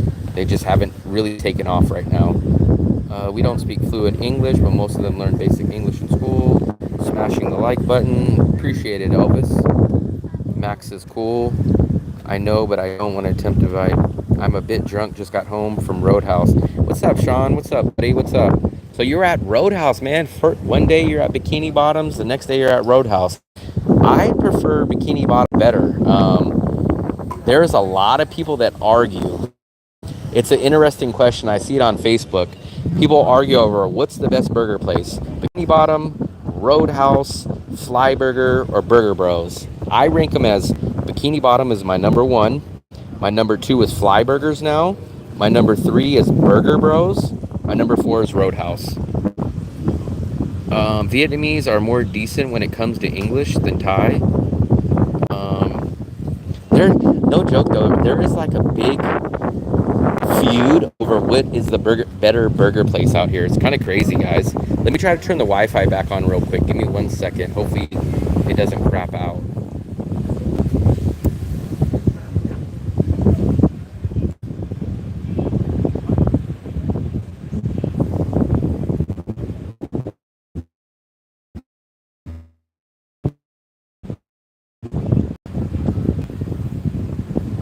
Okay, guys, we're back. I had to switch back on the Wi-Fi. I apologize. Burger Bro. Haven't been to Dirty Fingers. Nope, I've never been there. It's a little too far for me, walking distance, and it's a little pricey for me. Remember, I'm a budget traveler. I love the Bikini Bottoms deal. Bikini Bottoms is $110,000 for a double burger and fries. I think everything at Dirty Fingers is a lot more expensive.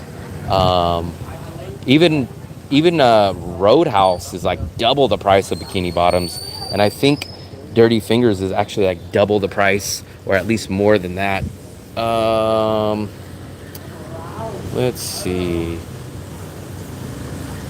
They're actually more proactive and wants to talk to you in English. Well, let me fix this, guys. I can't believe we're out past 12, man. You guys keep me up late. Boy, oh boy, oh boy, oh boy. I wish tonight would have been night to have went to Bread and Butter, because remember, I got my dinner paid for. Our buddy Gerhardt paid for my taco dinner tonight. So once again, big shout out to Gerhardt. I wish you guys would have heard the whole conversation. We had a nice long conversation, but we didn't have any mics. But I wish I would have. Had a mic. I should have used that money that I saved at the Taco Monday to have went to Bread and Butter and bought a nice little sweet. Sun Kitchen are open again. You really need to check out Sun Kitchen. I think I've heard of that. I think someone mentioned that not long ago, but I don't think I've ever heard of Sun Kitchen until just recently. Let me look it up real quick. Sun Kitchen. Is it in walking distance? Let me take a look.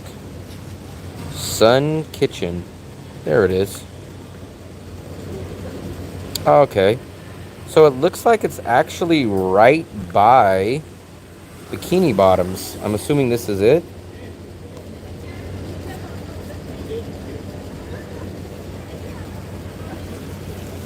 I've never seen this place. I must have walked by it a ton of times, but we were there just this morning. Huh. What kind of food do they serve? I'm trying to look at the menu real quick. You know I'm a very, very picky eater, Sean.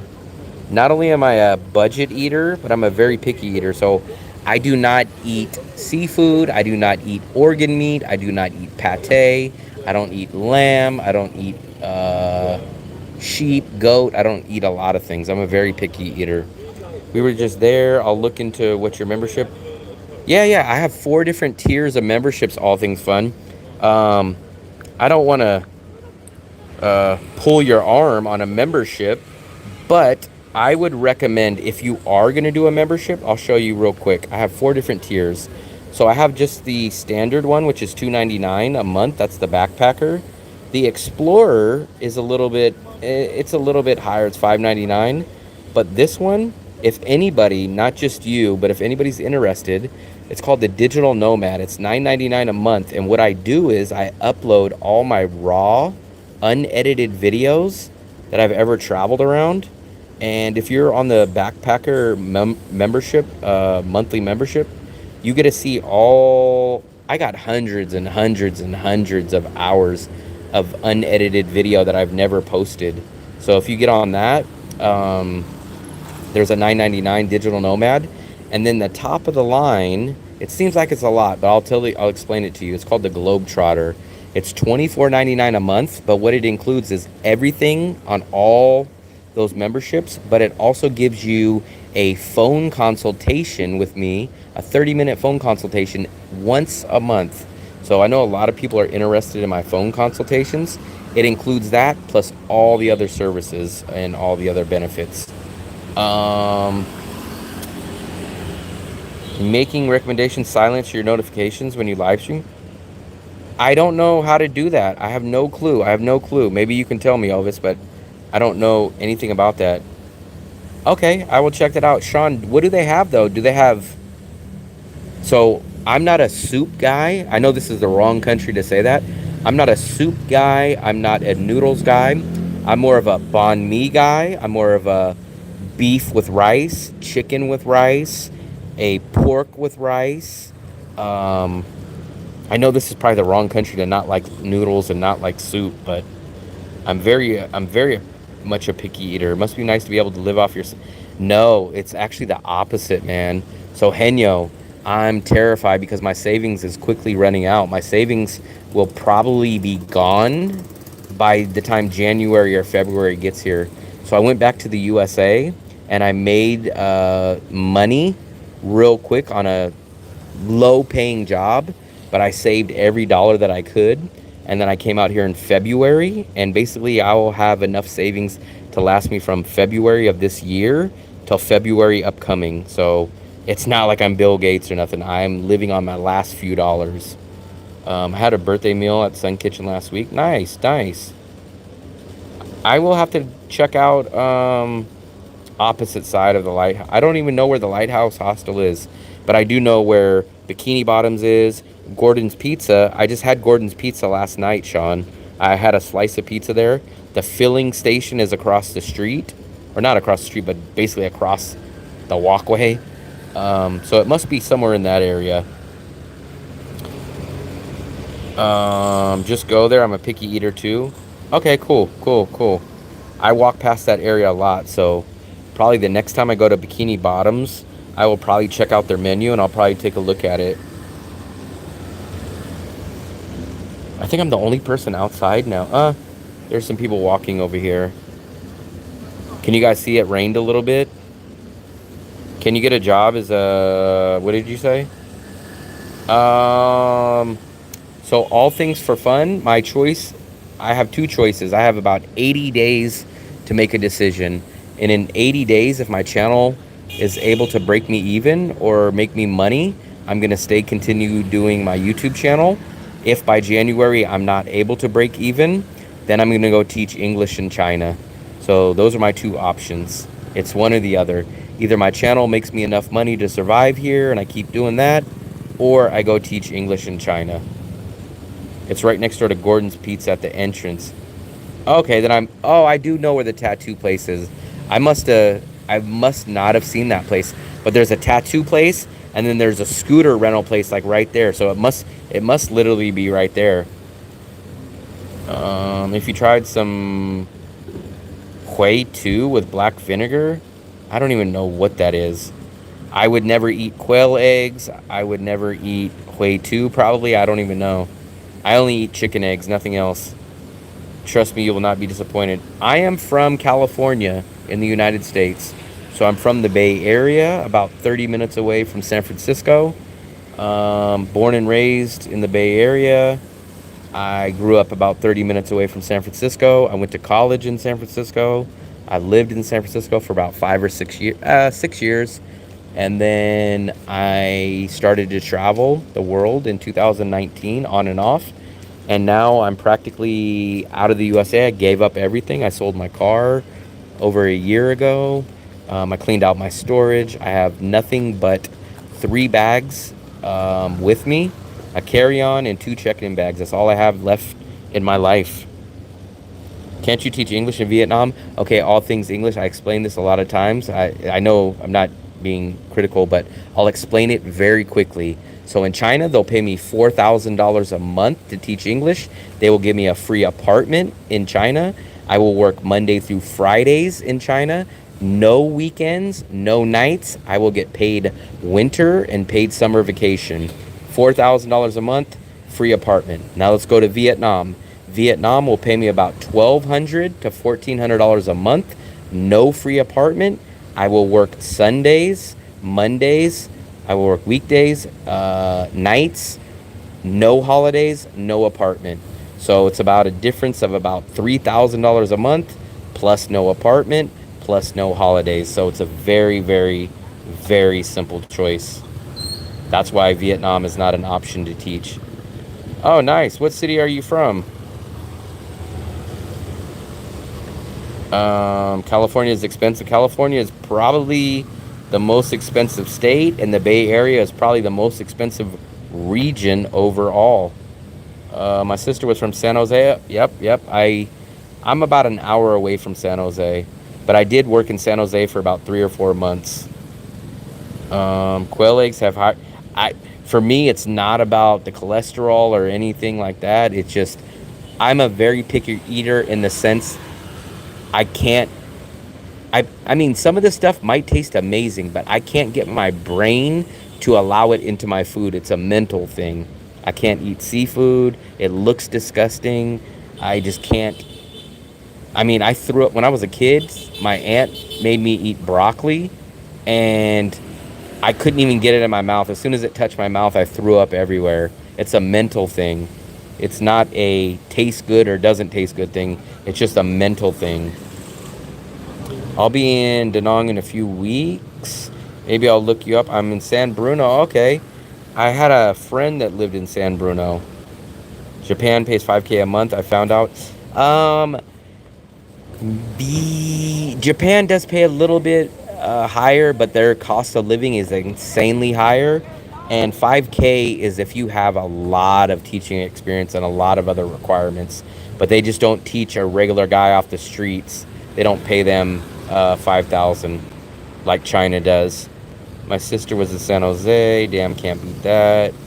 I'll look you up. Japan. You have to try to teach. Well, you have to try to teach there. No, so I'm trying to tell you, Joanna. China will pay me $4,000 a month, give me a free apartment, work Monday through Fridays, no weekends, no nights, paid summer, paid winter. Vietnam will pay me $1,200 to $1,400 a month, no free apartment. I will have to work nights, I will have to work weekends, and I will not get paid holidays. So it's 1,000% not an option. Fremont, okay. So I never really get out that way. I'm from Vallejo, which is about 30 minutes from San Francisco, but the opposite way. You have OCD with food? Maybe it might be OCD. My partner is from Sacramento, so I'm kind of in the middle. So San Francisco is here, Vallejo is here, and Sacramento is here. So I'm kind of in the middle of I'm in the middle of San Francisco to Sacramento. I'm right by Napa, where wine country is. So a lot of you guys probably know where Napa wine country is. I'm just a few minutes away from Napa, and I'm about 30 minutes away from San Francisco. Probably, if I probably ate it with a blindfold, probably. That's why I'm saying it's a mental thing. If someone told me I was eating a quail egg, I would throw up. If I bought a quail egg and I seen it, I wouldn't eat it. I have American friends in Hanoi. Yes. So if you go to Hanoi, you will probably make more money. I doubt they're making $3,000. And if they are, they have lots and lots and lots of teaching experience already. And they've worked their way up to that. But going to teach in Hanoi or Ho Chi Minh will probably get me $2,000 a month. But the problem is Ho Chi Minh and Hanoi are much, much, much higher cost of living than here in Danang. Danang, I live in a 2-bedroom, 2-bathroom, 1 block off the beach, and I pay $550 for rent. My whole complete budget for everything is $750 for every single bill. Food, transportation, rent, electricity, everything. There would be no way possible I could live in Ho Chi Minh or Hanoi for $750 a month. It just wouldn't be possible. I'm about 15 minutes away from Richmond. I actually used to work in Richmond for a few years. I'm about a 15-minute drive from Richmond. How are you with Filipino? It's hit and miss. So there's some stuff I really like, and there's some stuff that I just won't eat. I will not eat the duck eggs or whatever you guys call it. I love the lumpia. I love the beef that you guys eat for breakfast. I forgot what it's called off the top of my head, but it's like a beef and sauce that you guys eat for breakfast. Jollibee, I'll eat Jollibee. I love fried chicken that you guys make. There's a lot of stuff that I do like, and then there's a lot of stuff that I probably won't eat. I have put 3. Philip, every time you mention that, I never can understand that. I don't know what Hui to. I don't even know how to say it. I'm from Vallejo, so Vallejo is very similar to Richmond. It's a smaller version of Richmond, but Vallejo is the first ever California city to go bankrupt. Vallejo is just, it's crazy, man. It's a very tough city to grow up in. What are the odds? What do you mean? What are the odds on what? I might have missed the message. I'm about 30. No. I'm about 20 minutes from Sonoma. So Sonoma's here, Napa's here, Vallejo is here. So it's not that far. Actually, Vallejo is the. So this is an interesting fact. Three of the most populous Filipinos population in the United States. Number 1 is Daly City. They have the most Philippines. Number 2 is Hercules, California, which is very close. And then number 3 is Vallejo, is my city. So my city has the 3rd most population of Philippines in the United States. We even have a Jollibee. So in my city, Vallejo, in California, they have a Jollibee. They have a Pacific Island market. There's a lot of Philippines. There's a lot of Filipinos in my city. Trust me, at the same price, you can find a lot of places as good as yours. I don't like Ho Chi Minh. I don't like Hanoi. I've been there. I don't like it. There's no beach. I don't like the traffic. You would have to have a scooter there. The transportation's more expensive. The lifestyle's different. I'm just not into that lifestyle. We were thinking to move there from Chiang Mai, and Saigon is way too pricey. I'm not interested in it.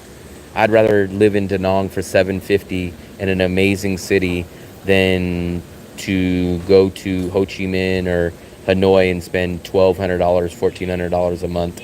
It just, there's no beach. You have to ride a scooter. Remember, I don't ride a scooter. I refuse to ride a scooter. I'll never ride a scooter in Asia. Hu Ti Hu. I still don't, even though I can pronounce it, I still have no clue what it is. I have ate lumpia. I can't remember if I ate adobo. I think I probably did. But there's another dish that I eat. I forgot what it is. People like Ho Chi Minh people love Ho Chi Minh for all the opposite reasons why I don't like Ho Chi Minh. People love Ho Chi Minh because you can get around on scooter. Remember, I don't ride scooters. People love it because there's parties and alcohol. I don't drink. I don't go to parties. I don't go to clubs. They love it because there's cheap pho noodles. There's this. I don't eat that. I don't like seafood. I don't like I don't like noodles. They like it because there's so much entertainment. I don't party. I don't do entertainment. So I'm literally going to a city without a beach to pay more money to live a lifestyle that I don't like to live. That's the problem. I love that I walk everywhere. I walk 99% of everything that I do here. They don't have InDrive there, so I'd have to take Grab. How much is Grab going to cost me in Ho Chi Minh? I'm not a country. That's the crazy part. So Vallejo is definitely not country at all. I love San Francisco. So I like second tier cities. Here's a crazy thing.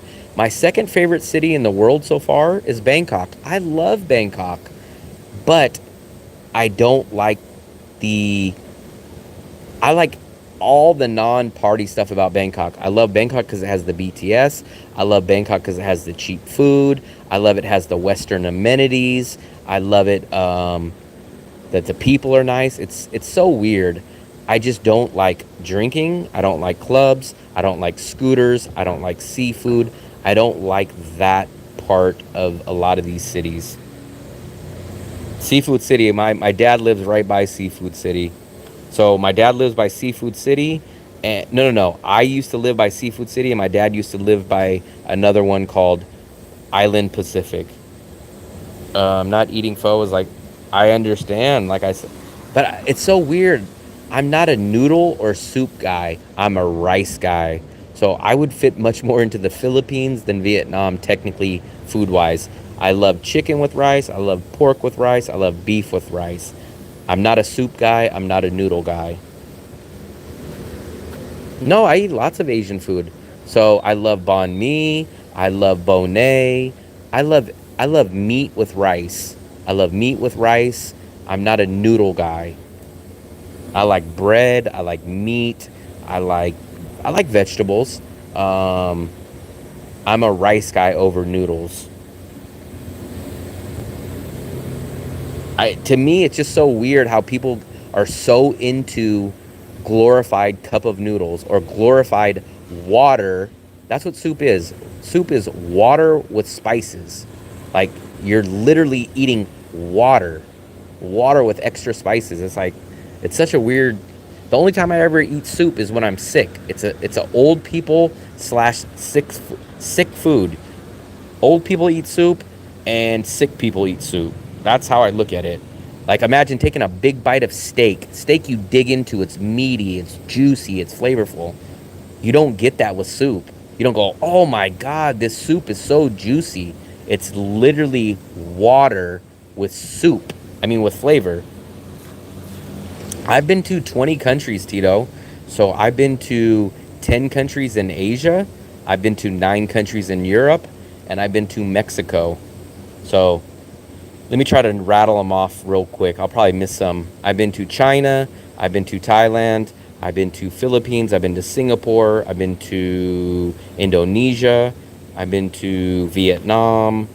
I've been to Taiwan. I'm missing one or two. I've been to Laos.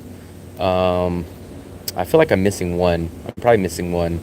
I've been to Europe. I've been to UK. I've been to France. I've been to Portugal. I've been to Vienna. I've been to Spain. I've been to Hungary. I've been to Czech. I've been to Italy.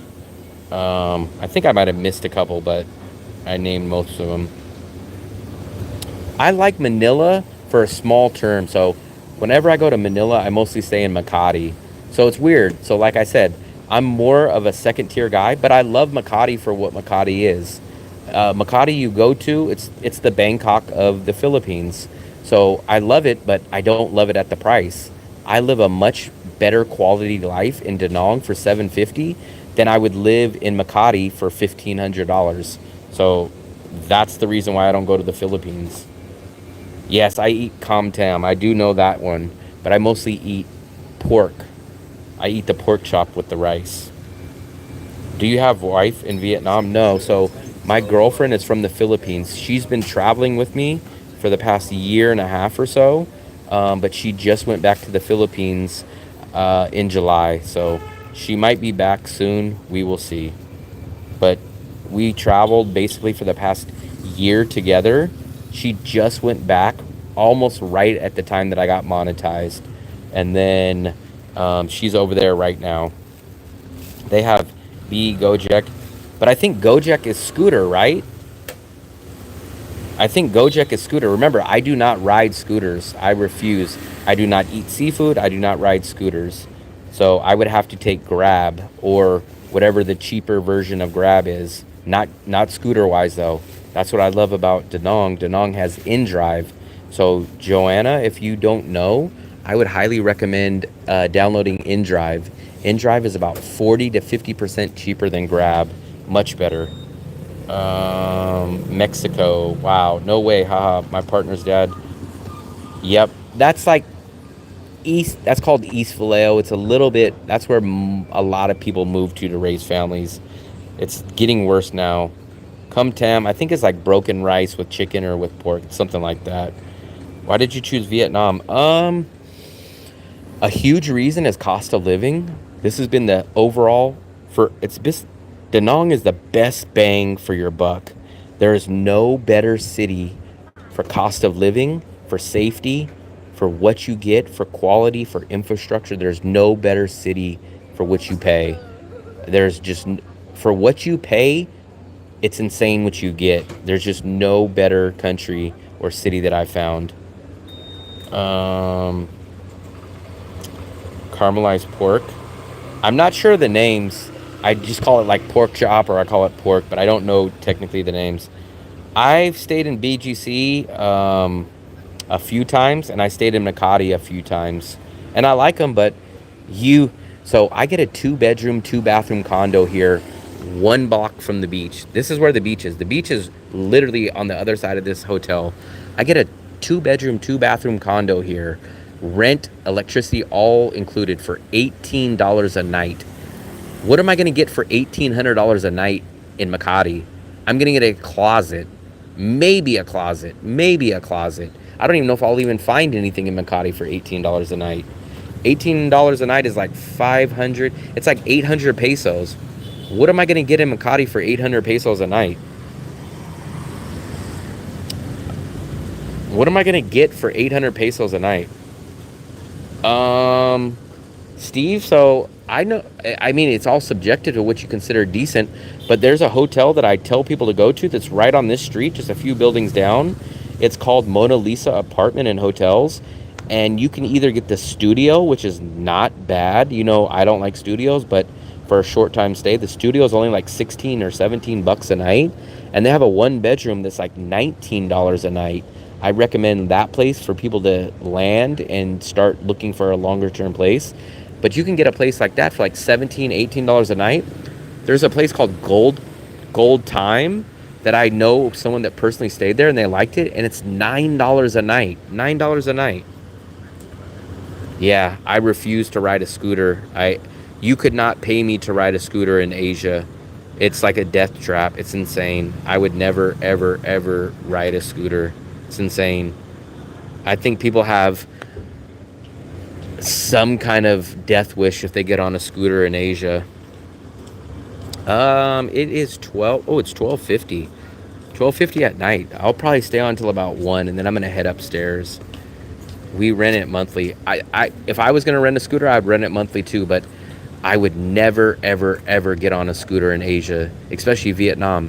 Do you not see the traffic here? Do you not see a whole family riding on a scooter? Do you not see a scooter carrying a couch? Do you not see a scooter coming down the wrong way of the street? Do you not see scooters coming off the curb? Do you not see scooters not having headlights on? You could not pay me to drive in this traffic. 1 a.m. in Dalat. Scooters are a death. Scooters are not dangerous in the USA. I would have no problem riding a scooter in the USA, because guess why? They have stoplights. People follow rules. People don't have their whole family on a scooter. People don't carry couches and large furniture on the back of a scooter in USA. What is the other app you mentioned as it's called InDrive. InDrive. The word in and the word drive. It's about 40% cheaper on average, especially on a longer trip. 40 to 50% cheaper than Grab. Philippines is bad for bike deaths. If you get in an accident, yep, that's the other part. So you guys think, oh, it's cool, I get a motorcycle, I get to ride it around, I get freedom. Guess what? Even if someone hits you, as an American, you're at fault. You're going to be going to the hospital with a broken leg and a nice hospital bill, and guess what? You're at fault. And guess what? All you had to do was pay $1.50 to go ride an InDrive or a Grab. Was it worth it in the end? Monarchy. So you're at Monarchy. I've seen that. But Monarchy, the problem with Monarchy for me is you guys are way over by the river. I'm literally 1 block from the beach. So I love the beach area. So I could find a farther out place, but guess what? So if I rented at Monarchy, I would have to take a Grab every single day from Monarchy back into the An Thuong neighborhood, come do my shopping here, go to all my favorite restaurants here, and then take a Grab back to Monarchy, which I'm sure I pay less. I think Monarchy is actually more expensive than my place. I pay $14 million a month for my place, and that includes electricity, that includes everything. So 14 million for 2 bedrooms, 2 bathroom. I don't pay anything more than 14. It's included in the rent. Plus I have no security deposit, Joanna, and I have a month-to-month lease. So I have an amazing deal. If you hurt someone, it's totally your fault. I have travel insurance and I ride on the back. We feel safer riding here. That's crazy. I don't see how. I'm either the craziest man in the world, or I don't see how you guys feel safe riding out here. It's insane to me. There's no stoplights. There's no stop signs. People just go whenever they want. Like there's no rules. There's no rules. I mean, what's that guy called? The Bon Bao? That guy has a freaking stove on the back of his scooter. There's a flaming stove on the back of the Bon Bao guy's scooter. You guys are driving next to a portable stove. It's insane. If I get killed, my grandson is rich and I get hurt. You could save $150 a month. I can. But Elvis, I technically can, but here's the problem. So Elvis, let's say I go to that 1 bedroom, right? I still have to go pay a security deposit. So I'm going to pay a security deposit. I don't have a security deposit right now. Plus, I would have to sign a 3-month lease. I don't have a lease. So the first month that I paid, I would still be technically paying more for that first month because I pay $14 million for the place upstairs with no security deposit, the 2-bedroom. I would actually end up paying $15 million to rent a 1 bedroom for the first month. And then I would have to deal with getting the security deposit back. Hopefully that they will give me back at the end where I don't have to deal with that. I should get something for I think you should easily be able to get something for $8 million.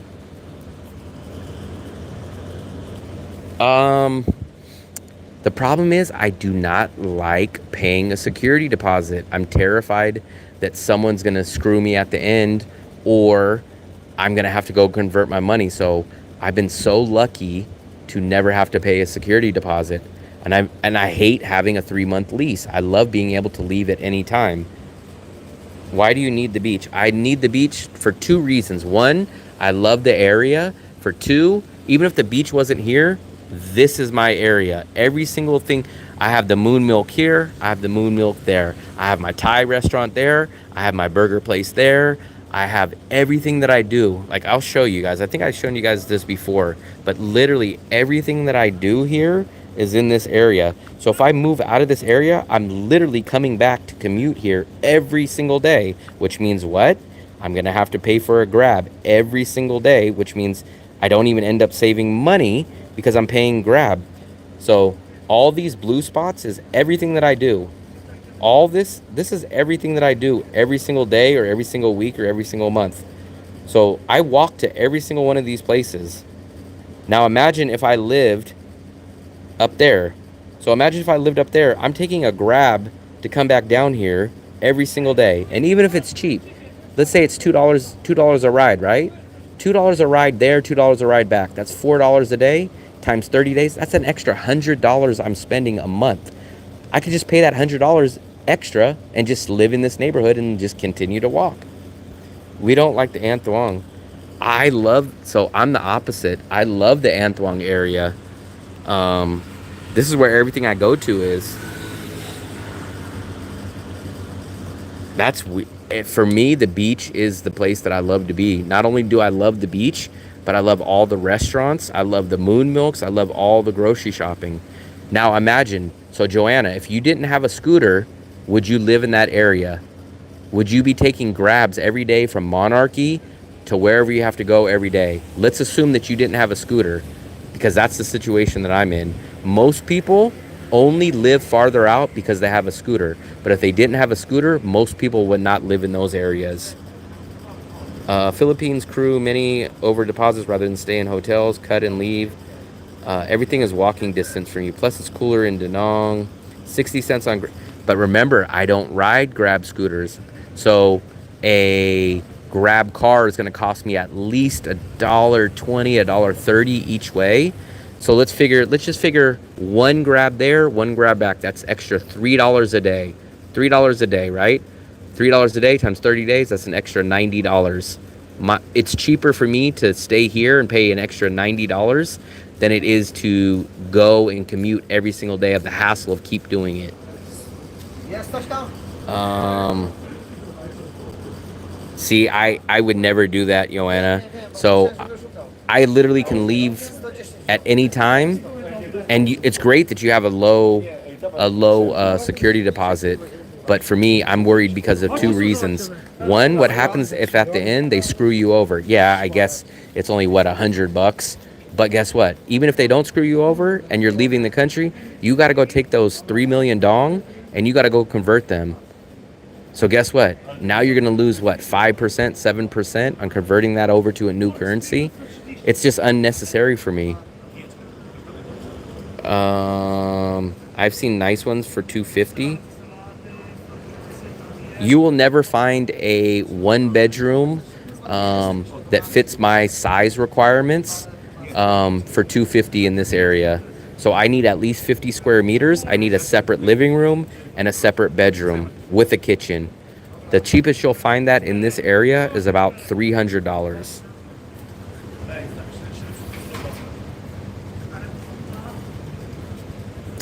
I never bring money here, Steve. So I just pull my money out of the ATM. I've been to what, 20 countries in the world. I've never got money in advance. I've just never. There's no need for it. I mean, it's not a thing. You don't need it. As soon as I get out of the airport or when I'm in the airport, I put my ATM card in there and I withdraw the money. I get my currency as soon as I land in the country. That's what I'm saying. That's what I'm saying, Joanna. But imagine. So, Joanna, imagine you didn't have a scooter. Would you live there? That's the thing for me, because remember, I'm not going to ride a scooter. So I refuse to ride a scooter. So your option is either take a Grab every day or live closer. I lost few cards over the years. And it's kind of funny because everybody that... Give me a name of apartment for cheap. I'm going November. Apartment? So I would recommend for you, well, I don't know how little you want to spend. Everything that I look at is about 6 to 8 million range. And those are for 1-bedrooms.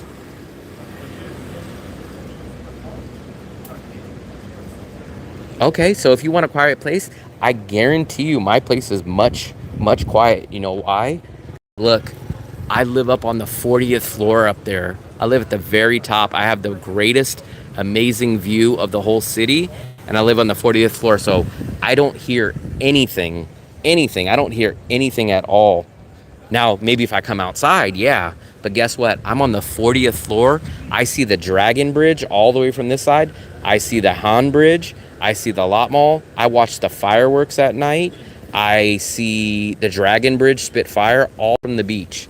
So, and I don't hear anything because I'm on the 40th floor. Have a great night. Hey, I appreciate it. All things fun. I'll see you next time when you're back. Deposit is 18 million. My God. So my whole rent is 14 and I have no security deposit. So when I leave, I don't have to worry about losing that money or a landlord saying, oh, you know what? You messed up the stove. I'm only giving you back 12. Oh, you did this. And what are you going to do? Fight it? You can't fight it. You have a visa that you got to leave on. What are you going to do? Take them to court? So I always refuse to pay a security deposit. I'm going to do the least 1 month of traveling. I found a place in Nha Trang, 5 stars for 8 million a month, hotel, everything included.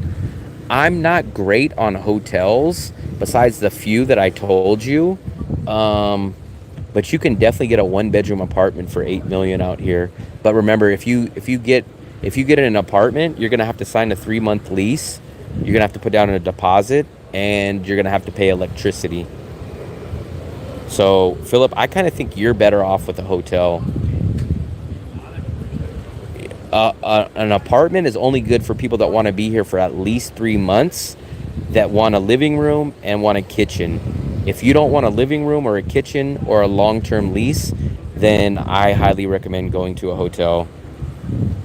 I don't like Sun Tra either. this is what's, I hate to sound negative, but I don't understand people that travel and don't want to be in the travel area. It's so weird to me. Like, I'm not calling any of you guys out, but I'll go on Facebook and people say they'll literally be travelers or tourists, right? And they'll say, I hate being around tourists. And I'm like, you are a tourist. You are a tourist. Like, you hate being around you? It's like, it's such a weird thing. I see it on Facebook all the time. They're like, oh, I can't stand tourists. Like, it's like they're these tourist snobs. They're like, apparently they're okay because they're the greatest tourist, but they don't want to be around any other tourists. It's so weird to me. Or the people that leave their country and they go to another country and they're like, I want to be around local people. It's like, I don't think no one wants to go from their country. It's like, for example, no one wants to go to the Philippines and go live in a tiny little province living like a local. That's not what people go travel. People go travel to live good or experience a mixture of things. But it's so weird when people say, I see it on Facebook every day, like tourists, literal tourists will be like, we hate being around tourists. And I'm like, you're literally a tourist. Sorry, I was getting on a little rant. Booked the October 28th to the November 27th. We're on the 31st floor. All I need is a small room with a good bathroom. So I recommend a hotel for you, Philip. I think you're much better off with a hotel. So I will say the Facebook expat group, it's a hit or miss. People are either great people on there or they're horrible. There's no in between. I don't know why it is. Free stuff. Yep. So that's why I'm telling you, Philip, you're better off in a hotel. Wow, you're out here. So you're doing a lot of border runs then. You're doing border runs, right, Joanna? I don't know if you've seen my video, but I just did the bus border run last week. So if you're interested in checking out that video, you can see me doing the bus border run from Danang to Laos. It's all done in the same day.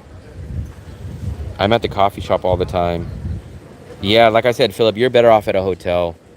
I don't think you should be looking at apartments because you're going to have to pay electricity. You're going to have to sign a 3-month contract and a security deposit. So I would not recommend that. Nice. I've been traveling on and off since 2019, so about 5 years. But what do you do? So what do you do when your 90-day visa's up? Do you go fly to Bangkok? Do you do a bus run? What have you been doing?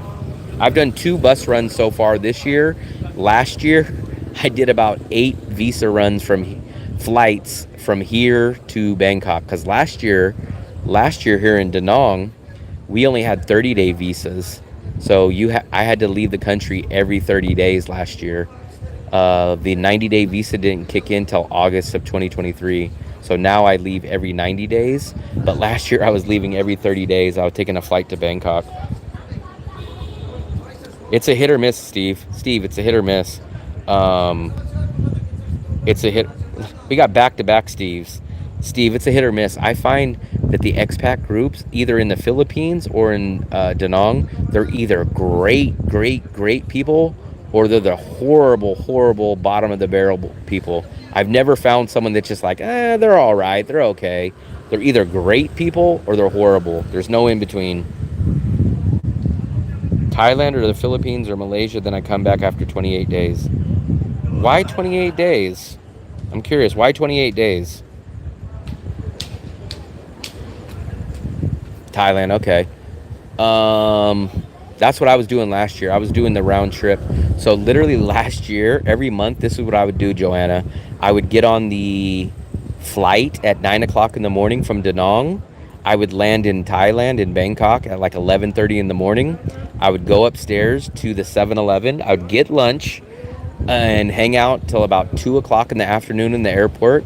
I would go downstairs. I would get on the 4 p.m. afternoon flight from Bangkok to Danang. So I would leave Danang at 9 in the morning on the flight, and I would return back into Bangkok, or into Thailand, or into Danang at 7 o'clock. So I would do it all in the same day. That's who I just did I've done 2 visa runs with Lynn Visa. So if you check my video last week, That's who I did it with. I did it with Lynn. I think there's another company. I think they're called Rose Visa, but I've never done it with them or don't even really know much about that. I recommend flying out if you do not want to come back the same day. I like coming back the same day because I currently have a rental here. So I don't want to pay for 2 rentals. I don't want to rent here and then while I'm in Bangkok paying for a second rental. Plus, this is the cheapest place for me to live. So Thailand is about 20 to 30% more expensive. I have a feeling you guys are having income. So Joanna, I do not have income. So, well, I take that back. Last month, I just got monetized on YouTube. So now technically I do have income, but I'm living on savings. So I don't have the luxury of doing a lot of travel, especially when I'm paying $750 a month to live an amazing life in Danang. If I go to Thailand, I pay at least $1,100. If I go to the Philippines, it's probably $1,300 a month. So it's double the price. How are 30-day visas? I do 6 to 9 months every year. Okay. Philip, why? I forgot. I think you mentioned it before, but why do you keep going back to the USA? What's keeping you from staying out of the USA?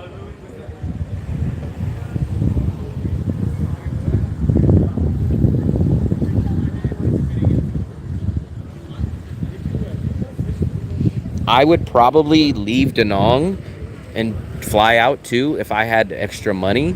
I would probably go stay a month in Bangkok, but I just don't. I literally have no real income. I'm living on savings that I left the United States with. I sold my car.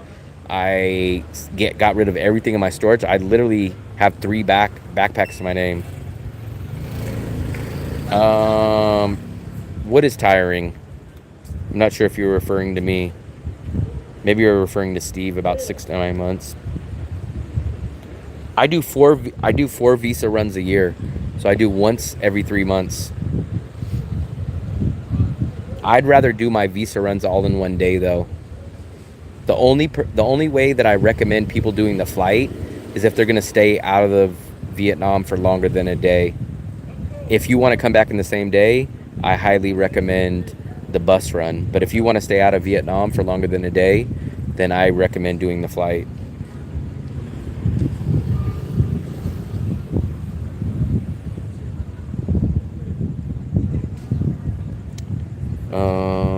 Chicago area too cold. But what I'm asking is why don't, so let me ask you this, why don't you sell the house, or why don't you rent the house out and just live full-time out of USA? Well, we listened to see if there's a way to suggest you become more profitable. In what way, Johan? Johan, in what way? This November we are doing Lynn Visa. Oh, nice. I've done 2 videos with Lynn Visa, and I actually did a sit-down interview with the husband. His name is Duck. So I did an interview with him. He's a very nice guy, and actually he's helped me out a lot when we do the visa stuff. So I think you'll like Lynn Visa. I would love to know what you mean, Johan. Like I said, my number 1 goal is to start breaking even or making money every month on this channel. And you can see I've literally put out 40 different forms of videos in this month. So I'm doing everything I can to make money. So I don't quite understand what you mean by that. You're a man on the move. Manifest and live accordingly. We only have one chance on this blue. I agree. That's why I'm doing whatever I can for the next 90 days to make this channel work. If not, like I said, I will go to China and I'll teach English. And it sounds bad, yes, because I would have to give up at least a huge chunk of my channel's time, but it would actually be the greatest financial move for me. I would literally be saving $3,000 a month in savings in China, but I would be doing something that I don't want to do. So, like I said, I'd rather make $1,000 doing my YouTube channel a month, working for myself, than to go make $4,000 in China teaching. That's That's how much of a difference it is. It's cheaper paying rent here than with no rent there.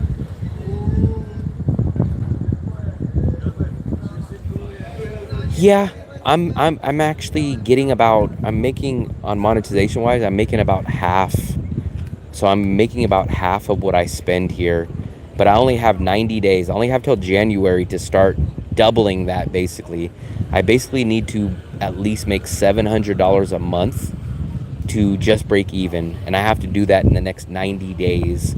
So I'm in a huge race against the clock. So it's, if it was a bet, or if this was Las Vegas to take odds, my odds would not be that great of making that kind of money in that short of time frame. Plus he owns an annoying dog. Duck, that is his name, Duck. If you see, you can go check out my video. I did an interview with him. So I have some, you guys, most of you guys is kind of crazy because the live stream people only kind of watch my live streams, and they'll say like, oh, go do a video on the Visa. And I'll say, hey, I do those videos, but I've done 2 Visa bus runs, and I did a sit down interview with Duck. So if you go check out my channel on my regular uploads, you'll see those videos. Actually, not only that, but I have videos back in the Philippines. So I have the Cebu night market. I have Iloilo taking the boat from Iloilo to Bacolod. I have a Bacolod video. I have a Dumaguete video. I don't know if you know who Gio in the Philippines is, but I've done 2 videos with Gio in the Philippines. He's a really cool guy. I'm not sure if you know Gio in the Philippines, but he's a pretty big vlogger out there in the Philippines. And he's a cool guy. I've done 2 videos with him. And supposedly he's coming back out here to Danang very, very shortly. Parents left it to us. Can't get him to leave. I see. I day trade and profitable, and yes, it took time. Yes, so Johan, I am a stock option trader. So I started trading stock options in 2017, and I traded stock options all the way till about 2022. But basically I need more capital. As you can see, I do not have any income, so I can't do the stock options right now. Maybe once I start building up some capital, I can do it again. Jamie B or Jaime, is your name Jamie or Jaime? I know 2 people with the same name, but they both pronounce it different. I appreciate it, man. I appreciate it. Safety above 3 to 4K a month. I honestly, I could live like a king. I probably couldn't even spend more than $1,500 in Danang. I'm not even joking. Like, I would live amazingly well for $1,000 a month here. For $1,500, I don't need. I'm being honest with you, Johan. I don't think I could spend $1,500 a month in Danang. I'm being dead serious. I don't think I could spend $1,500 a month here. I could live great at 1,000. I don't even know how I would spend $1,200 a month. Jamie. I think I said Jamie first. If anything happens to him, I'd put my daughter and grandkids in the house. I see.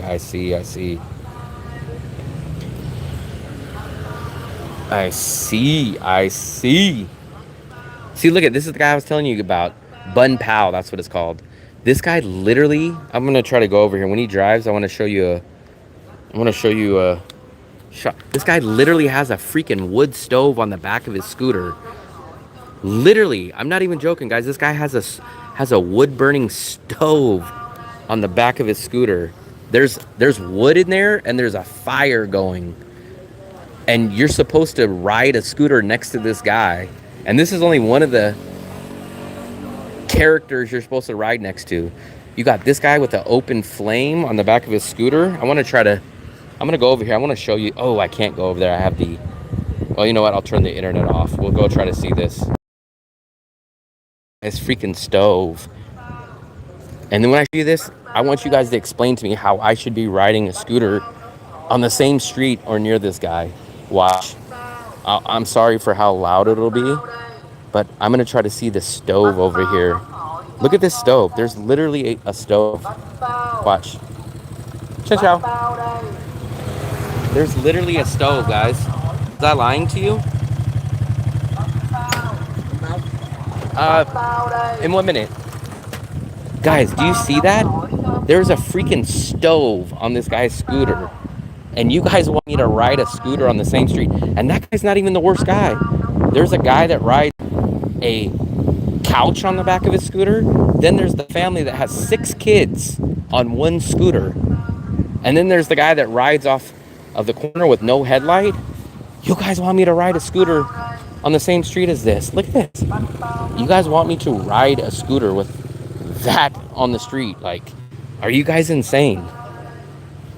And then the crazy thing is, people won't say, oh, I get it, man. You know, I'm a little adventurous. I like it. It's crazy. People say, no, it's safe. It's safe. And I go, what? What do you mean it's safe? There's a flaming ball of fire right next to you. Let me turn my internet back on real quick, guys.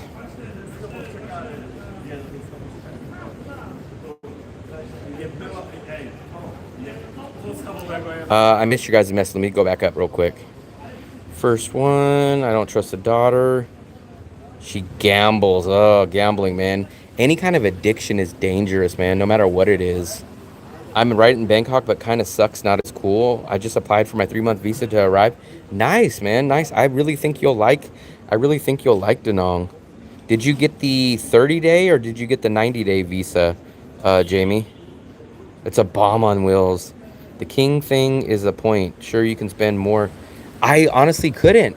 Like, I don't. So, Johan, my rent is $550 a month for a 2-bedroom, 2-bathroom. So, my rent, I couldn't spend any more money on it. My food bill is about $150 a month, right? I mean, even if I bumped up my food budget, it could maybe hit $200 a month, maybe. So, that's what, $750? Where am I going to spend another $750 a month on when it's not rent, when it's not food, when it's not, I walk everywhere. So where would I spend another, I don't even know where I'd spend another 200. All over Ho Chi Minh by fam and the Lao Park. Let me ask you this, Jamie. Why did you get the multiple entry? I find almost nobody really needs the multiple entry and it's a waste of $25. But I would love to know what your answer is. So I recommend everybody getting the 90-day single entry. How many times? So you got the multiple entry 90-day. What are you going to come to Vietnam and constantly keep flying out of the country during those 90 days? Because I almost find nobody really needs the 90-day multiple entry. But I'm very curious to why you got the multiple entry. So I do eat Western. So if you missed it, last night I had bikini bottoms. Tonight I had tacos. So tonight I had tacos. I had bikini bottoms last night. Tomorrow I might go have pizza. So actually, shockingly, I'm going to have 3 nights of Western food, which normally I only have about 1. But guess what, Johan? I'm still going to spend like $170 on food, even with that. So my food budget couldn't, I don't drink alcohol. I don't go to clubs. I don't pay for women. I don't get massages. I don't do none of that. So I can't spend $1,000 in this city. My son is in Ukraine with his mom and okay, I see. Well, let me tell you this, Jamie. I think you are better off. This is what I tell people. Jamie, why? So I'm not criticizing you or nothing, but here's what I would have done. I would have got the single entry 90-day, right? And then what you do is, let's say you do go to Ukraine, right? Once you land in Ukraine, just get another 90-day single entry for another $25. So your first 90-day would have been $25 single entry. Go to Ukraine, then book another single entry Vietnam when you're in Ukraine. Come back, you still have only spent $50. You haven't spent any additional money, and just in case you didn't go, you would have saved $25.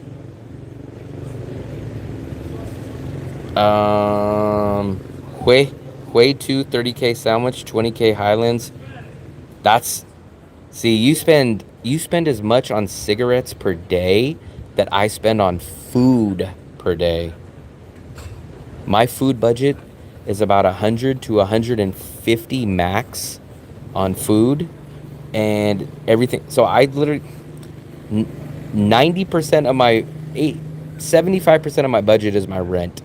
After my rent, about 70% after my rent is my food.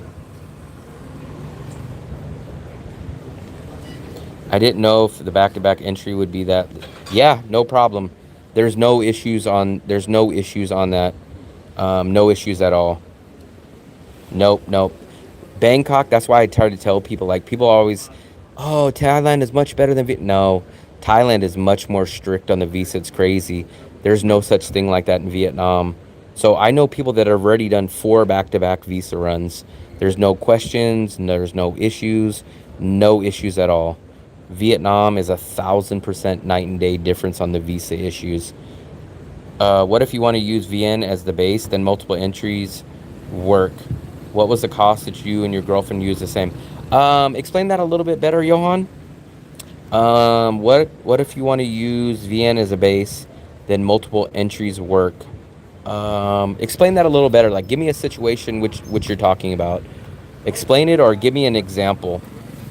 Not Trang is $320 with free breakfast and a pool. Give me an example of what you mean. So for me, I'm gonna stay in Danang as long as possible, just because of 1, my budget fits it perfectly. 2, I love it. But let's say all of a sudden my channel gets big, right, and I have money to travel.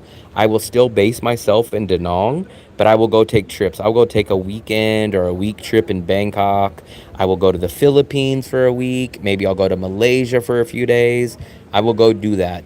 But that is if the channel takes off. If it takes off, then I'll do that. But I will still base myself out of Danang.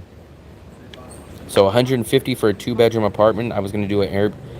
I've never heard of 150 for a 2-bedroom.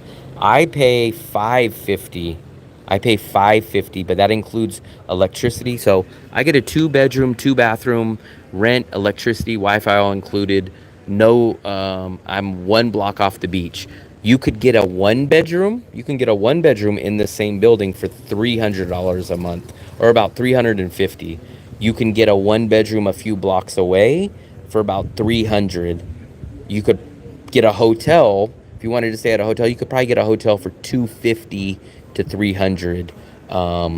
But realistically, for a 1-bedroom, you're looking in this area for roughly $300. Maybe you might get one for $250 if you're lucky, but $250 to $300 is probably your minimum for a 1-bedroom. $185 for everything a day. So you're kind of like me, man. You blow all your budget on cigarettes, and then you spend very little on everything else. That's kind of like me. I spend 75% of my monthly budget on my rent, and then I spend 10% on food, and then I spend 5% on transportation, and like 2% on miscellaneous. But then my daily budget, I spend 80% of my daily budget on food, and then like 5% on transportation, 5% on miscellaneous. If the VN base is you travel from, secondly, how does the multiple entry work for you and your girlfriend? I've never done the multiple entry. I've never felt the need. So when I come to Vietnam, I stay here for 90 days. I never leave. The only time that I leave is when I go do a new visa. So my visa will be up January 1st. On January 1st, what I'll go do is I will go get on a bus. They will take me from Danang to the country of Laos. I will get my new visa within an hour. I will get back on the bus, and I'll take the bus right back to Danang and be back here at nighttime. Take the bus in the morning, get back at night. No, 550. But 550 is a lot here. Like, I am paying much more than a lot of other people. You can easily get a 1-bedroom for $300. You can get one for $300 to $350 in this rough vicinity. A 2-bedroom, you might find a 2-bedroom in this area for maybe $400. But like I said, Danang is much, much, much cheaper than Bangkok. Not only is Danang cheaper than Bangkok by about 20 or 30%, but you get 3-month visas here. Thailand, you get 2 months. So that's why I am in Danang over Bangkok. Will China pay for your flight? Yes, they will. So what happens is most of China, they give you a monthly stipend. So they'll give you a certain amount of money to rent an apartment. So you'll get your money, you'll get your monthly pay, and then they give you a monthly stipend for your rent. I would probably in China, since I'm making good money in China, I would probably take the stipend and I would probably pay an extra $100 out of my pocket to get a nicer apartment in China, because they do give you enough for an apartment, but I would probably kick in an extra $100 or so out of my own money on top of the stipend to get a nicer, better located area place in China. I don't know. Well, I did have one place that had a pool. Dominica had a pool, but I'm not sure about other places. I'm not a big pool guy, but you could probably find them. It's so crazy. I've never had a place with a pool or a gym. It's just not my thing. I don't look for it. But I'm shocked at how many of you guys love pools and love gyms. It's not my style. I'm not into them, but they are available. I just don't know where you would go because I've never wanted a pool. I've never wanted a gym, but they definitely are possible. 20 US dollars for coffee. That's insane. Win-win deal working as teacher and $20 at the pub for Pepsi and food. Yeah, insane, man. In the USA, I almost always cooked. It's so much cheaper to cook in the USA. In Vietnam, it's not. You barely save any money cooking. But in USA, you save a lot of money cooking. So in the USA, I would cook 5 or 6 days a week. So I would save a lot of money. I would save a lot of money on food by cooking in the USA. I'm not into pools. I'm not a swimmer. If I wanted to go swimming, I would go put my feet in the beach that's one street over. But I'm not a swimmer. I'm not I'm not a swimming kind of guy. So a pool is irrelevant, especially when you have to pay a premium for it. Like if this building I was just accidentally staying at had a pool, then maybe every once in a while I would get in it every once in a while, but I would never seek out a place that had a pool. If it was just accidentally there, then maybe I'd go hang out there and do a live stream there and put my feet in it and maybe get in it once every week or once every 2 weeks or something, but I would never seek it out or go look for it. So where do I find the 300? Go watch my video. I have a video.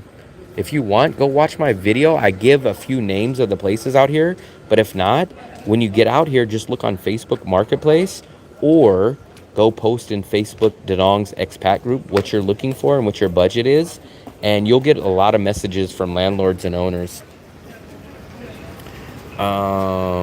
I don't go that far. Like I told you, I don't get in water that I can't see the bottom of. So maybe I'll get into the water maybe up to about here. I'm not a water guy. I'm not a pool guy. The beach, I'm not, you know what? I might even do this in a second for you guys because we've never done a late night beach. But the beach is literally right here, guys. Where this building is, it's literally, watch this. Jamie, I'll do it for you and I'll do it for everybody else here. But watch, I'll show you how quick I am to the beach. Watch how quick I am to the beach. We're gonna go take a beach stroll real fast, watch. This is how far I am from the beach, guys. So, I normally come down the other exit. I usually come down this way because my apartment's on this side. But I came down on that side because of the internet and I hang out at a little cafe. This side doesn't have the cafe. Does anyone swim at night? I don't know. We're going to go to the beach real quick, so we'll see if anyone's out there. I know they swim at like 6 o'clock at night, but it's freaking 1 o'clock in the morning. I don't know if anyone's out there at this hour. But keep track of how long. I mean, I'm sure it's under 4 minutes. Like, we're taking the long way. Like, right now, I would have normally came out of this building. So this is adding about an extra minute. But I'll show you exactly where I come out of. Hopefully I don't slip here. Watch how close I am to the beach, man. So literally, this is my building right here. I come out of this door when I take the elevator. Right here. So here is my elevator. I would come out here. I would walk here. And if you guys see that light right there, that's literally the beach. So we're going to be on the beach in just 3 minutes. This is how close to the beach I am. Let me read your guys' questions. I prefer mountain area in Vietnam, much cooler. Yeah, some people like but the problem is there's only like 1 or 2 cities that are cool weather cities. So you kind of, it's not like a large choice that you can go to. I mean, in Asia, to avoid the humidity, there's not many choices. So you're kind of locked into very, very small amount of choices of which cities you can do that in. Jamie, if you swim for exercise, that beach is annoying. Does anyone swim at night? I don't speak any other language besides English. Does your landlord have an apartment? My landlord, I think she has 2 or 3 or something here, but supposedly they're all rented. Every condo here is owned by a different owner.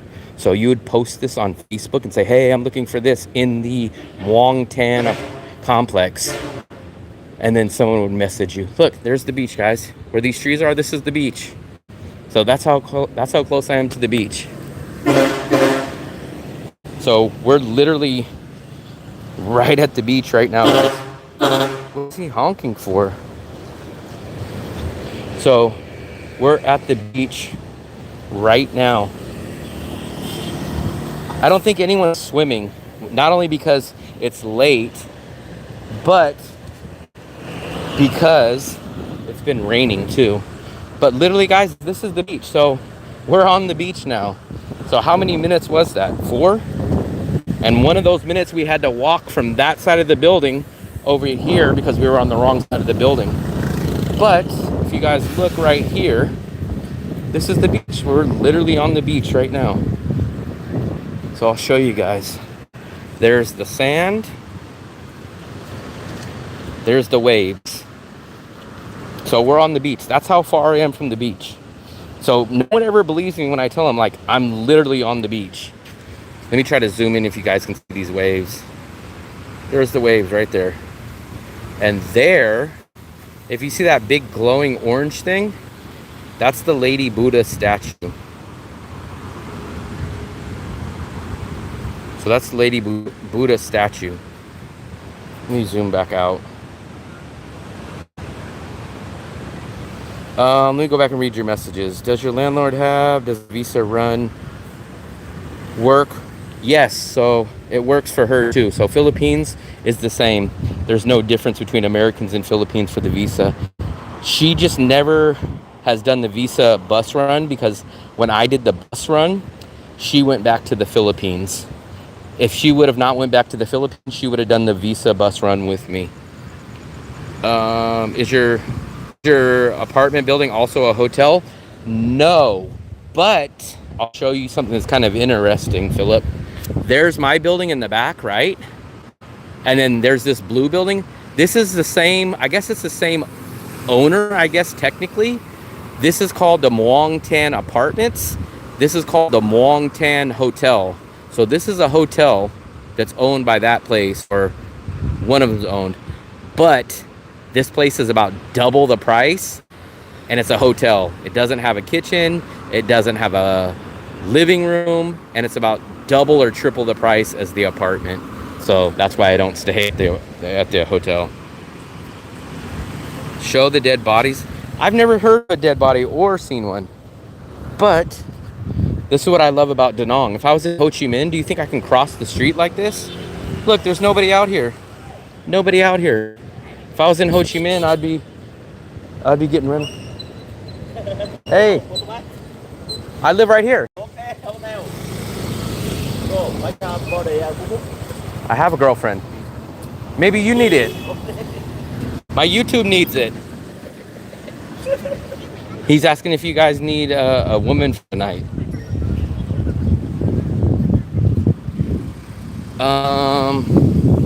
Muang. It's called Muang Tan. Let me see if there's a. If it was daytime, you would see it. If it's spelled Muong, it's the first one. Muang, Tanh. That food is healthy. Thai food is healthy. Do the condos in your buildings? Man, my balcony is amazing, man. My balcony is freaking top notch. I'm actually gonna head up to my room right now, and I'll show you guys my balcony, man. When I show you guys this, every single person that tells me I paid too much, they say, oh, you're getting ripped off. When I show them my apartment, man, everybody quickly changes their mind. They're like, oh, okay, now I understand why you pay that. I get it now. So what I'll do, actually, I wasn't planning on doing the stream upstairs, but I'll end the stream once I get upstairs. But I'll show you real quick my balcony. Yep, Wong, T-A-N-G, it's T-A-N-G-H. Actually, you know what? There'll be a sign. I'll show you right when we walk in. T-A-N-H.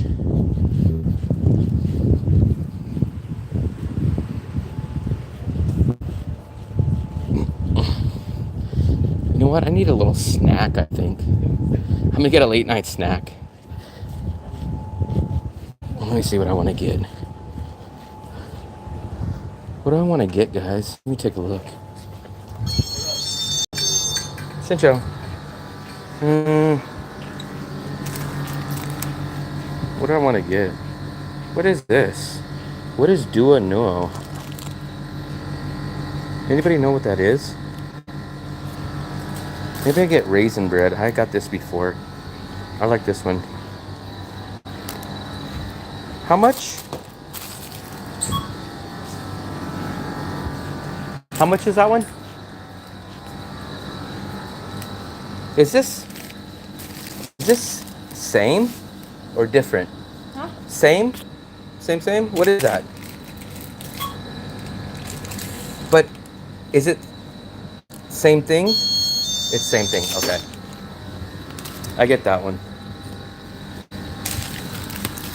Give me 1 second, guys. Let me get this. Actually, I need my vice. Where's my vice? Give me 1 second, guys. I need one more thing. Boom.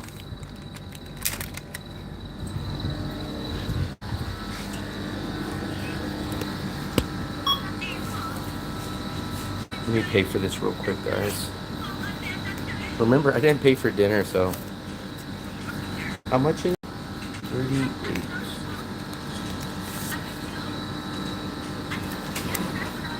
It bond me. I already had dinner. I got free dinner. A guy that recognized me from. Come on. A guy that recognized me. Chinchao. Come on. A guy that recognized me from YouTube. I showed up at the restaurant, and he bought me dinner. I had my Taco Monday tonight. Ask if they take credit card. They do. I know that place does because my girlfriend used it there before.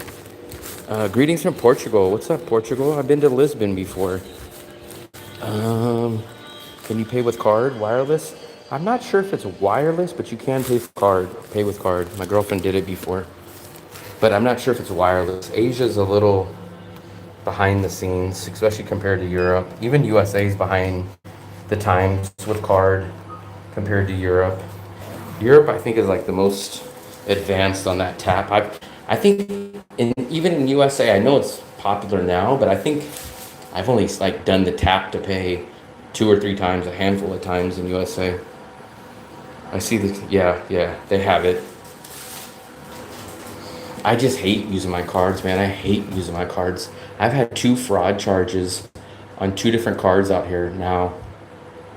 I can't say that it was from the store because the fraud charges ended up being from USA, but the coincidence is I never ever used those cards for the 6 months that I was out here in Asia. Never once used them. And the first time I used the card in Asia, the next day I had a fraud charge. So it was either the biggest coincidence in the world or something, but it was a hassle. I had to have a new card sent out to me. So that's why I don't risk it. I don't use my card out here. I just get cash. We're stuck up to. We're still up to. Just got to grab midnight snack. That little one is sleeping. Nice. I've been on this stream for a while. I went out and had Taco Monday. And now I'm just getting back to my place. I'm going to show. Hopefully Johan's still in here. I want him to see. The place is not clean. My maid hasn't came yet. My maid is supposed to be coming soon, but I'll show you guys real quick. So Johan, hopefully you're still in here. This is my kitchen. It's kind of a mess. This is my living room. There's my work edit station. Here is my one bathroom that I use all the time. This is my main bathroom. It's an Asian style. I love this bathroom better than my other one. This is the spare bedroom. So this is where I keep all my bags. So like I told you guys, one bag, that's my carry-on. That's my big check-in. That's my backpack. So I use this one as a spare bedroom. When my girlfriend's here, she uses that for her stuff too. My washer is here. My washer is here. Yes, very big place. That's why I said I cannot settle for a studio or nothing. This is the perfect size for me. This is my second bedroom. This is my bedroom that I sleep in. Here is my second bathroom. Very much more westernized. It's got a glass built-in shower. As you guys can see, the glass shower comes all the way out here. This is my bed that I didn't make. And then now watch, Johan. This is not the best, but this is just the view from my bedroom so far. So if you guys see, the Dragon Bridge is over here. This is the view. This is not even the best view in the whole place yet. This is just a view from my bedroom. So the whole view of the city. Now, I'll show you the main event. This is my favorite part of the apartment is right here. I'll show you. Living room, there's my laptop, there's the Wi-Fi. Now, this is my favorite part, my balcony, man. I'm way up here. I'm at the top of the building for one. Now look, you see the whole city over there. This is actually the sunset side too. So the Lot Mall is there. There is the second bridge. That's the Dragon Bridge. The lights are off right now because it goes off at night. But right here, that is the Dragon Bridge. So on Fridays, Saturdays, and Sundays, you can watch the dragon spit the fire out and the water out. That's it right there. And we're way, way, way up here. Look at how high we are, guys. We're on the highest floor. Look, that's the roof. This is that huge building that I just showed you down there. Usually when I do my videos, we're all in this area. So everything that I do is in this area. That's why I don't want to move out of here. Everything is in this area. That's the river. I think her name was Joanna. She's at like FTP. I think FTP is all the way down there. I think it's over by the river somewhere over there. So she's way out there. I like being by the beach. I like having the Dragon Bridge view, which this is the only building on the whole beach that allows you to see the Dragon Bridge from the beach. So I pay $550 US for this place, which includes everything. This includes my internet. This includes my electricity. This includes the Wi-Fi, everything, $550, right? Then I have no security deposit, zero security deposit. And another nice thing, I have a month-to-month lease, no long-term lease. This is my place, $550. This is 14 million. I tell you that. This is why I tell you guys, Danang is the place to be, guys. You could not find this. You could not even, I'm not even talking about price-wise, but I'm talking about, you couldn't even find this size. You couldn't even find this size in the Philippines, let alone for the price, but you couldn't even find this size. How much for a one bedroom? So I looked at the place downstairs the view's not as good. It's a little bit less quality, but the rent there is $350 a month. So it's 8.5 million. But they want a security deposit and they want a 3-month contract plus electricity. My GoPro. This is what I shoot all my videos on, guys. My GoPro. How'd you like Taco Monday? Actually, it was not bad. It was great because it was free. There was a guy that recognized me from my YouTube channel and he bought me dinner, so I got my food for free. The tacos were a little bit smaller than I thought, but actually they were not terrible. I thought they would kind of not be up to par, but they were not bad. They're shredded beef tacos. They give you so the deal is you get 3 shredded beef or 3 chicken tacos, and you get a free beer or a free drink. I don't drink beer, So I got a Coke. So you get a Coke, 3 tacos for 120,000. But I was happy that I got it for free. I got it for free on from our buddy that we did a live stream with. He was on it. Gerhardt. Gerhardt was his name. So big shout out to Gerhardt for paying for the dinner tonight. Appreciate it. I don't pay electricity. So what I told so here's what I did. I told my landlord, I said, I do not want you to come by at the end of the month and haggle with me and make up a price. I said, tell me what you want, whether I use a little bit of electricity or a lot. Give me one price included with rent and electricity. She came up with 14 million. And I said, okay, that's fine. I'll do 14 million. So technically, if you want to break it down, I pay probably about 12 million for rent, and I pay almost 1 to 2 million for electricity if you want to break it down that way. So, because most people say 14 million, that's a lot, but they're not understanding 14 million includes electricity. So if I have all my ACs blazing every single day and I use 8 million in electricity, my rent is still 14 million no matter what. I obviously don't do that. But I don't have to worry about electricity bill. Is there some I know there is. I don't know anything about it, but what I do, so I use YouTube. 99% everything I watch is YouTube.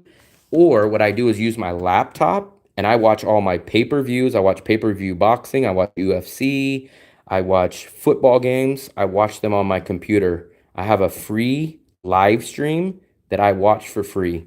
So I haven't paid for a pay-per-view or anything like that. You probably could. I have perfectly fine internet here. I don't have an issue with it. But if you told the landlord, hey, I'll pay the difference or pay to set it up, I'm sure that your landlord would have no problem with it. 4 weeks, 1 adults, 1342, 1340 includes charge no credit card, no fees. Pay at the property, private fee, taxi, airport. Where's the ATM bank machine? There's lots of them. So the bank, there's actually one literally downstairs from us, right where we just were. There's an ATM there. So I would recommend 2 different streams. I would recommend, there's one called Stream East, and then there's another one called crackstreams.io. Those are the 2 that I've used. I've been using them for years, probably 10 years that I've been using them. I just watched boxing on it 2 nights ago. I'm going to watch UFC on it next week. I watched the 49ers game on it the other night. So I watched all that. How's the rain lately? Rain's been very light for what we call rainy season. It did rain a little bit today, on and off, very shortly. Last month was about 2 days of rain. This month's been about 3 days of rain, but that's it. All right, Joanna, appreciate you showing up. Appreciate you checking out everything. And I think we might even have seen your apartment. At least we seen your direction when we looked out on the balcony. So I appreciate you stopping by. If you trade online, don't let you. Yeah, so maybe you would have to upgrade your internet.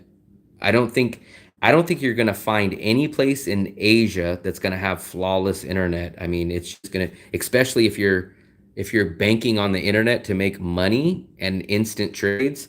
I just don't think you're gonna find a standard connection of internet. You're gonna have to pay extra for that no matter what. But if you're trading and it's that crucial to you, then I'm sure that you have the money to pay extra.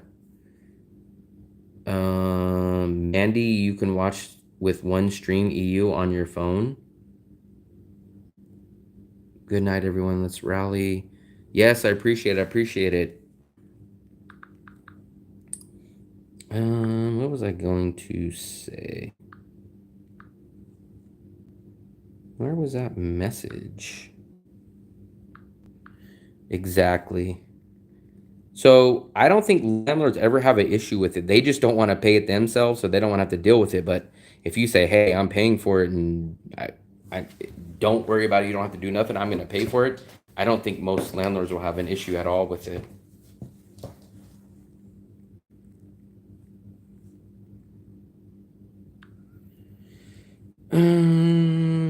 What message did I get? I got some kind of message. Let me connect to the internet. I'm not even on the internet. I'm being a bad person. I'm using my data.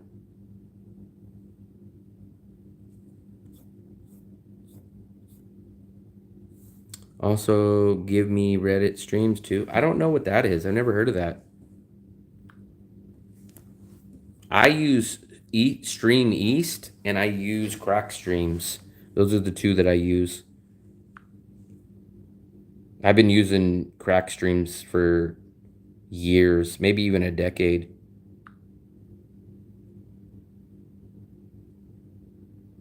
What's today? Do you have to pay security in 3 months? Pay the security in 3 months. I remember, Philip, I don't have a security deposit and I have a month-to-month lease. So I pay 14 million, which whatever the landlord wants to do with the 14 million, she does. But that includes my internet, that includes my Wi-Fi, that includes my electricity, that includes my water, that includes my rent. I have no clue how she divides that 14 up with anyone else. But the only thing that comes out of my pocket is 14 million a month, and that's it, no matter what. So I give her 14 million at the beginning of the month, and that's it. I don't ever think about the bill.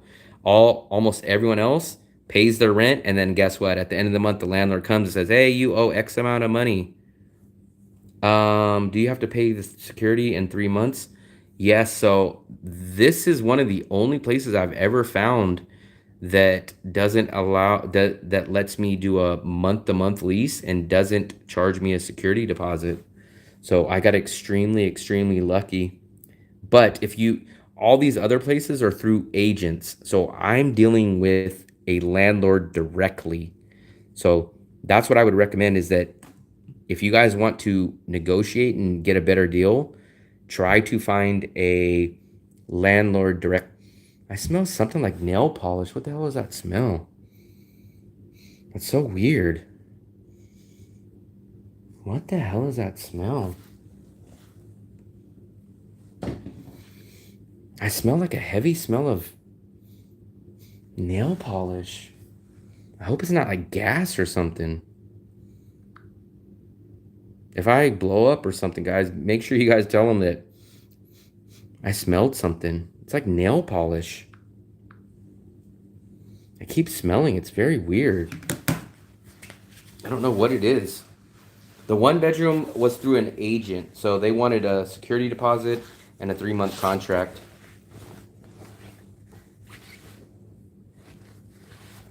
What the hell happened to... Oh. I keep smelling nail polish. It's so weird. I've never smelled it before. Is the ventilation system central? I don't know what you mean by ventilation system. I don't even know if there's a ventilation system here. That's so weird. I don't know what that smell is. It's like nail polish remover. You know, like the clear stuff. I don't know what that smell is. That's the first time I've ever smelled that. I don't know what it is. My AC is running in my bedroom, but not out here. I smell it out here in the living room, but no AC is running out here. The AC is in my bedroom, but the door is shut. And I went into the bedroom a minute ago, and when I showed you guys the place, and there was no smell. I only smell it in this one place. It's very weird. That is weird. It smells like someone like accidentally spilled a nail polish bottle remover. I'm on the 40th floor, so there's nothing near me.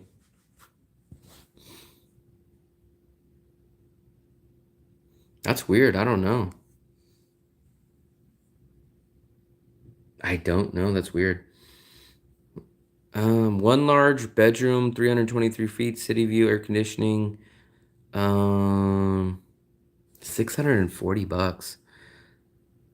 So that has to be a hotel offshore, but that's kind of expensive for a hotel because you have about half the size of what this place. So 323 square feet is about 35 square meters.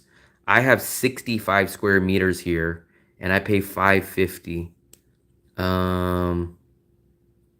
But you're probably looking at Airbnb, I bet. Wise Card. I've heard Wise Card, but I've never had to use it. I figure 100 for utilities. Um, I've checked. I've actually looked at my electricity bill downstairs when I had to go down there. My electricity bill is only about 60 bucks. So I think one month it was only 50 and one month it was 60. So it's closer to 60 bucks rather than 100. So I would say for the one bedroom, it'll cost you roughly about 400. So like I said, I only save about $160 by downgrading to a one bedroom. So I save $160, but I lose one bedroom, I lose one bathroom, I lose the view, I have to pay a security deposit, which I don't have here, and I have to sign a 3-month lease. Is that worth saving $160 a month or $40 a week? Dreamy style hotel. It's more quiet now. I don't know what that was. Chat girls. Coffee with Steve, also from Phone Wireless. Can you exchange VND? I couldn't answer that question. I am lucky enough that I have a bank card that refunds all of my ATM purchases at the end of the month. So I never have to pay any ATM or international purchases. One bedroom includes everything except yes. So it's 8.5 million, and it includes everything besides electric. So basically it includes water, rent, Wi-Fi, and I think it's called a management fee. So it includes all that. You just have to pay electricity separately on the one bedroom. But I'm guessing it's going to be between 50 and 60 bucks. That's why I say that apartment, the one bedroom is probably going to be 400 a month, and my place is 550 a month. So it's about $150 extra to stay here.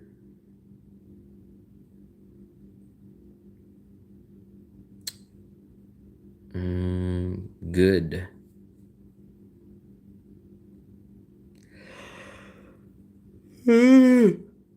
I have Charles Schwab. The investor checking account, which refunds all my purchases at every month.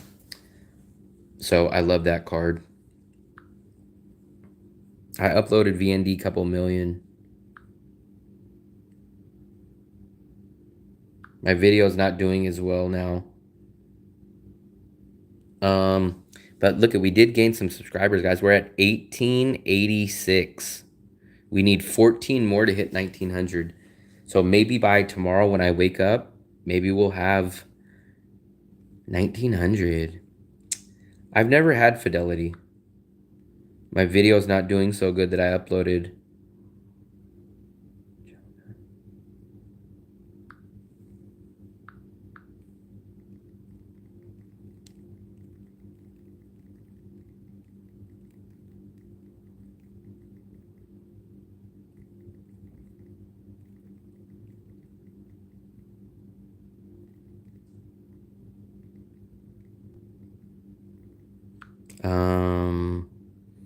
The Wise app.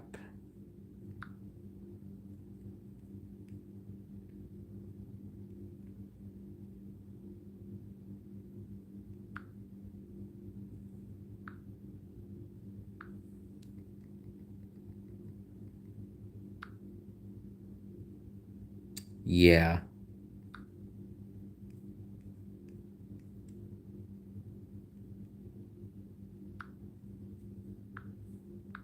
Very simple to use. Very simple to use.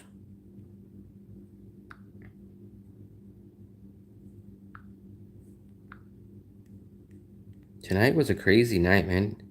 You know what's so shocking? Over the past week, at least 2 or 3 people have been recognizing me every single day. It's crazy, man. It's still so weird to me.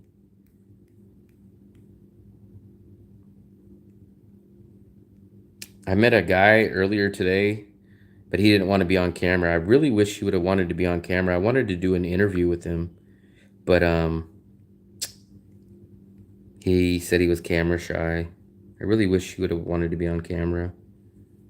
So I had the microphone for the guy that I wanted to get on camera earlier in the day, but he didn't want to get on camera. And then the guy that got on camera for us tonight at Taco Monday, he wouldn't have minded doing the interview, but I didn't have my microphone with me. So completely backwards.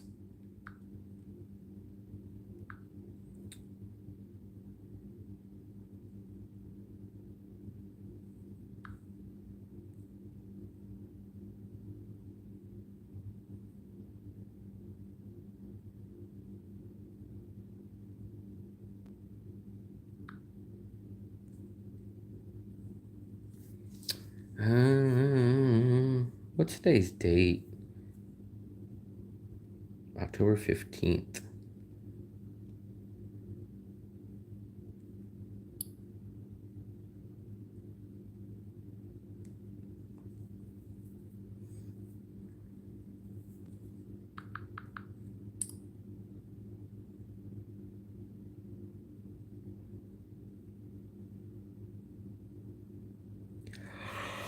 I'm getting tired, guys. I should have already been in bed. I've been slacking, man. I've been sleeping in, so it's been good though because I haven't really been going to bed early and I've been busting my ass. But I've been sleeping in lately, so that's good. I have to check out the one-bedroom apartment there if it's better than a good hotel. You're definitely gonna pay more for the apartment in the sense that you're gonna have to pay for electricity. That's probably gonna be the big difference. So the difference maker is gonna be that you're gonna have to put a deposit down. But remember, Philip, they're gonna want a 3-month lease. So are you gonna stay out here for 3 months? If you're not gonna stay out here for 3 months, it's gonna be extremely, extremely hard for you to find a place that's gonna rent to you by. Yeah, I'm gonna go to bed in about 5 minutes. I can't find too many places that will rent for a month. Luckily, I know the landlord and I was able to do it. But these agents, if you deal with an agent, they will not rent to you for a month. So you are either going to have to do a hotel if you're only going to do a month, or if you want the apartment, you're going to have to lease it for 3 months.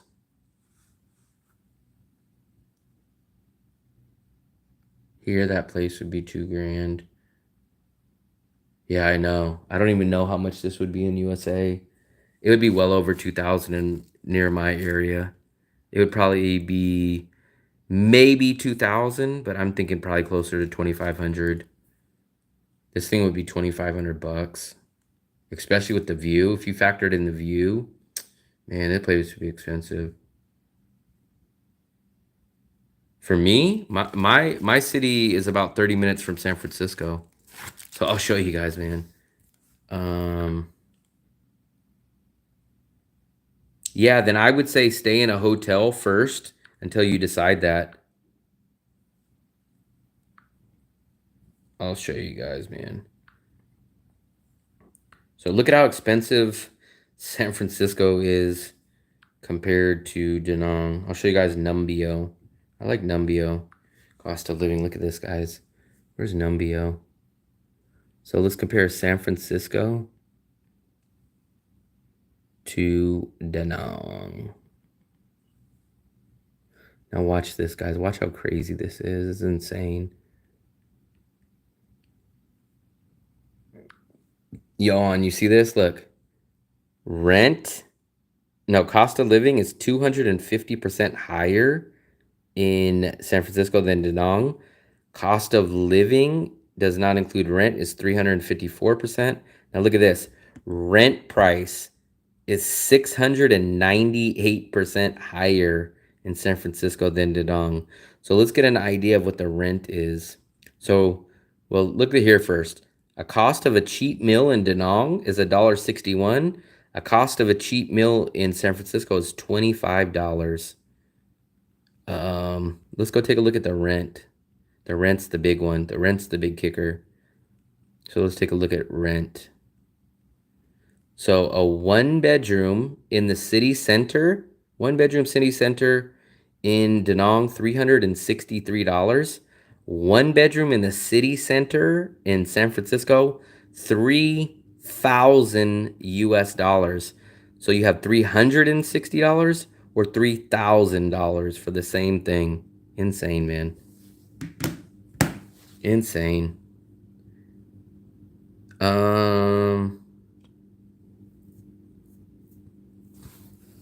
Yeah, man. So my lifestyle, the lifestyle you guys see me live, I live for about $9,000 to $10,000 a year in Danang. So I can easily live here for $9,000 to $10,000 a year, all bills included. My rent would cost me about 5,000, 6,000, and then the rest of my bills are about 3,000 a year.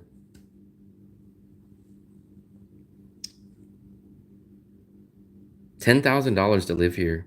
That's insane. I spend more than 10,000 just on rent in the USA for a year. I was spending 1,200 a month a few years ago back in the USA, which was considered very, very, very cheap. So that would cost me $14,000 a year just on rent. And then I probably spent another 10,000 or 8,000 on everything else. So I spent well over $20,000 a year there. So I easily spend double in the USA that I spend in Danang. And you say, oh, double, that's not that bad. It's only double, especially, but you guys don't understand. I spend double in the USA, but I get 10 times the better of a quality life in Danang than the USA. Chat girls? I don't know what a chat girl is. We're at 1 hour and 56 minutes. I think we're going to let this stream go to 2 hours, and then I think I'm going to call it a night, guys. I hate ending streams. It's always so weird. Maybe it's OCD, but I hate ending streams when it's like 1 hour and 58 minutes. And I like to do it at a nice round number. So in about 4 minutes, we'll sign out, guys. I'll get some good sleep. I'm kind of debating if I'm going to do another street vlog or a walking around video like I uploaded today. The video didn't do amazingly great. I'm at 400 views in the first 6 hours, so it's not great. The only thing that was nice about it is that I did very, very little editing. So other than that, it wasn't great. It wasn't terrible, but it wasn't great.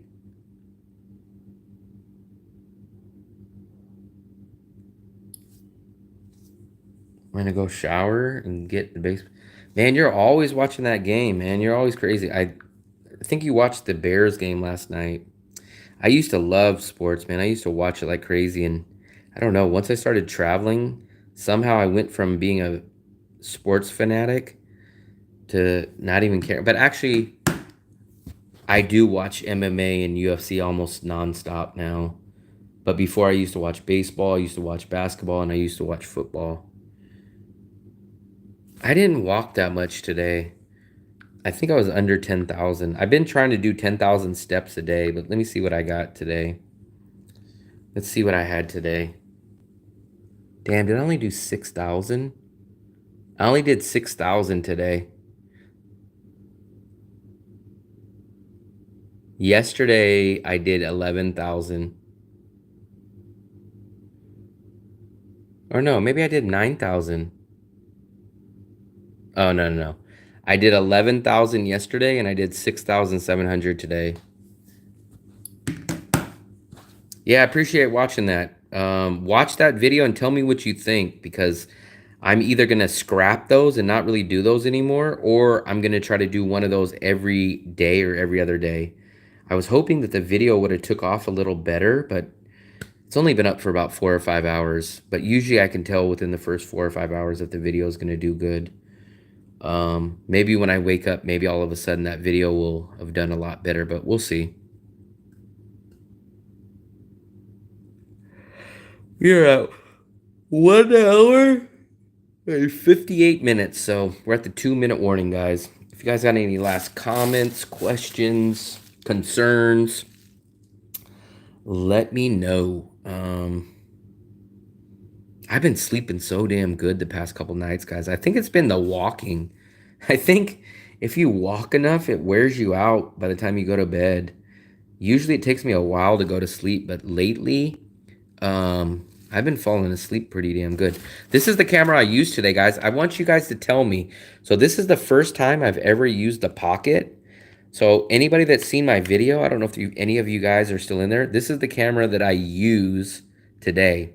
Normally I use my GoPro, but today usually I use the GoPro, but today I use the Pocket. I would like to know which one you guys think is better.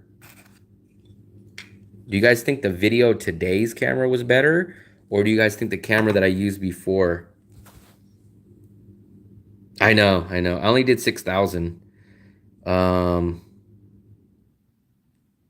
Yesterday I did 11. Offshore, did you see my video today? I would like to know everybody that watched, because anybody that's watched my other videos, did you guys notice a difference in the camera quality? Because I would like to use this one. There's some flaws with this camera, but this is the ideal camera I'd like to use, but it does have some flaws. I've been using the GoPro, which I like for every other reason, but this one's so much easier to use, but this one is so much better in all other aspects. So I'll have to weigh that option out.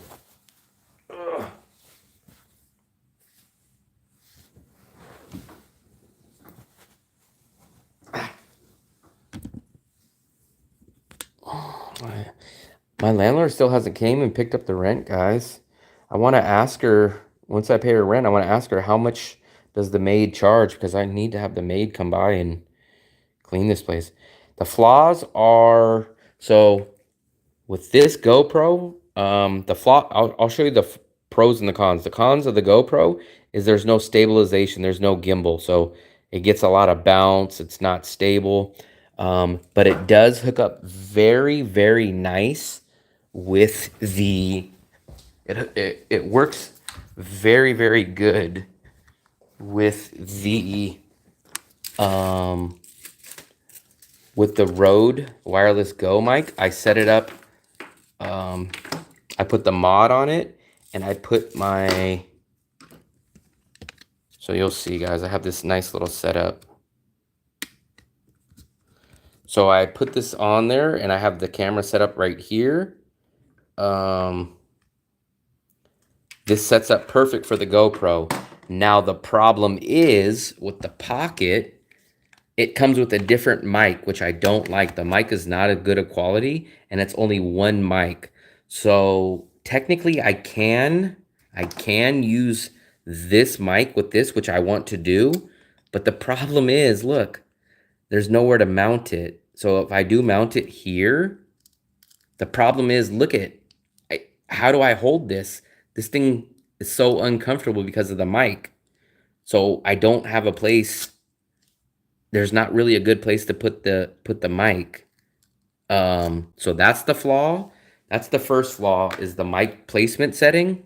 The second flaw is the GoPro. Look, the GoPro has multiple batteries.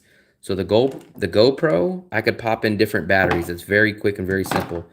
The problem with the Pocket, there's no interchangeable battery. So if I need to charge this, I either need to stop recording, or I have to put the power bank in and charge it while I'm recording. So those are the two biggest flaws with this camera. No. So this mic goes on me. So this is the mic that goes on me, right? So look. So hold on one second. Let me show you. So this is the mic. This mic goes on me, right? But this is the transmitter. So this has to go somewhere. Oh, I know what you're saying. You know what? You're a genius. How am I that stupid? No, no, no. No, no, no. So here's the problem. So the problem is this. So I have to use this cable. The only way that this mic works is plugging in this cable. So I plug in this cable, right? So the cable goes in there, and then the cable goes in here. So now look. I either have to leave it hanging like that and walk around hanging, or I have to mount it here. Which, look, that's going to fall. My hand is not even closing. So that's the issue. So there's no interchangeable battery, and there's no place to put the microphone. So that's the two issues with that. But I will just buy myself the latest GoPro next year. The problem with the GoPro, so this is a gimbal. So this means the reason why I like this is even if I shake the camera, it's perfectly butterly smooth. Now look.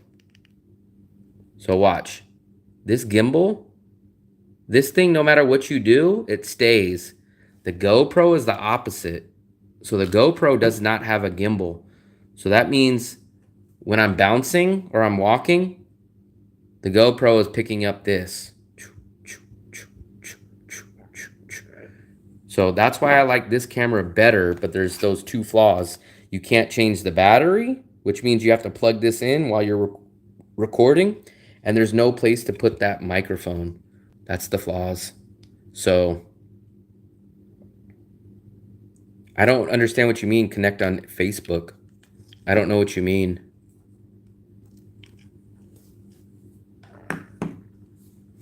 I'm not sure what you mean, Johan.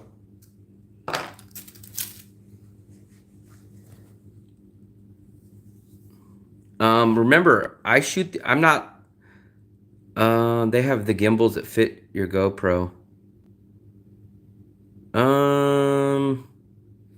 Well, that's the problem. So Billy, the problem is, it defeats the point because look, I paid $250 for this. I paid $250 for this. I paid $80 for the mod. I paid $200 for this.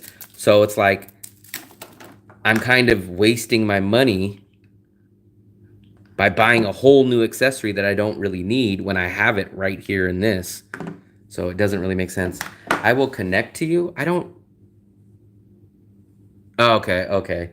I don't really think there's really a solution because the problem is, the reason why it's a problem is because of this. There's two problems. The first problem is that you have to plug this in. Now, if I didn't have to plug this in, the awesome thing about it is I could just put this mic on my pocket, right? And just put it in there.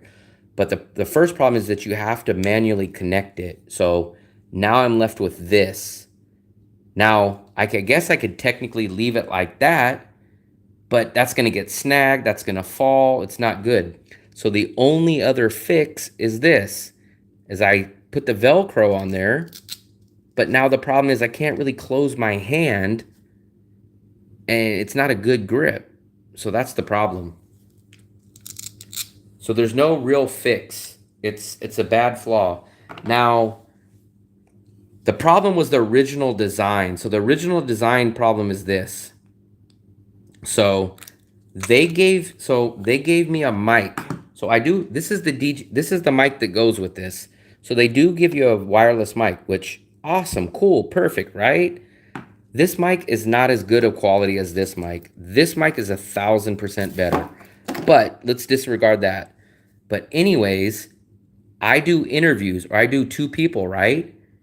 This DJI only allows you to set up 1 mic. So you can't add another mic. So this option is not good for me. Because if I'm doing an interview, I have to take the mic off and I have to hold it, talk into it myself, and then hand it to someone else. You can't use 2 separate mics with this setup. You can use 2 mics with this setup, but the problem is, where do you put the mic? So that's the problem. Yeah, that's the other problem, Billy. Not only is it a money problem, but it's a bulkiness problem. It's Danish, hence the name Rode. I love the Rode mics. The Rode mics are much better. So this, I'm going to show you guys my actual, I'm going to show you, it's a really, really cool setup that I have. I love the GoPro setup. When you guys see it, you guys are going to say, oh, that's cool. But the problem with the Rode, the problem with my GoPro is it doesn't have the stability, and recording GoPro at night is absolutely garbage. But I'll show you guys what my full setup on my GoPro looks like. I love everything about the GoPro setup, but I just don't like the non-gimbal, and I don't like the quality at nighttime on the GoPro. It doesn't really, so hold on. This is my GoPro setup. I love it. So everything is perfect. This is so perfect to me. I love the handle. I love everything. The problem is there's no gimbal. So you get the bounce, you get the shake, and the night vision, the night recording is garbage, garbage, garbage, garbage, garbage. Now to answer your question, Johan, it doesn't really solve a problem because let's say I have the longer cable. What am I going to do with the longer cable anyways? What am I going to do? Have a cable hanging from here all the way 4 feet into my pocket? It doesn't, that's just going to snag onto something. It's going to get in the way. So it doesn't really solve an issue for me. So it doesn't really help me out. What I need, now what I would love to have is somehow to bypass this. So I would love for this microphone, to somehow be Bluetooth or internet connected without the cable. So if there's a way to connect the mic to the pocket without the cable, then that would solve all the problems. That would solve all the problems. The problem is it's the cable. So what I need, so the reason why the cable is not a problem for here is because look, I can mount the camera on top of it. So it's out of the way. It doesn't affect my holding, but mounting the mic on this camera gets in the way of holding it. So if I just had one of the issues, if I was able to not use the cable and I was able to put the microphone in my pocket, then it would be perfect. But the problem is it needs the cable and then it needs to be mounted. So I have two problems with it. That's the thing. I'm just so shocked that they have not figured out a better solution for that. It shocks me that we can send people to the moon. We have all these geniuses, and yet someone can't figure out that issue. It's so crazy to me. It's so crazy how some issues never can be fixed. What's the name of the closest you often have on your sleeves of your jacket? I'm not sure what you're talking about. Clothing you often have on the sleeves on jackets? I don't know. I don't ever wear jackets. I wear shorts and a shirt. If you could probably see my reflection. So there's no... The only way that I can fix my problem is if I can bypass plugging in the cable. If I can hook it up Bluetooth, if I can hook up the Rode Bluetooth or wireless to the pocket, then I can get away with it. But if I hook up the cable, if the cable needs to be hooked up, then I can't avoid the problem. That's the problem for me. They should have made a 2 microphone system. That's the problem. They should have made a way that you can have 2 of these, where I wear one and someone else wears one, but they did not make the 2 microphone system. So even if I bought another one of these, a separate one, they would not pair, they would not work. So you can only use one of these mics with that setup. Now I can use 2 of these, but I have to use the cord. So that's the problem. The Rode transmission is the prop. I don't know, man. It sucks. It sucks because I have 2 somewhat expensive cameras And if I can combine both of them, I would have the perfect camera. But the problem is each one of the cameras have two major flaws. The problem with this is there's no gimbal, which causes the bouncing, and the night mode sucks. The problem with this, the night mode works great, but the microphone sucks. The microphone part sucks. Plus, I can't change batteries. So that means I have to plug this in and charge it, or take a break and stop recording and charging it, or keep the charger plugged in while recording. So that's the problem. I wish there was a way around it. I mean, there's got to be a solution, right? I mean, there's got to be something. There's got to be a third-party adapter or something. Now, what about this, Johan? Is there an adapter that I could plug in here? Like just a tiny little piece that will make that adapter Bluetooth for this? Like, let's say let's just say it's just this let's just say it's like just the jack, not the whole cord. But is there a piece that you just plug in, and then that piece will make this Bluetooth enabled or internet enabled? So it's just a jack plug-in, but with no cord, and then maybe do it like that. There's got to be a solution. SP, what's up, buddy? I'm not talking about, so what I'm talking about is a third-party adapter. Is there some kind of adapter? Because like, it's the same thing. Like, you know, Apple iPhones, they do not have a headphone jack, but they make third-party headphone jacks. What they do is they plug it into the USB, and then they have a headphone jack coming out. That's what I'm wondering. Is there a plug that's just a jack that goes in here, and then that jack separately turns it in to an internet or a Bluetooth piece?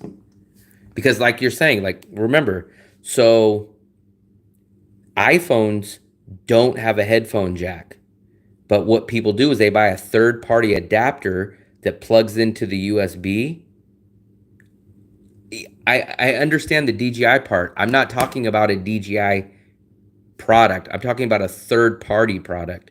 I'm talking about a product that somehow plugs in here, not DJI product, but an outside party that fixes this solution.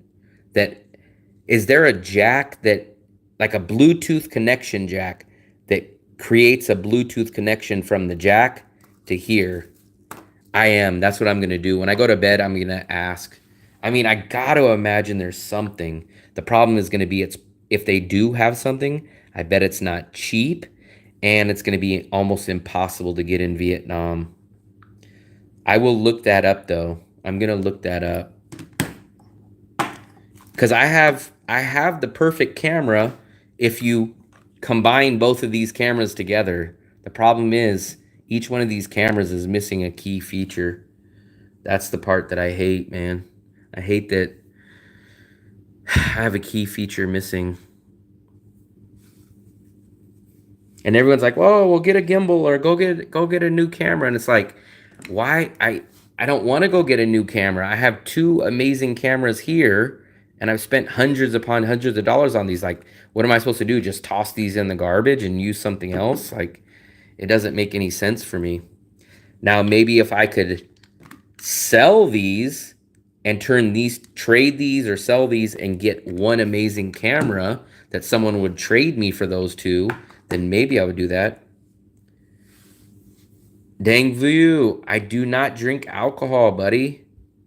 I have the DJI Pocket 2. This is the Pocket 2. There's a Pocket 1. This is the Pocket 2. And then the new one is the Pocket 3. So it's a DJI Pocket 3. I'm sorry. I have the DJI Pocket 2. Number 2. The brand new one is the 3, but I have the 2.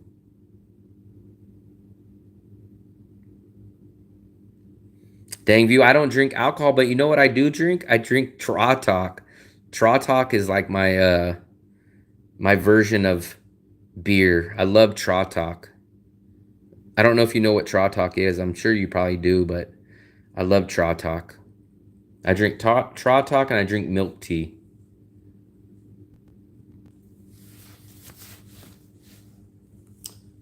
I've looked up the YouTube video. You know what? I have another solution. There is another solution, Johan. I'm also living in Danang near... Oh, nice, nice, nice. I have the Pocket 2, but it's not waterproof. There's a video on the topic I just checked. I know, I've seen the video. So what most people do, there's actually, like, there's a lady that did it. This is the reason why I know. But she does not solve my solution. Look. Her solution doesn't fix my solution, my problem. DJI Pocket 2, Rode, watch. Watch. She does the solution. So, look. Planning a trip to Indonesia? Explore the culture. Explore the food.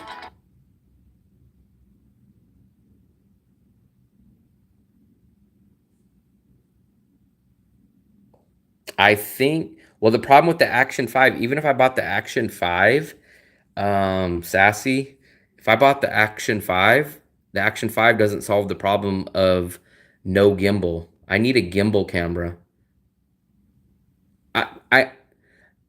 I do. So, Johan, I know how to connect it. It's not the connecting problem. It's the issue of, I know how to connect it. That's not the issue. The issue is the way that you have to hold it. It's too bulky for me. It's too bulky. So this is how you connect it. There's no issue. I know how to connect it. The problem is I don't want to be walking around like this. Can you see the issue with this? There's nowhere to mount this microphone that's out of the way. That's the problem. There's nowhere to mount the mic that's a good position. That's the best position. That's crazy. I can't go around walking around for 2 hours with my microphone swinging around. In the same boat, I can't go around walking with my hand like this, I'm going to drop the camera like this. I don't even have a good grip of it. The problem was 100% on the DJI flaw. They should have made the system that had a 2 microphone setup with their microphones. I don't know why they only did a 1. And the sleeve suggestion I had earlier would solve it. I can't... A sleeve? I'm not sure what you mean by sleeve. A sleeve is like a shirt, though. Remember, I don't wear sleeves. It's too hot out here. So that's not an option. The problem is, Elvis, I'm in Vietnam.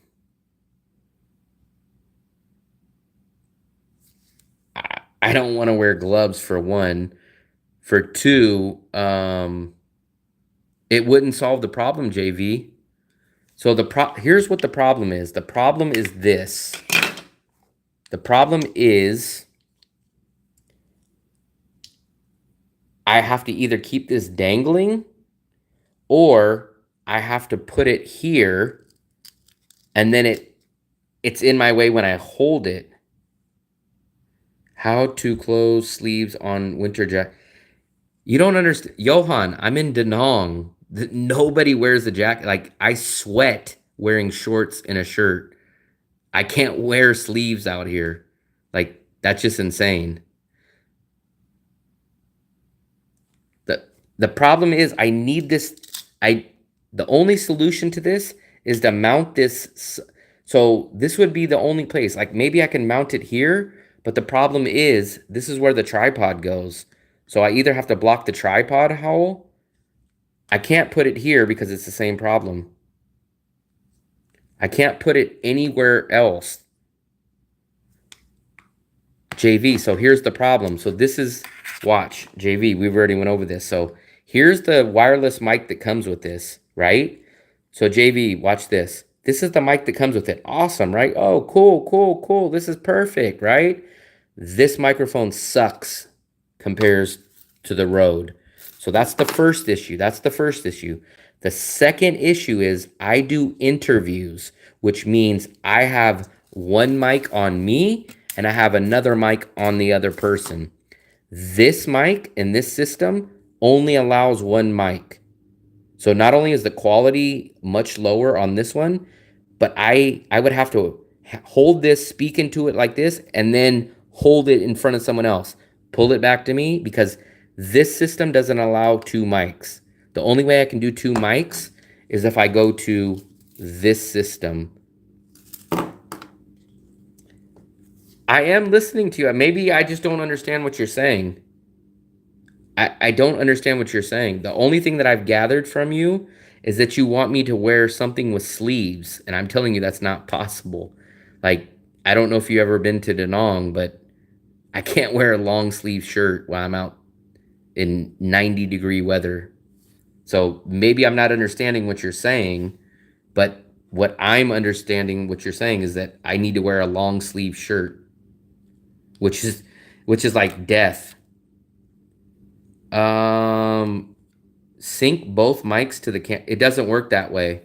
The only way that you can hook up these mics, the only way that you can hook up this mic, the only way that you can hook up this mic to this is you have to plug it into the headphone jack.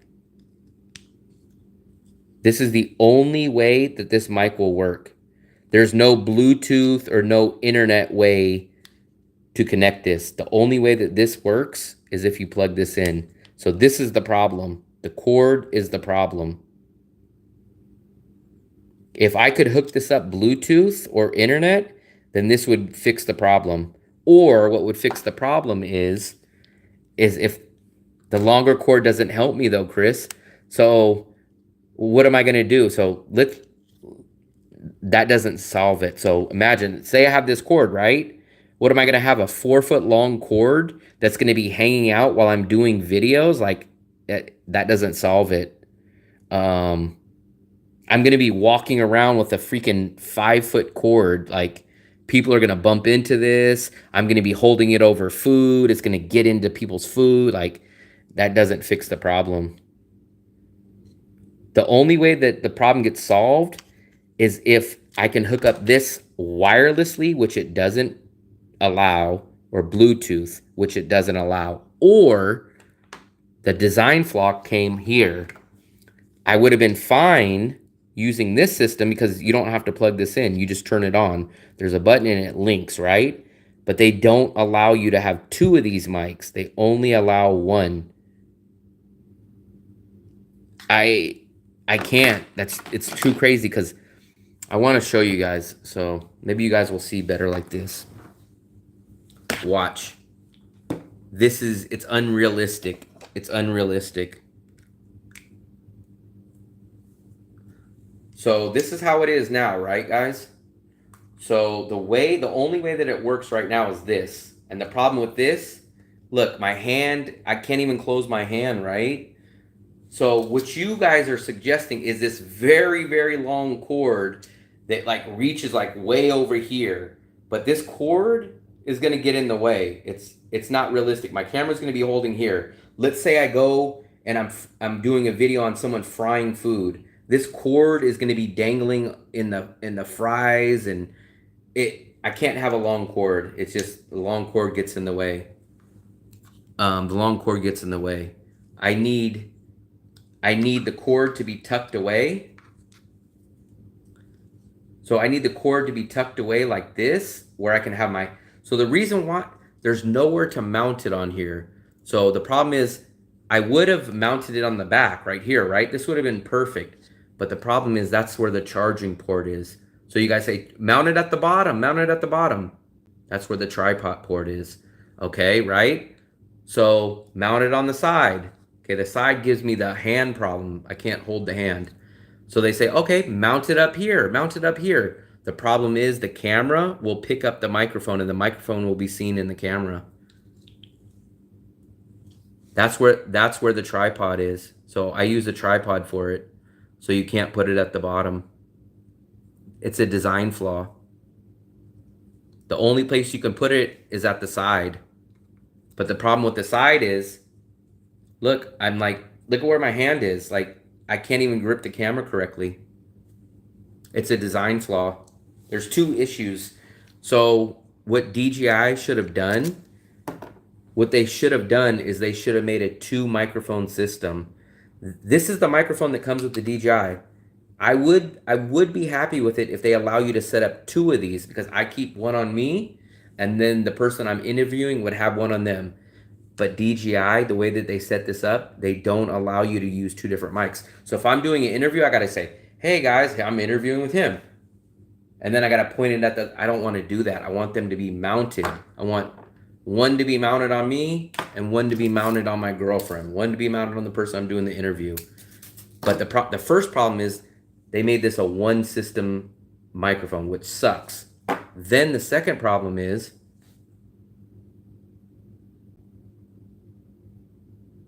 mount at the bottom with Velcro and drill out the center. I don't understand. So I use the tripod for here, so I can't mount it at the bottom. So there's nowhere physically that makes sense to mount this. The best place to mount this is here on the side. That's the only place. But then that causes the problem of I can't hold the camera correctly like that.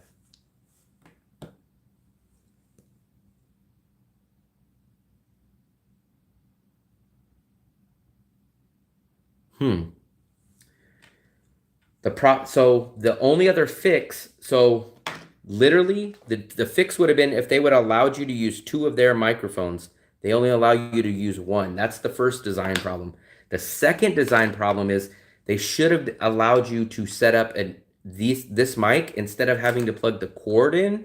They should have allowed you to connect this wirelessly or Bluetooth, but they don't. They require that you have to plug this cord in to use the Rode setup. This is the 2. So I have the 2, not the 3. Chris, the problem with selling it is, 1, it's going to be hard to sell this because I'm in Vietnam. If I was in the USA, this would probably be a lot easier to sell. But I got to find a tourist that wants to buy 2 different cameras. And I have to hope that they give me a decent amount of money. The Pocket 3 still wouldn't solve any of the problems either, though. Even if I went to the Pocket 3, they only still have the 1 mic setup, so it wouldn't help. So that wouldn't help. And then let's say I sold this and I got whatever I wanted for it, right? Which camera do I go to? That's the problem. So you guys can say, oh, go to the Action 5. The Action 5 doesn't have a gimbal. So the Action 5 doesn't have a gimbal. So I need a camera with a gimbal that allows you to set up a 2-system microphone system. So currently, this is the best. So if you guys see, I don't want to. So the problem with, I don't have an iPhone. First of all, I have a Samsung. Second of all, I don't want to do, it's impossible. So first of all, I would never have a phone that's big enough to hold 100 gigabytes of video. I shoot 80 gigabytes. When I go shoot videos, I do 80 gigabytes. So this is the best system right here. The only problem with this system is there's no gimbal on the GoPro, which I hate. And then when I shoot at nighttime, this camera is garbage at nighttime. This camera is good at nighttime. There's a gimbal, but then it has the 2 other design flaws that I mentioned. So I'm stuck. So I don't know what to do, guys. I don't know what to do. That's the big question. I don't know what to do. Because let's say I was able to get my money back. Let's say I was able to get my money back or whatever for this. What camera would I go to? What camera is small, not bulky, that has a gimbal and allows me to set up a 2-microphone system? I've already contacted DJI because I've already called them because I was going to do, so supposedly the amazing thing about this camera is supposedly you could do live streams from this. So I started trying to do live streams, YouTube live streams with the DJI Pocket, but for some reason I can't get it to work. So I actually called DJI and they could not figure out what the issue was. But supposedly you could do the YouTube live streams from this. I would love doing the YouTube live streams with you guys on the DJI Pocket 2. I just don't trust the Action 5 with no gimbal.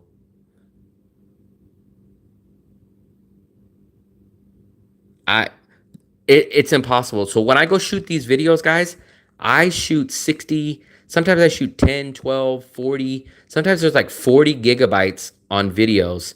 So I have a 256 gigabyte SD card.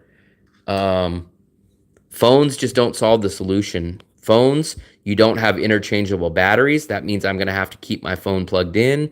Phone's not an option. I need a real camera. I can't shoot my stuff on a phone. It's just not an option. Memory issue's the problem. Gigabyte problem is the problem. So phones are just not a legit issue. Phones are not a real option for me. I need a small camera like this that has the gimbal, which this does, but allows you to set up a Rode 2 microphone system. That's what I need. I don't want to shoot on a camera. I just don't want to shoot on a camera. It makes no sense for me. Because what happens when I need to use my phone? What happens when I'm out and I need to use my phone for other things? I'm stuck. I don't want to do my phone. I hate using phones. Even on my personal use, I never shoot videos on my phone. I hate it. It's terrible.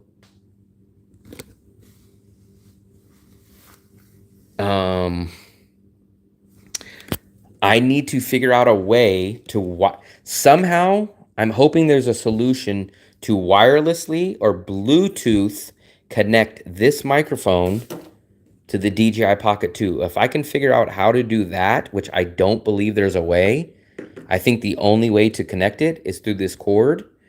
If I can find a way to Bluetooth or wirelessly connect this, which, like I said, I don't think there's a way, then I would solve my problem.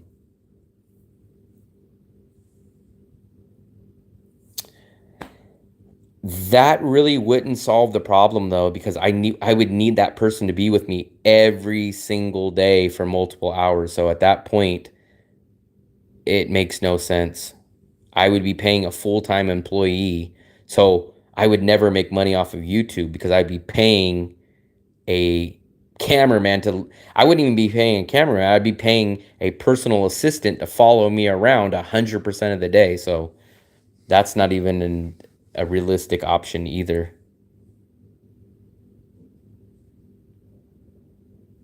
It just wouldn't be an option. I would literally, because sometimes I don't know when I'm going to record. I don't have a schedule. So I'd have to say, hey, Joe, can you hurry up and rush over here? I want to go down to the taco place. They'd have to quit their life, come over and do it. He has money. That's why.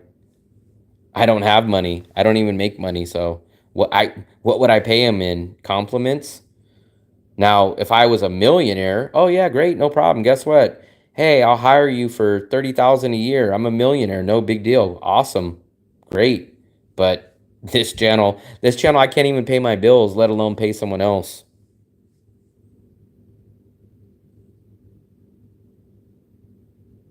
Maybe that would be the goal. Let's get my channel so I can actually have a professional photographer. Let's get to Mr. Beast status.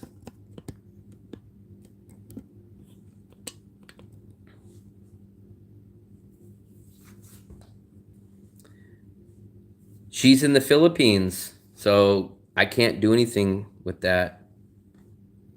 She probably would film me, but the problem is she films terrible. Like I'll say, hey, get a picture of me right here, and she'll be like this. I'll say, hold the camera up, hold it up, right there. Now follow me. When I go, do a pan. She'll go.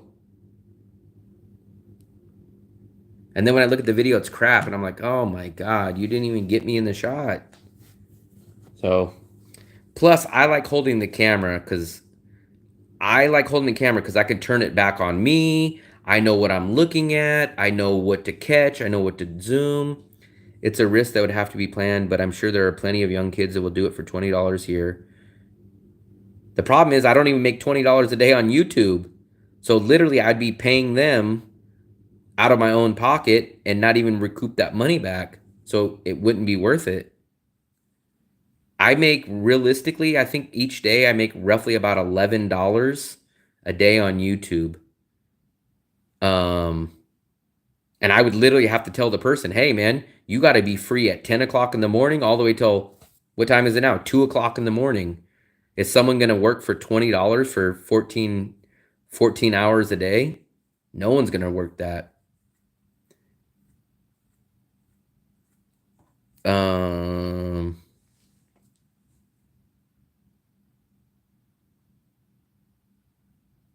So, I mean, literally, I'd be working to pay someone to be my cameraman. So I'd be making $0 on YouTube, but I would have a cameraman. So broke, I'd be a broke person, but have a cameraman. That's literally how it'd break down to be. So I'd be the brokest person with amazing videos, but with no money.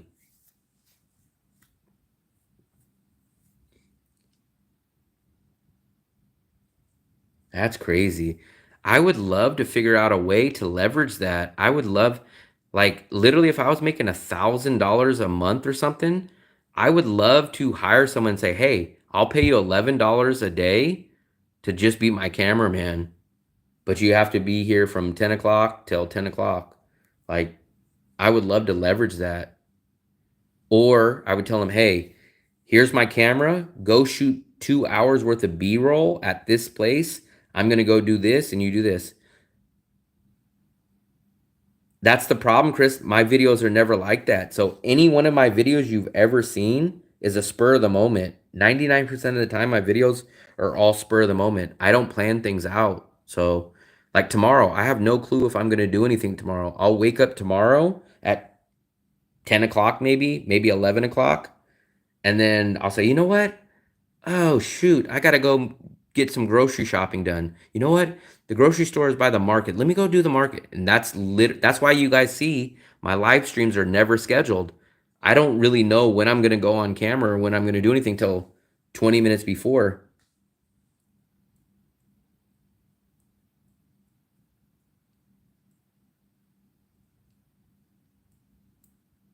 The thing is, I don't ever want someone to do my editing for me. Never. Because they can't tell the same story that I want to tell. So the one thing I never want to pay for is someone else doing my editing, because they just don't know what shots I want in there. They don't know the story I want to tell. Like it sounds great hiring an editor, but it when you're telling a story, only myself knows the story that I want to tell through my eyes. So I can't say like, hey, Joe Smith, I shot this video. Can you go look at all my footage and just you come up with what you want to do with my video? Like, for me, I can't do that. And then people say, well, just tell them what shots you want. And then I go, well, I'll have to sit there and show them like, hey, take this part out, cut this part in. I want you to add this. And it's like, at that point, I might as well be editing it rather than sitting there telling them what to edit when I could just be doing it with my own hands.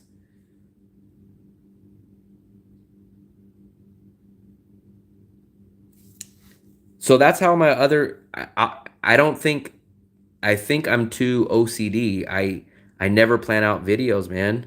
So I just can't plan out videos. And even if I plan them out, the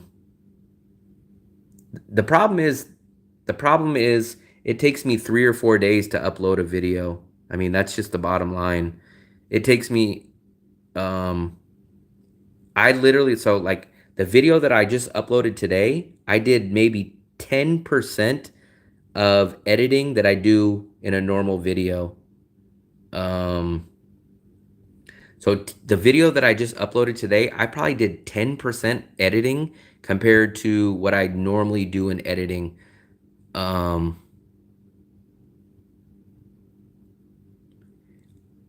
that idea sounds great until maybe I'm the craziest person in the world, but someone else cannot tell your story. That's the part most people miss. So like today, right? I went and got Bonet, I did the barber shop, I went to the tea place.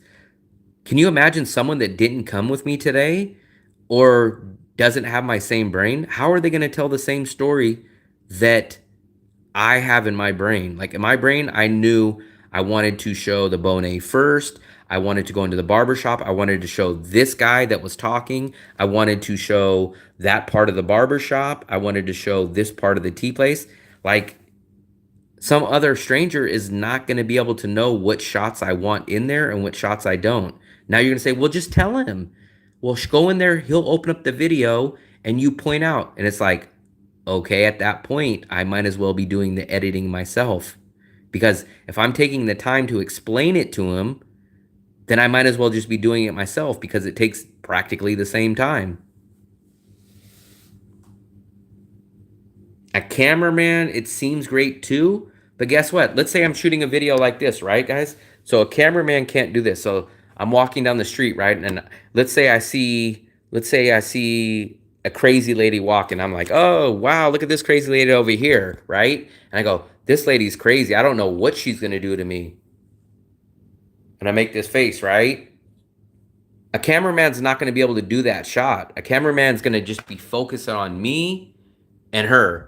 This is the shot he's going to get. But he's not going to get a walking down, show the lady, and then go, look at that, guys. Look at that. Like, so a cameraman, everything sounds great in theory, but it just doesn't work and translate that way.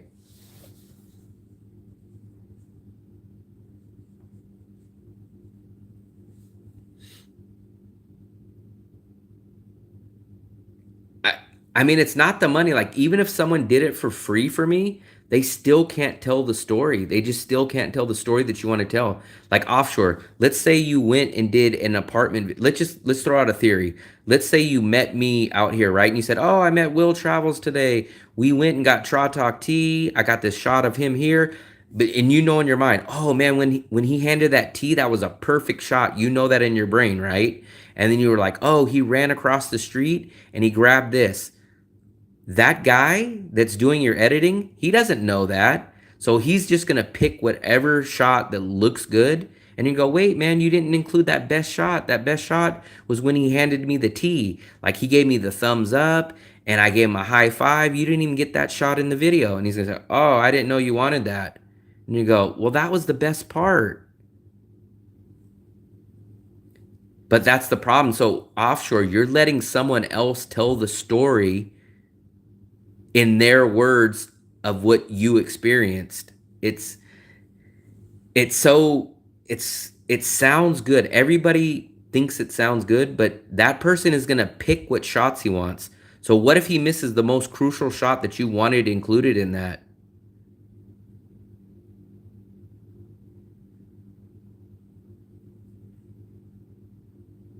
He doesn't have your brain. So I know in my brain what story I want to tell. Like, if I want to include the crazy lady running down the street, I don't like, oh, when I seen her, she had this crazy look in her eye. And guess what? I'll have a picture of her and then I'll zoom in on her eyes. That guy that you give money to edit, he doesn't know that you wanted to zoom in on her eyes or you wanted to focus on her tattoo. You're going to have to tell him that, right? And you can say, oh, I'll just tell him. Okay. And then you're going to say, well, zoom in on the... okay, maybe. It just all depends. But for my style of videos, for what I'm doing, someone else can't tell my story for it. It's too hard because they would have to be in my brain to understand the story that I'm trying to get across. Like, I just wish... So that's why we went to this style today. So let me show you guys. I don't even know if this will work. I don't want to show you because I have to log in.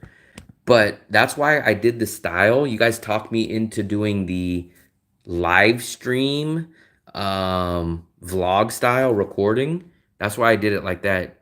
That's where the good editing comes in. You do the editing, the only thing someone else is doing is filming you. They say nothing. Um, but still, I mean, you miss the interactions. Like I can't get a selfie shot with a cameraman. I can't, the camera guy doesn't know. Like if I'm walking down the street, like for example, Chris, I'm walking down the street, right? Let's say I see someone out of the corner of my eye running. I want to catch that shot and I go, look, guys, look over here. Look over here. The cameraman is facing me this way. What do I say? Hey, cameraman, look over at him. Like he's still going to be a few seconds behind. So like it's not the same perspective.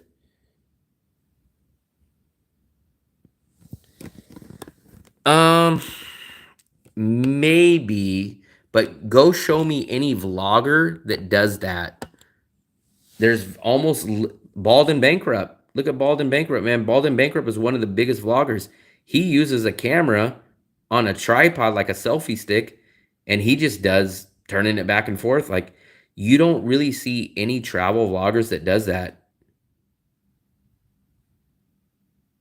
It's not really about a bad camera. It's the perspective. He's seeing you from this way. So you're getting this way view. Whereas this way is the point of view. This is what people like. People like to travel through your eyes. They like to see you look down and go, wow, you see this? Oh man, this is the perfect camera. And then here's some scream over here. Who's that over there, guys? They like to see that rather than, hey guys, who's that? It's a whole different perspective. It's a whole different perspective.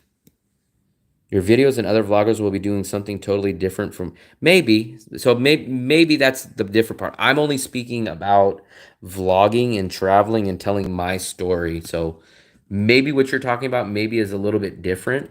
Now, what Chris is talking about, what I would like to do on the interview style is something similar. So Chris, now what I would probably do when I do an interview, it's going to take more work and more editing. But let's say I'm doing an interview, like let's say I'm interviewing myself, right?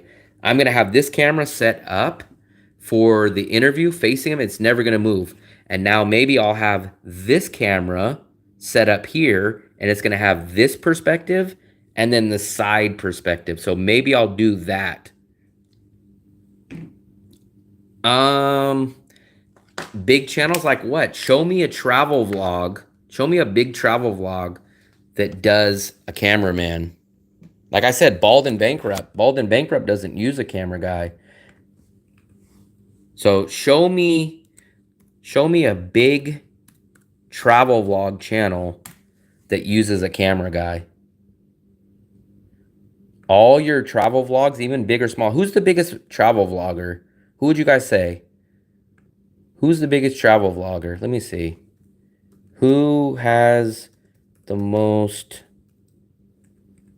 subscribers on YouTube as a travel vlogger? Let's see who it is. I'm very curious. Devin Supertramp? Who is Devin Supertramp? Anybody know who that is? Yeah, retired working for you, but retired working for you does his own stuff too. So it's funny that you mentioned that, Elvis. Like I have really, really, really thought in the back of my mind, I would love to be the Vietnam version of retired working for you.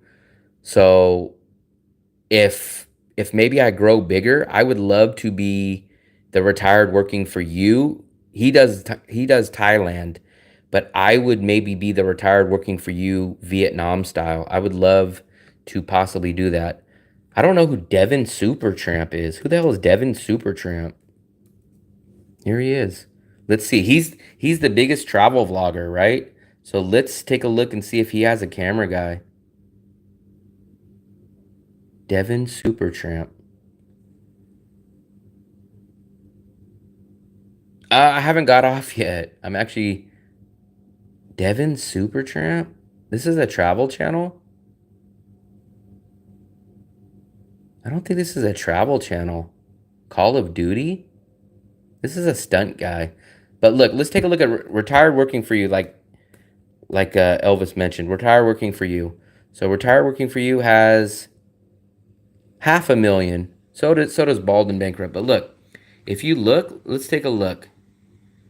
So let's go to videos. Let's take a look at retired working for you.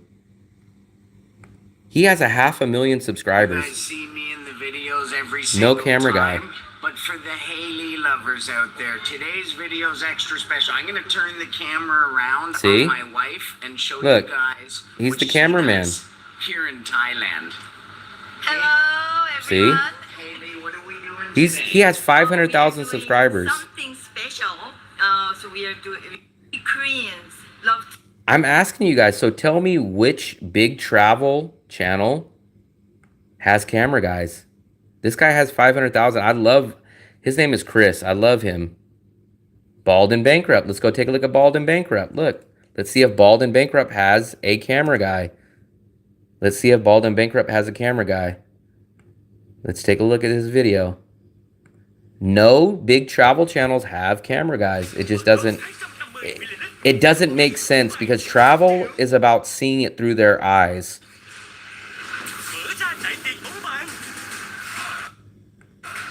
So let me show you guys. Let's take a look. People living in this area. This is all point of view. Mian?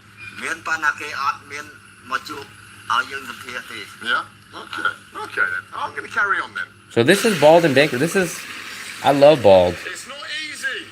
But look, he's holding his camera with one hand while riding a scooter. Insane man. This guy's on a freaking scooter, let alone. Well, you know what? This is gonna shock you guys, but I would ride a scooter out there.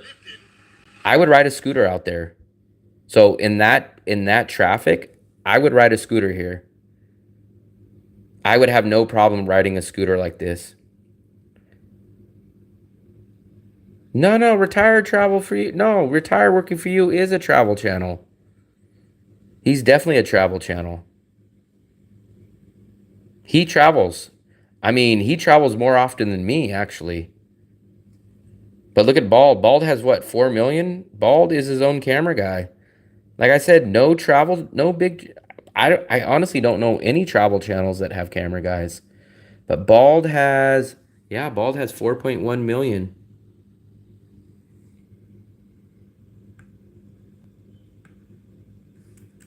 Having a camera guy is just not needed, or it doesn't really make sense for a travel channel. Because a travel channel, you're showing people through your eyes. What's up, Sasquatch? What's up, buddy? Because people want to see this. They want to see your reaction.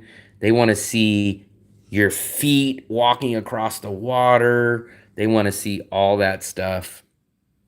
I mean, if that wasn't true, why would Bald not have a cameraman? Why would retired working for you? They can easily pay one. I mean, money's definitely not the problem, but it's obviously because it's just not, it doesn't tell the same story. Like, I bet you, I would love to know what percentage of travel vloggers pay an editor. I bet you guys would be shocked that very, very few travel channels pay someone else to do their vlogging or their editing. Most people, you have to be able to tell the story in your own eye. Let's see. I can't even do any more Chat GPT for the night. They've limited me.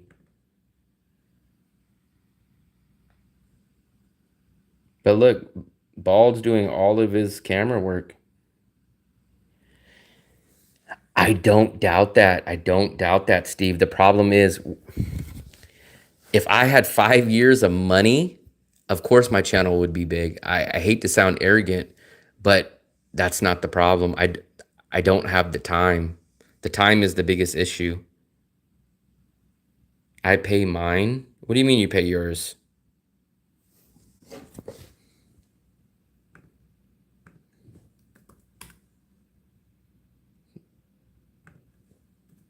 You have a camera guy? You're a madman. Let me give him a little bit of... Where's the Traveling Sasquatch? Where's your channel?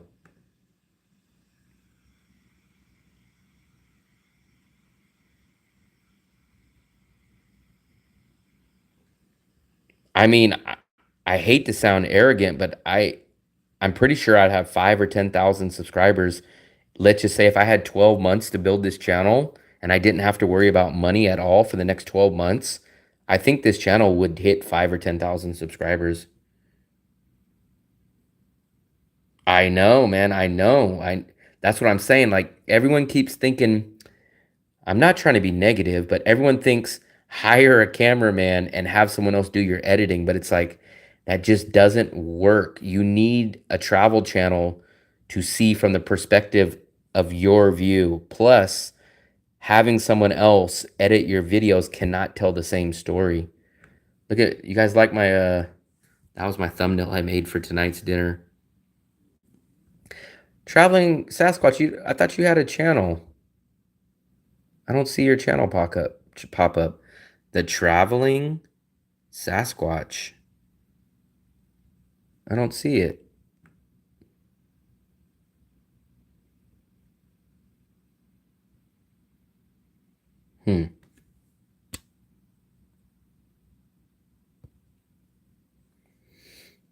I should have been logged off, man. I'm freaking past my bedtime.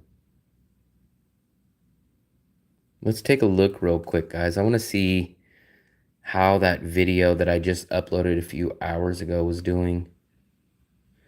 Coconut Man, did you actually... I'm curious, did you get a chance to see my new video? I just posted this video a couple hours ago. A new uploaded video.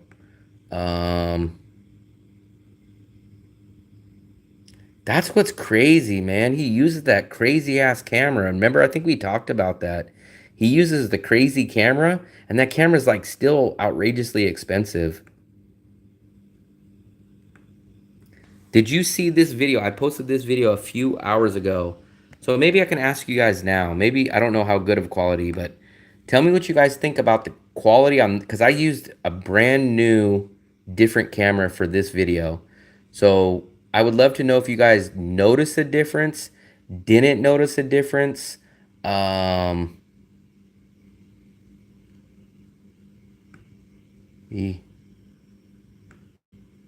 messed up. So did you guys notice a difference in the camera? Did you not notice a difference? Was it better? Was it worse? Because this is the first time I've used this camera on an uploaded video.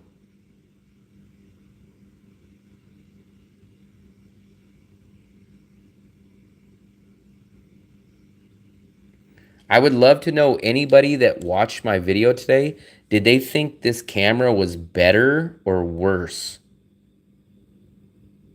This one is the DJI Pocket 2. It does look like it's a little bit better quality, and it does have the gimbal and the stabilization. The GoPro does not.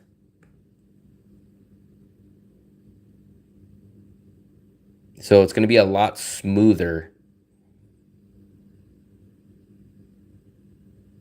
But look what I ate today, guys. Look what I freaking ate. I know you guys are going to be jealous. Look at that. That was my bonnet that I had today.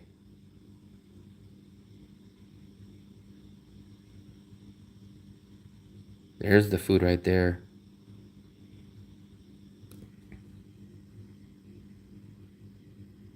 Look at that, man.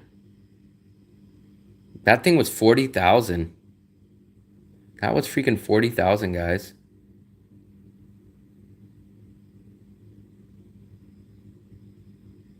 $40 freaking K. This is the barber shop, guys. I might go get a... I don't know what you guys think. I might go get a haircut there. But remember, I cut my own hair, so it's kind of crazy for me to go pay for it. I have not paid for a haircut in probably 15 years. But I did tell them I would come back and get a haircut, so we might go get a haircut.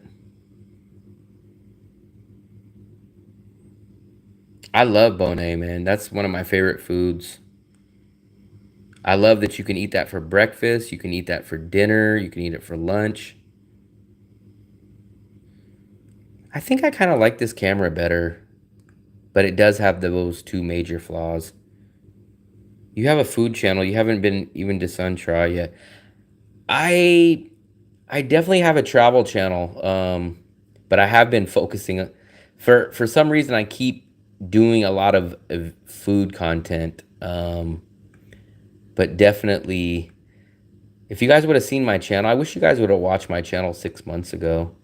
You would have seen all the places I went to, but you guys caught the monetization me. You guys don't know the unmonetized version of me. There's Sammy. Sammy did a video. So Sammy looks like he just uploaded a video yesterday. Actually the haircut is $2. And remember, look, my haircut is right here. This is what I use right here. I shave it as short as it can get. I plug this in, I go out on the balcony and I cut my hair and I'm done in 8 minutes. Sammy paid what?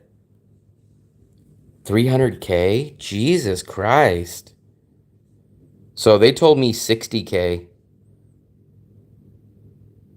Oh yeah, Steve, I remember you said you've seen the the Makati one.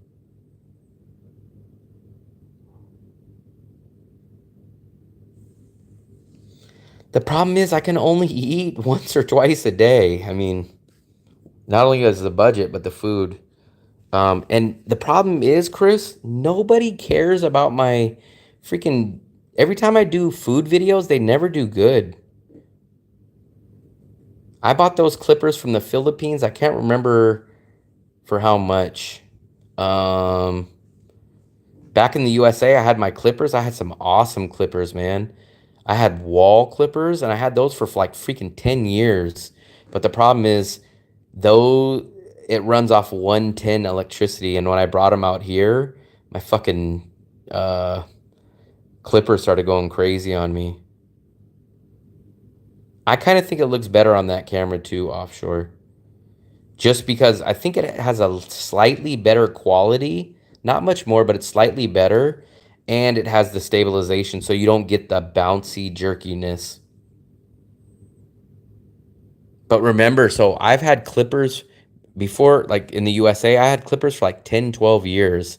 And remember, I cut my hair twice or 3 times a week. And then I've been cutting my hair for 15 years. So let's do the math on that, guys. How much money have I saved? So what is the average? I think when I last paid for a haircut, probably like in the year 2000, I think haircuts were like 15 bucks back then. So I know they're much more now, but let's do $15 times twice a week, right? That's $30 a week times 52 weeks. So I spend $1,500 a year if I would pay a barber to cut my hair, $1,500, and times that by 20 years. Do you see that number, guys? I saved 30,000 US dollars on haircuts. Jesus Christ. In 20 years, I've saved $31,000 on haircuts. That is insane. That doesn't even sound realistic. That's insane, guys. 4 times a year? I think I've cut my hair at one point 4 times a week. But remember, I cut my hair like every 2 days. I cut it all the way down, like a little bit longer than, if you guys know, like, who would you guys know? Michael Jordan. My hair is a little bit longer than Michael Jordan or Stone Cold Steve Austin. So I used to use the actual razor, but then it's a little bit too much of a hassle. So my hair, when I cut my hair, it's damn near like this. If I use a razor, it's definitely like that. I cut my hair at least twice a week. At least twice a week. Um, let's take a look at my analytics. Let's take a look and see what my video did today. I think it's kind of lacking now, guys. It's not doing so well. I have 380 views in like 4 hours. You guys wanted me to put hashtags. Let me put some hashtags real quick. You guys were urging me to put hashtags. I'll put them.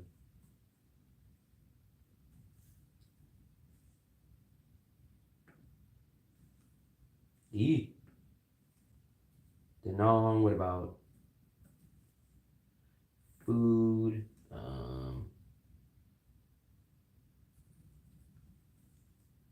Vietnam. I put 3 hashtags, guys. I cut my hair every 3 weeks. Dude, you're still up. Is it 4? Jesus Christ, it's 3:20. I know, I'm going to bed in 2 minutes, guys. No matter what, I'm going to bed.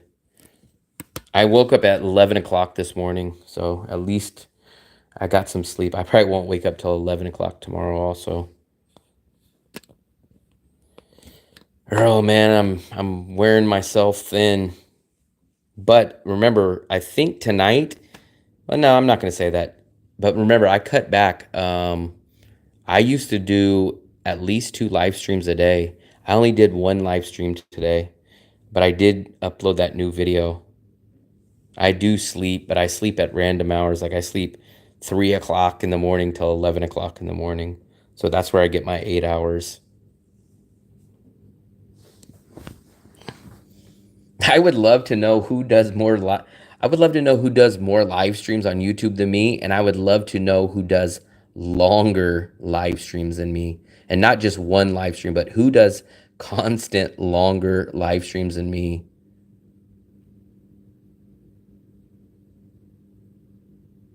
I think what's his name? Jeez, why can't I think of his name now? The other guy from Vietnam that does live streams. Fat and Broke. He does live streams every day, I think. I think he does. I think China's 1 hour ahead. Where's his live streams? But man, what I'm shocked about, look at his live streams, man. He gets a lot of live streams, but I don't really know what he does. Oh no, he hasn't been getting that many. Wow, I'm kind of surprised. His live streams are dying. Look at this, guys. I think Coconut knows Fat and Broke. His live streams are only getting like 2,000 and 4,000. Some nights I get that. I think his live streams are dying down. Because when live streamed 2 weeks ago at 700 views. He's got 30,000 subscribers, man. Like, I'm not trying to sound like a jerk, but watch. Let me see if I can pull up what some of mine have done. I can't believe it. Where's my content? Let me go to my live streams. Why is he not getting any views now? Where's my videos? My lives. Look at my lives, guys. So this live had 1,000, 2,000, 300, 800, 2.5K, 3.7K, 1.2K, 800, 600, 5.4K, 900. I'm doing the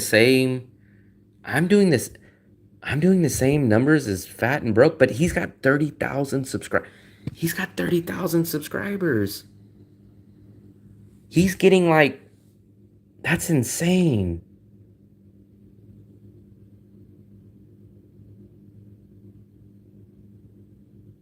How does he have so many subscribers? What I don't ever understand though, guys, how does he have the math doesn't add up. He's got 30,000 subscribers and he's getting 300 views. Like, that's insane. I get 3,000 views off of 1,700 subscribers. Like, something isn't adding up. Look, and then when he does an actual live, when he does a real video, he gets 600 views. How are you getting 600 views when you have 30,000 subscribers? 1,000 views. Dude, he's getting 600 views on an upload.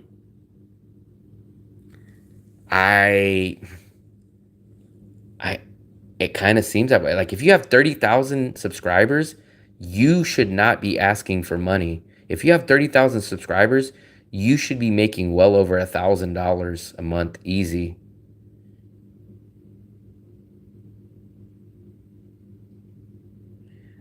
You can't do 2 live streams, one from the balcony all night, videoing passing and your normal live streams. I don't understand what you mean. Man, I appreciate that, SB. I appreciate that. Something ain't adding up with his channel, though. How do you have 30,000 subscribers and only 600 views? But you got 30,000 subscribers? Something doesn't make sense, man. Something doesn't make sense. There's something shady about his channel. I'm telling you guys. He's got... 1 month ago, he has 800 views. How do you have 800 views when you got 30,000 subscribers? So, guys, he's got 30 times the amount of subscribers than me, and he's got 30 times less views. How does that make sense? He's got a Patreon. Let me take a look at this.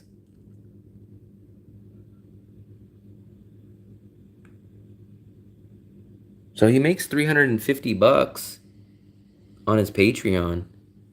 So he makes more money on his Patreon than I make on my YouTube by itself. But look, man, look what he does. So he sells women. He sells women content.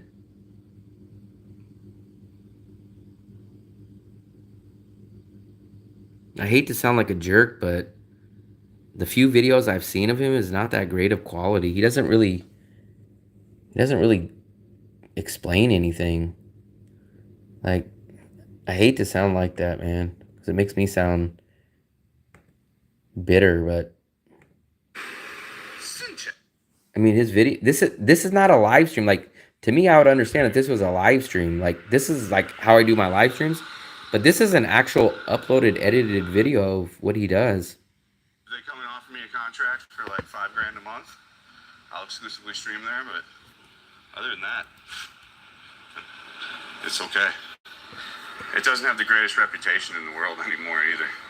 It pretty much sullied their name kind of permanently. And that's my opinions on kick.com. But I have no problem with any. So I'll put Bob back on moderation, probably just Bob, and then maybe the mega. And 7 bridges on the front side over here. So that's an uploaded video. That's kind of crazy. And he only got 500 views. That's crazy. Seen one of his live streams, he was drunk. I have seen one too, and he was asking for money. He was like, guys, man, I'm going home. You guys can't even donate a beer to me. All I want to do is just get a beer. And like, I was like, damn, man, like, I never want to be that kind of person. Like, yeah, no matter if I can't pay my bills, I'm not even going to ask people for money. But he was just like, I came out, I was out here, guys. You guys didn't even tip me for a beer. Like, what the hell? I was like, damn, that's crazy, man. You can definitely see a difference. Sasquatch, are you talking about the camera, or what do you mean by a difference?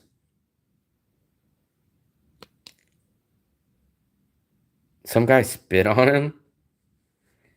But it doesn't make sense. How do you have 30,000 subscribers, but you only have 400 views?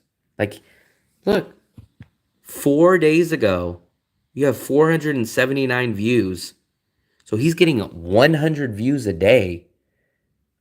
100 views a day with 30,000 subscribers? Like I said, I'm not even trying to be a jerk, but my live stream from last night has 1.1 thousand views.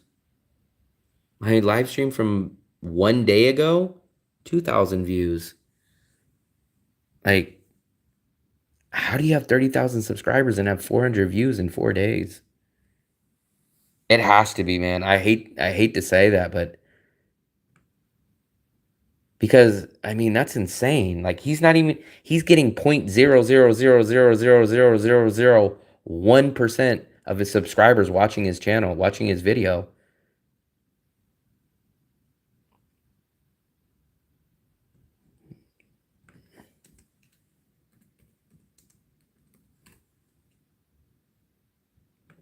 Let me see. I remember Soy Boys. I don't. The Taiwan guys were fine, if I remember right. This is how all of his videos are though. Like he just sits. Spit on me, dude? You just spit on me on camera, bro. I'm gonna call the police right now. You just assaulted me, you dumb fuck. Come here, pussy. Hey, come here, you fucking pussy. Get your fucking ass over here. Be a bitch. Come here, bitch. I will fuck you up, son. You wanna get your head stomped? Come on. Bro, get the fuck out of here.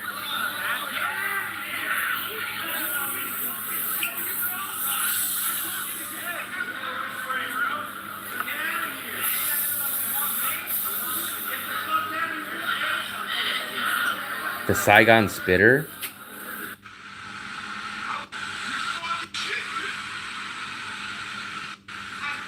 This fucker, he just spit on me. I'm gonna go. Who the fuck's this guy think he is, man? Let's fucking go. Sasquatch, I'm the same as you, man. I haven't paid for a haircut probably since the year 2000. Maybe even before. Fuck that guy. I think he's up here. Go straight. I know. Where's he at? Out your goddamn face now, fucker. You want to assault me in public? Come on, come assault me right now so I can take you to jail. Keep walking. Fuck you gonna do? Huh? What the fuck you gonna do?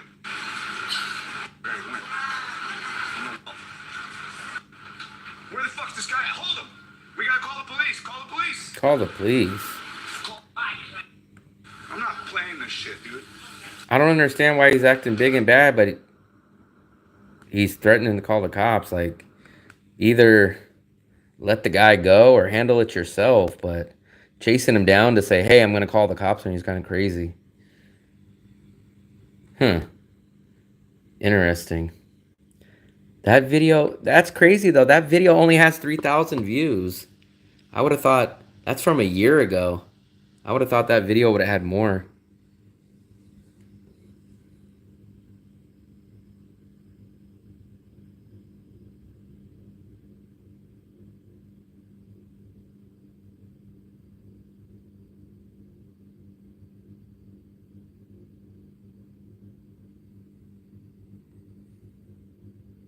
I'm shocked that video only has 3,000 views in a year.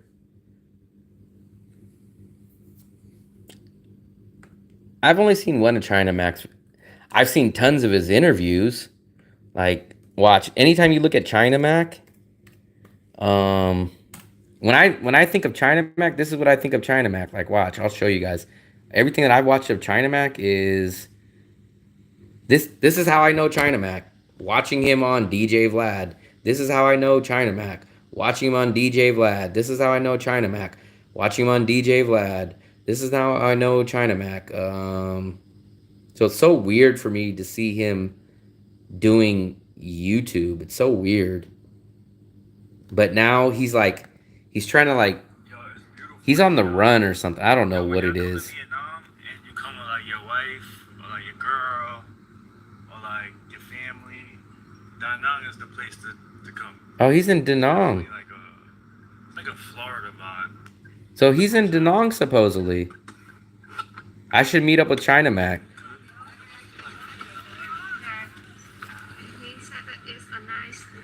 I should meet up with China Mac, huh?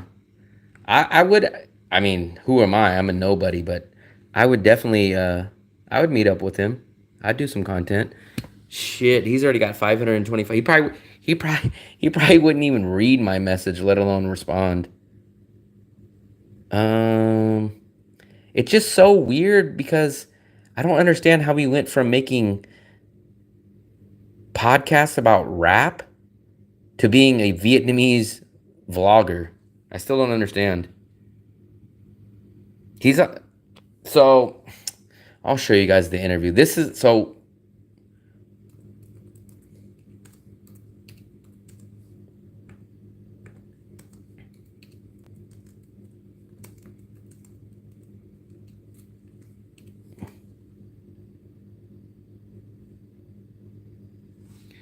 Mac Adventures might get ran out of LAF China Mac.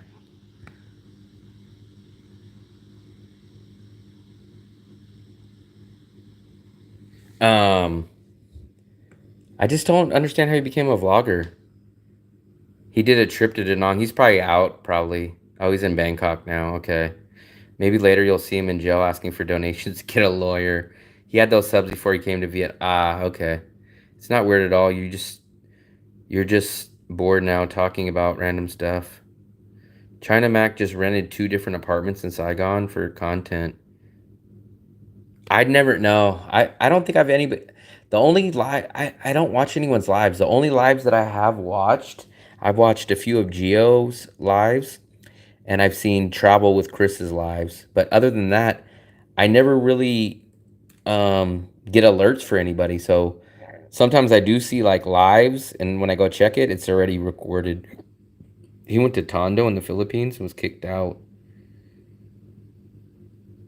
China Mac live stream about 3 hours ago. Huh. I would love to. I would have liked to. I would have loved to teach him some tips, but I mean, I'm sure he doesn't need any budget travel tips from me. I would tell him because when I seen him when he first moved into an Airbnb, and like he was just so unsure. He was like, "Does the electricity comes with this? Cleaning comes with this? Really?" And I was like, "Damn, man, you never traveled before? You never rented Airbnb?" That's crazy. 600. Yeah, he's set. I mean, I don't even think if I sent him a message, I don't even think he would even read it, let alone respond. Like I said, I'm like a bug on the shoe of him.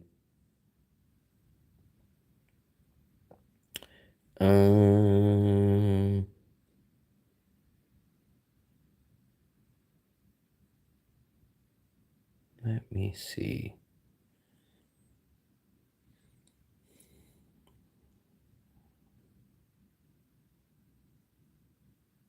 I'm trying to see, isn't there a live button on, I thought there's a live button on YouTube. There it is. I want to see who's live. Is anybody live that I know? Is there a way to check if any of your subscribers, I mean, any of the channels you follow are live? Let's see. I wish we could maybe find someone that's live that I subscribe to.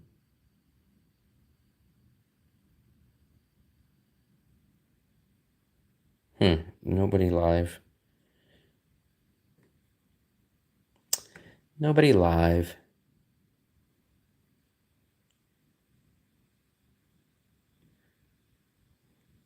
Taco Monday, man.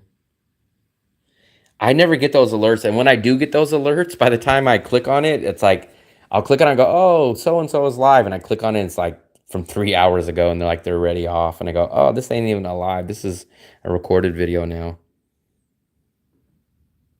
I don't know, man. Maybe my channel will get big one day. We'll see. I mean, we got time, but we will see, guys. I'm almost ready to pass out. I keep saying that. I don't know, guys. I have no clue where my channel's gonna end up. We'll see. I mean, how many days left? Let me just figure this out. Let's try to play rough math. How many days until December 24th? So we have, how many days left do we have? We have 76 days, right, guys? Okay, let's do 76 times. I'm averaging roughly around 20 subscribers a day. So supposedly, if we play that math, 1520, let's add that to my, let's call it 1900. So by Christmas time, New Year's, I might be able to hit 3,500 people. Maybe. So maybe that's the goal. By Christmas time, maybe by Christmas time, I can hit 3,500 subscribers. Do you guys think that's possible? 3,500? I'm at 1900 now.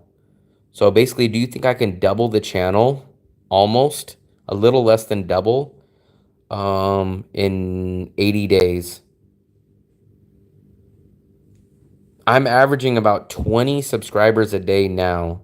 So 20 subscribers times 78 days would put me at about 3,400 subscribers. Possible or not? I am. No, I'm not going to. Well, I am going to do apartment, but I'm definitely doing hotel in the next 2 days. Remember, there is no slums here, Chris. It's so funny. Elvis comes in and is like, yeah, if you do apartment videos. And then Chris is like, yeah, if you do slums videos. But,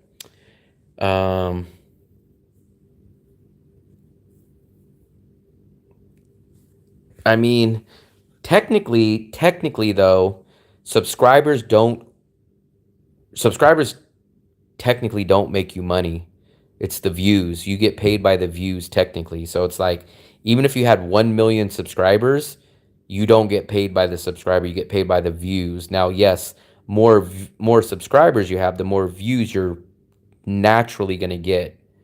I'm trying, Chris. I'm traveling the city that I'm in, but until I get more revenue, I can't really go outside of Danang. So until we get some more money, man, until we get some more money.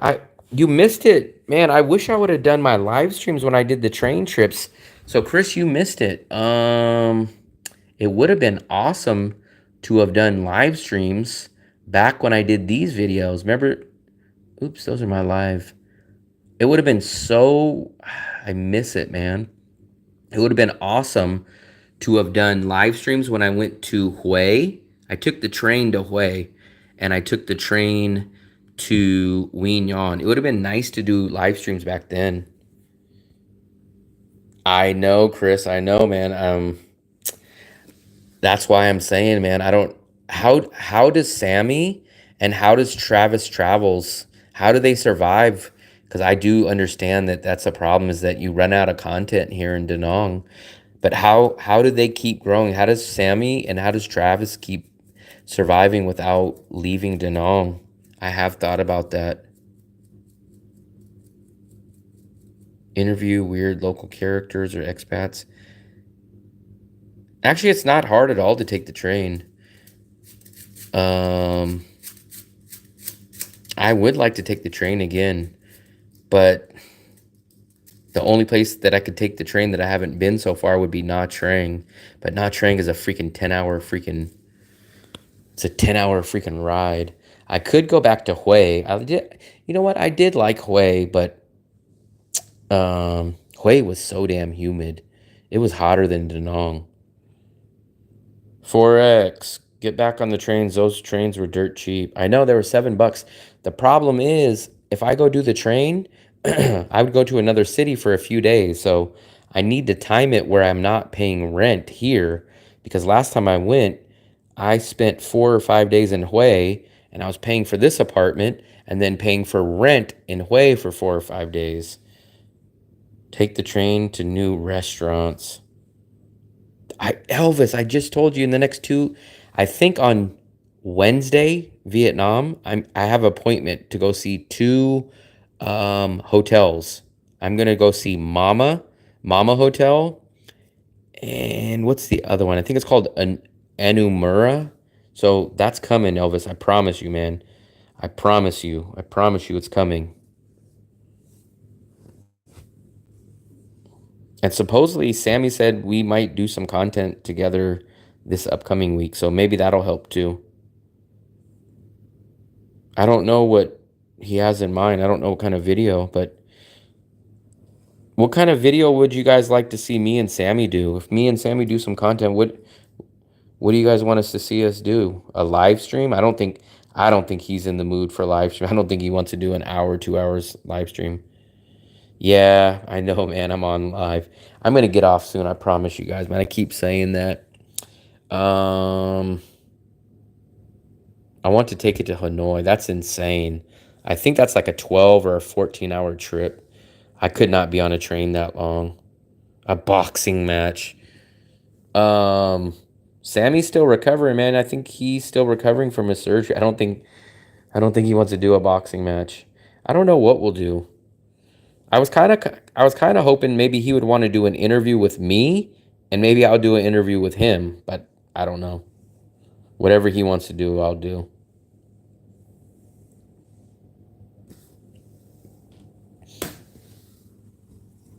Oh, man, I'm getting tired. Anybody in here seen my newest uploaded video? I have a question on what you guys think of the camera that I used today.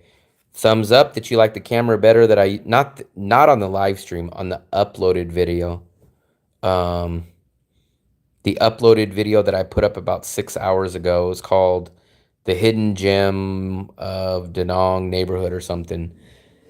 Did you guys think that was a better camera or a worse camera?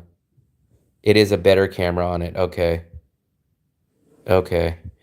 I think I do kind of like that camera better, but like I said, there's two major flaws with that camera. But I will keep trying to use that and try to figure out a solution. Maybe. That might be an idea. The problem is he might take me to a seafood place. I'll watch when I get home. Yeah, let me know about the camera. That's my big question. So the new camera has a gimbal, and so there's going to be no bouncers and there's not going to be any shakiness. It's not going to be the GoPro. It's the DJI Pocket 2. And I think it has a little bit, tiny bit better quality. But I do have the flaw of there's no interchangeable battery. And I need to figure out how I'm going to use the other mic. Because actually, if you guys watched the video today, I think you guys noticed that the audio was not as good. And that's because I used this mic today. I hate this mic. Not I hate it, but it's not as good as this mic. I love this mic. So I used this one today. The other mic sounds much better. You know what? If you guys can get me up to a lot of subscribers, I will try some fried bugs. So shockingly, I would eat bugs before I would ride a scooter, and I would eat bugs before I eat seafood. Yep. That's because pre-drag. That's because this is the DJI Pocket 2. This is a built-in gimbal. So I'll show it to you real quick. I love this camera except for its flaws, pre-drag. So look, this is the camera. So it's got the built-in gimbal. So I love it for that aspect. But it has two major flaws with this camera. So the flaws that this one has, the GoPro doesn't.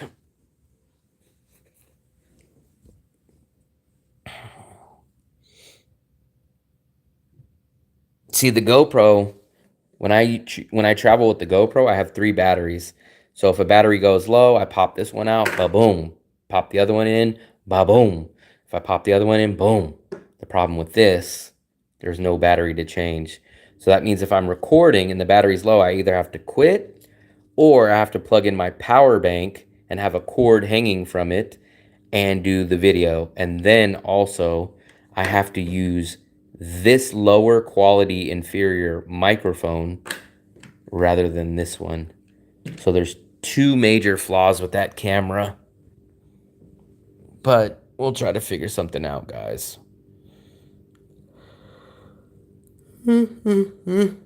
Yeah.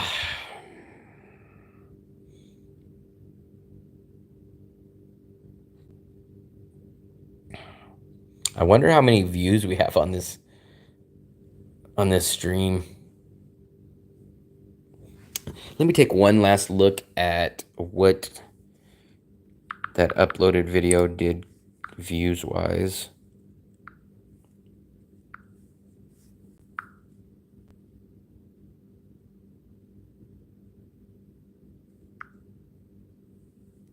Let's take a look, guys.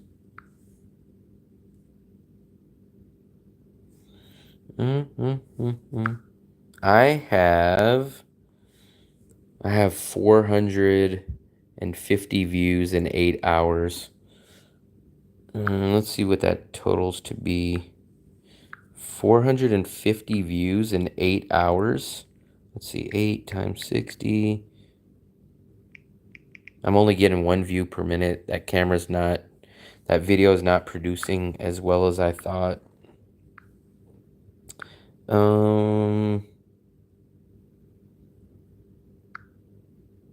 It's actually getting a longer watch time. I did get 4 subscribers from that video. The click-through rate is definitely falling. It should be up a little bit higher. It should be about 15. And here's the good part though, guys. So look at this. You guys are watching 10 minutes and 33 seconds of that video, which is almost 5 minutes more than a normal video. So you guys are actually watching that video a much longer time. That is a huge, cool part of it. It's not really transferring into more views or more subscribers, but it's definitely cool that you guys are watching an extra 5 minutes on that video than you're watching on all my other videos. So that is cool. That's the big benefit. You guys are watching that video much more, which means maybe you guys like that style better because you guys are actually watching that video longer than you guys watch my other videos.